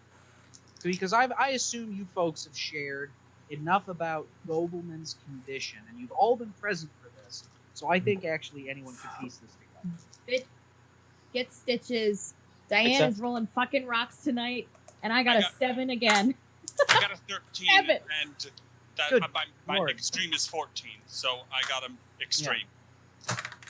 I got an 89. Nothing that Sebastian Gobelman has said up to this point is anything that wasn't either one gained from a tape Recording. with him, gained from a recording, or information that was gained during direct interaction with Dr. DeSchnelling or anyone else, including his wife. Yeah. There is absolutely nothing that you have heard come out of Dr. Gobelman's mouth that would lead you to believe it isn't something that someone else could regurgitate. I was muted. Sorry, but Connor, Yes? this was an intelligence roll, right? Yes. I rolled a 2 under 85 for intelligence. There's extreme successes all over the place. So, in this, it That's is a moment. been- It is a moment. When It you is asked, a moment of clarity for everyone that for the performances that have been going on here, this does not have to be the idea that this is not Sebastian Gobelman is prevailing. That seems to make more sense, does it not? Okay. Yeah. Would anyone like to just roll Cthulhu Mythos and see what happens? I would Duncan, do go to it. the bathroom. Be right back. I will try. I I am won't the, get it, but I will do Hold on, my hold on. best. So I've got luck. Could I spend all of No. my luck? you actually No, it's Not specified. Cthulhu Mythos. It's specified in the book. You can't spend on I certain didn't things. get it. What? I got a 10. I got a 10. So damn close. I know. I got 0, a 24. 10. Zach, did you get it? I got it. What? I also Cool. What? Wait, other way, other way. I can't What? see the numbers. I can't see the Because numbers. we got two. You got It's a one. I rolled a one under Oh two. my god, you rolled a 1. So that's a hard success, right? It's the hard success. That's a critical. That's Also, a critical success. That That's a critical critical one. success. This is the best day ever. You were listening closer than anyone during the tapes of Dear Damon Newcomb, and during the central recording when it was more of him and Dr. Van Dyson trading ideas rather than again being under the influence of anything. You heard mention of the ability to consume likeness, or you heard this consume likeness as a way for one to masquerade as another. Have we not seen Gobelman and what's his butt in the same room at the same time? You haven't.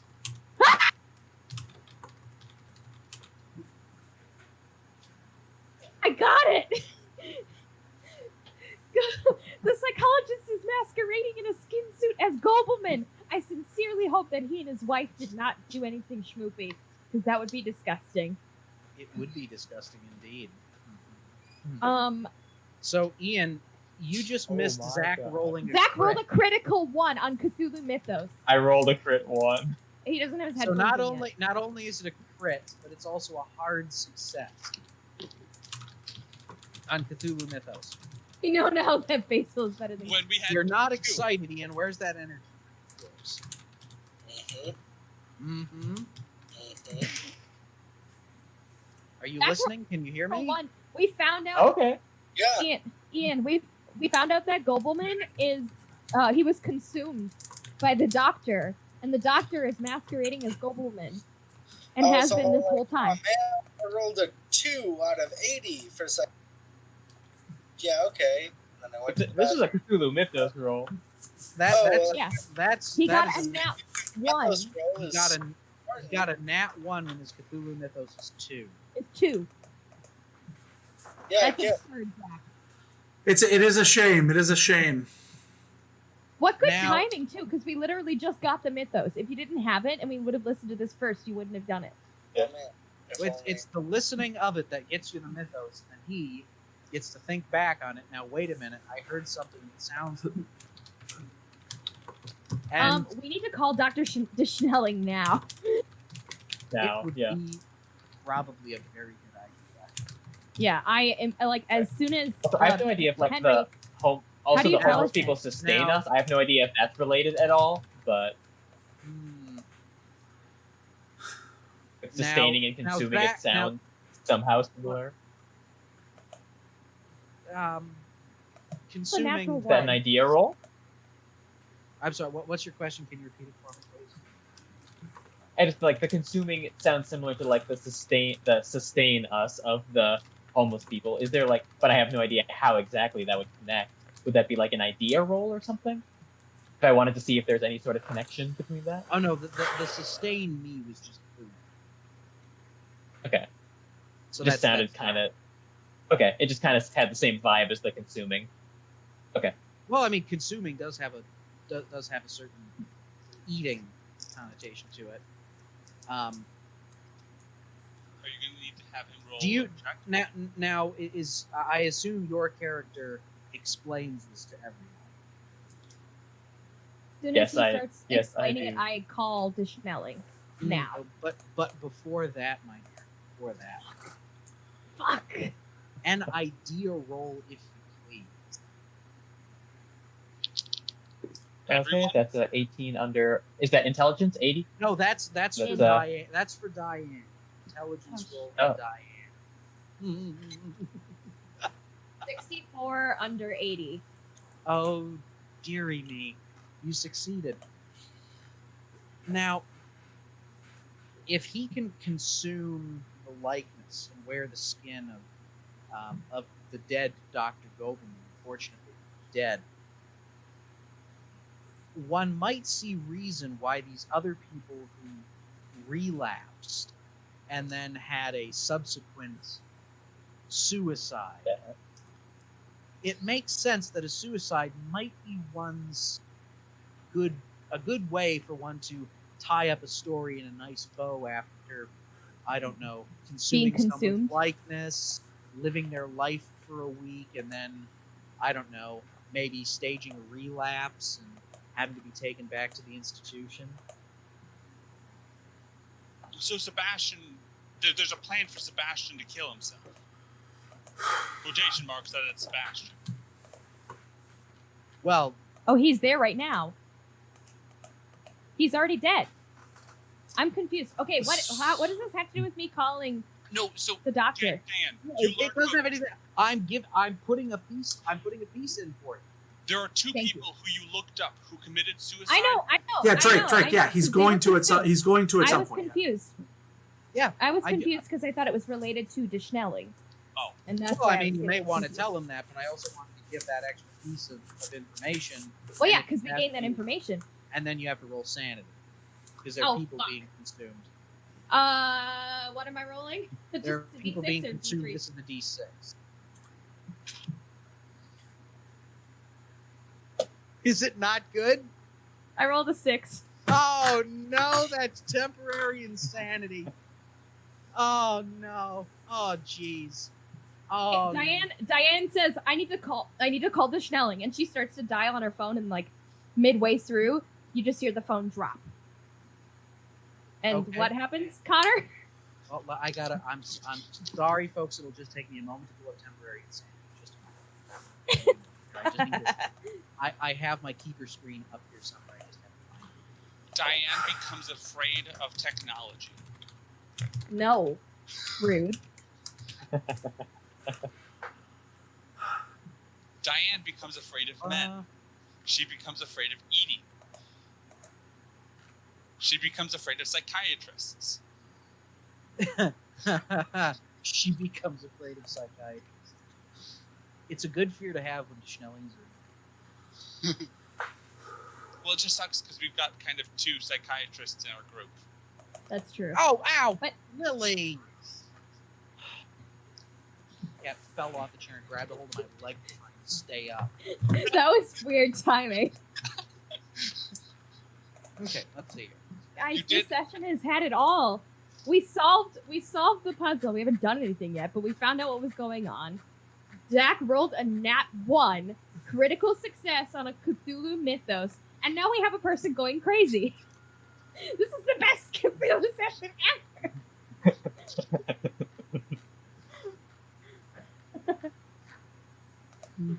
Fuck.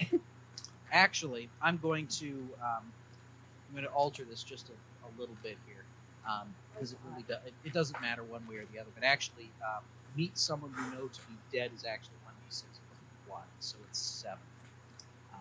Okay. But a real time, let's see, bouts of madness. Summary. I'm very nervous. I feel It's like rolling. I know. I'm scared. Fingers crossed for you. I'm crossing them all. Everything's That is been crossed. 6. 6, yeah. Just like what I rolled. 6, 6. Let's see. Aha. You flee. You grab the keys off the table. You take Duncan's car. And all you, well, do I want you to flee or... Because this isn't...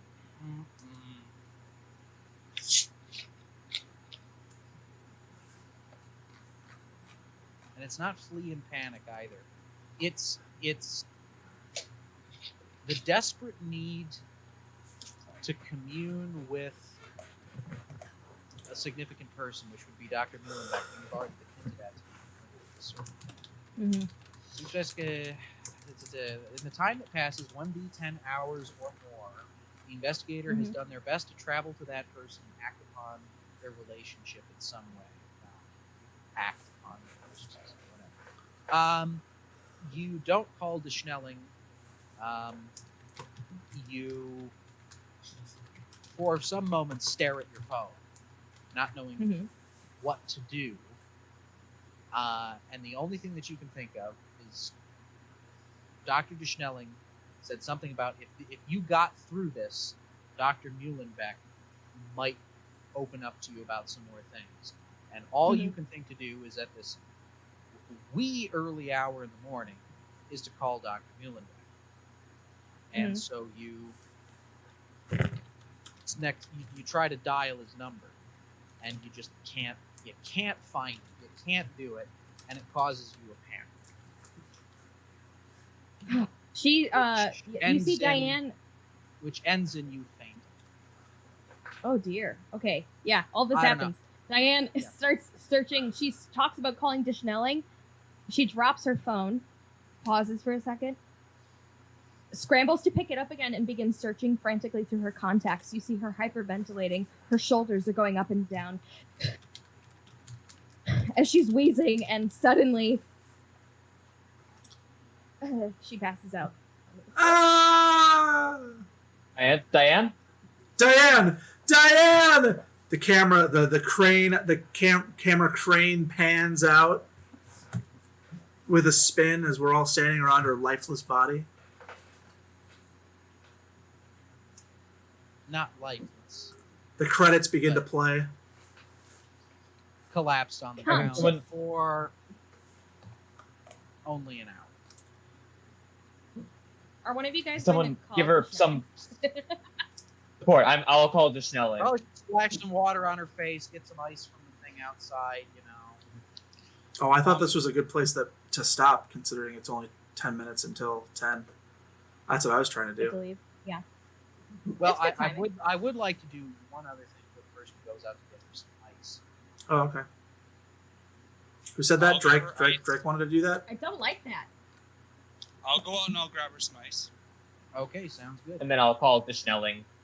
But that'll probably be for next time. Now, I'm thinking about how awful it is, actually, that guy knows that we're associated with the Schnelling.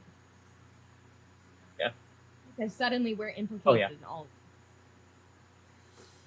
Which, okay, this is me just double checking, because I didn't return. There was no way for me to return the iPad, right? No, you guys returned the iPad when you came back upstairs. But there wouldn't have been a way, because she would have been at the counter. No. We got there before. You guys got there before. we went back. That was the whole point. No, but she went there. She dropped him off and then would have gone back. Oh, So are you right? No, but she left the second time. She left the second time, going to get. No, that's right. I thought That's they right. just. An I orderly. thought they walked back. You know what? You're right. You're right. We got to go back. None of this happened. We're still in the center. No, Retcon I'm just everything. going, Yeah, do I you have dumped the iPad on me? No, no one has. No, the we iPad. returned the You left iPad. left it on her desk when she left to go upstairs. She doesn't know what's going on, so she went off to get Classic. Gobelman, who she Okay. thinks right and whatever. So you go out, and again, it's dark. It's it's well past midnight. It's the wee hours of the morning. You're, at the motel. There's a dim, glowing yellow light, and this is a motor court, so the doors open right Like on. flickering. Yeah, so there's and everything's very 60s about this place. So, the glass in front of the check-in desk is inverted, and it's all angular, whatever. And you're in a suite at the end, which just means there's, room for a ratty couch and some tables, and this is the only place really in town that's nearest. And the homeless man from before and from around back of the motel walks up, and he hands you a note. Jake's just face looked just like mine. A ratty piece of paper, and it's again incoherent. I found it like perhaps so. Incidents are rising. Damon. Oh no! Oh farts! Okay. Well, Oh farts. yeah. On that note, Dun dun dun. I still grab the ice and then I return. Very good. And now, the crane shot pulls away from the motel room. The phone ringing as Zach calls Dr. Deschnelling. And a vampire. Diane passed out on the floor. Kennedy and Stewart sitting on the bed, making out for no reason. The credits start to roll. And then the after credit sequence. Dr. Deschnelling. Dr. Deschnelling. Dr. Deschnelling. Dr. Deschnelling. And the screen goes to black. Dun dun dun. Anybody Silence of the Lambs? Dr. Lecter. yeah, that was pretty. Dr. Lecter. Dr. Lecter. I have no plans to call on you, Diane. The world's a much more interesting place with you in it. I Now, don't if you'll like that, especially with excuse my me, character. I'm having an old friend for dinner. Ew, I don't like it. Would you be able to either repeat it so I can write down what the note says or type it somewhere? Type it in the general, I got it. so we'll have it. Yeah, Duncan, can you put the action? Yeah. It's a note. I got it. I'll Damn send it, it. Duncan, can you put the? I got it. Connor, I got An it. insinuation that it was necessary at this time, Duncan. Guys, I got it. I got it. Don't worry. I'm sending it through right now. I just got to remember what folder I put it in before I send it over. Was it in here? The phone call to Deschnelling will be a very convenient recap for next time. Oh, there we go. Got it. Here we go. I just Duncan, I hate you. I hate you. What did he do? He sent a Pokemon picture.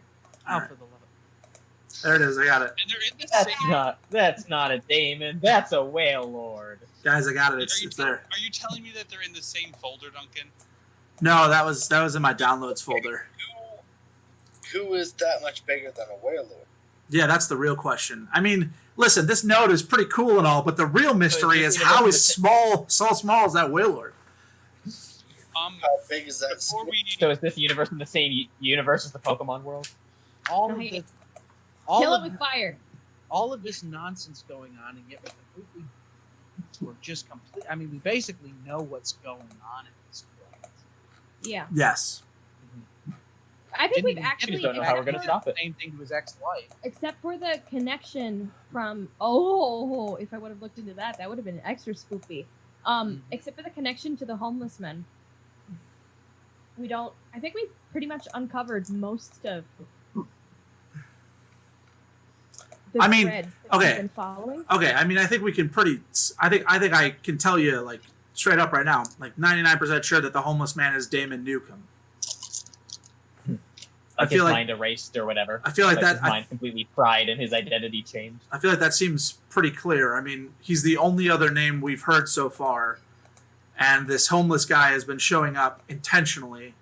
But I thought that when they And there's other homeless people in No, there, no, no. and they're noblemen and the other two women. I thought that when he consumed them, he completely We don't consumed them, like they're gone. we don't have any we don't know we didn't there was never any indication that he consumed Damon Newcomb. I don't fucking know. The only people that we know he consumed, or we can make a pretty educated, well guess about it, is Gobelman and those two people who were reported to be suicides, and also probably his ex-wife. But Connor and Connor, is it okay if I reveal this from our after roleplay session from last time about the ex-wife? Yeah. It's like Connor told me after our session last time that this whole ex-wife subplot is like super extraneous and it doesn't give us like any information. So let's just not go after that. I mean, No, I only was talking about it because of its connection. No, yeah, I know. Pretty damn short, and then it had. I mean, I know that we can't even get through a short scenario. Well, I think that it seems short on the surface level, but I think it's a lot longer because there's way more minutia here. Like there's a lot more. Like you have to there's psychology going on. There's talking to the people. There's learning. There's new information. As opposed to like the Corbett house, which is you walk into a house, you explore the house, there's a monster, you kill it, and you leave. This is an Could be, investigation, is it? In my opinion, there's a lot of players and nothing is really happening. It did seem to go slow at first. I think we took too long doing our beginning section where we were doing stuff before heading to the center. Characters too much and doing investigation too little. I mean, we may be trying to play our characters to the point where we're not trying to engage in something, but like this is the sort of game where you have to sort of delve into it in order to make any sort of progress. Well, I mean, you have to be thinking, right from in a single session last time. this out. We need to get, why haven't we searched Van Dyson's house? Why don't we know where Van Dyson's house is? Why haven't we talked to the man he bought the land that the house and the Van Dyson Center are on? I There's think so much the investigation. nature of characters and players in this game to be cautious and slow and methodical. But the actual content of the game is not intended for people to double check. All right. Wait. We can discuss this in a second, but this is the end of the stream, right? We're stopping the stream. We can discuss after the stream's over, and then we'll have another session. And I think Connor just censor my voice. That's fine. Well, boo, whatever. So it's not that. All right. It's not that. All right, everybody. Thank you, everybody, so much for watching. I've been Sir Duncan. This has been Diva Dice Roller, the Nader Contemplator, Drake, Zach. This has been another episode of Call of Cthulhu, or another stream, and we will see you in the next one. All right, goodbye. Bye.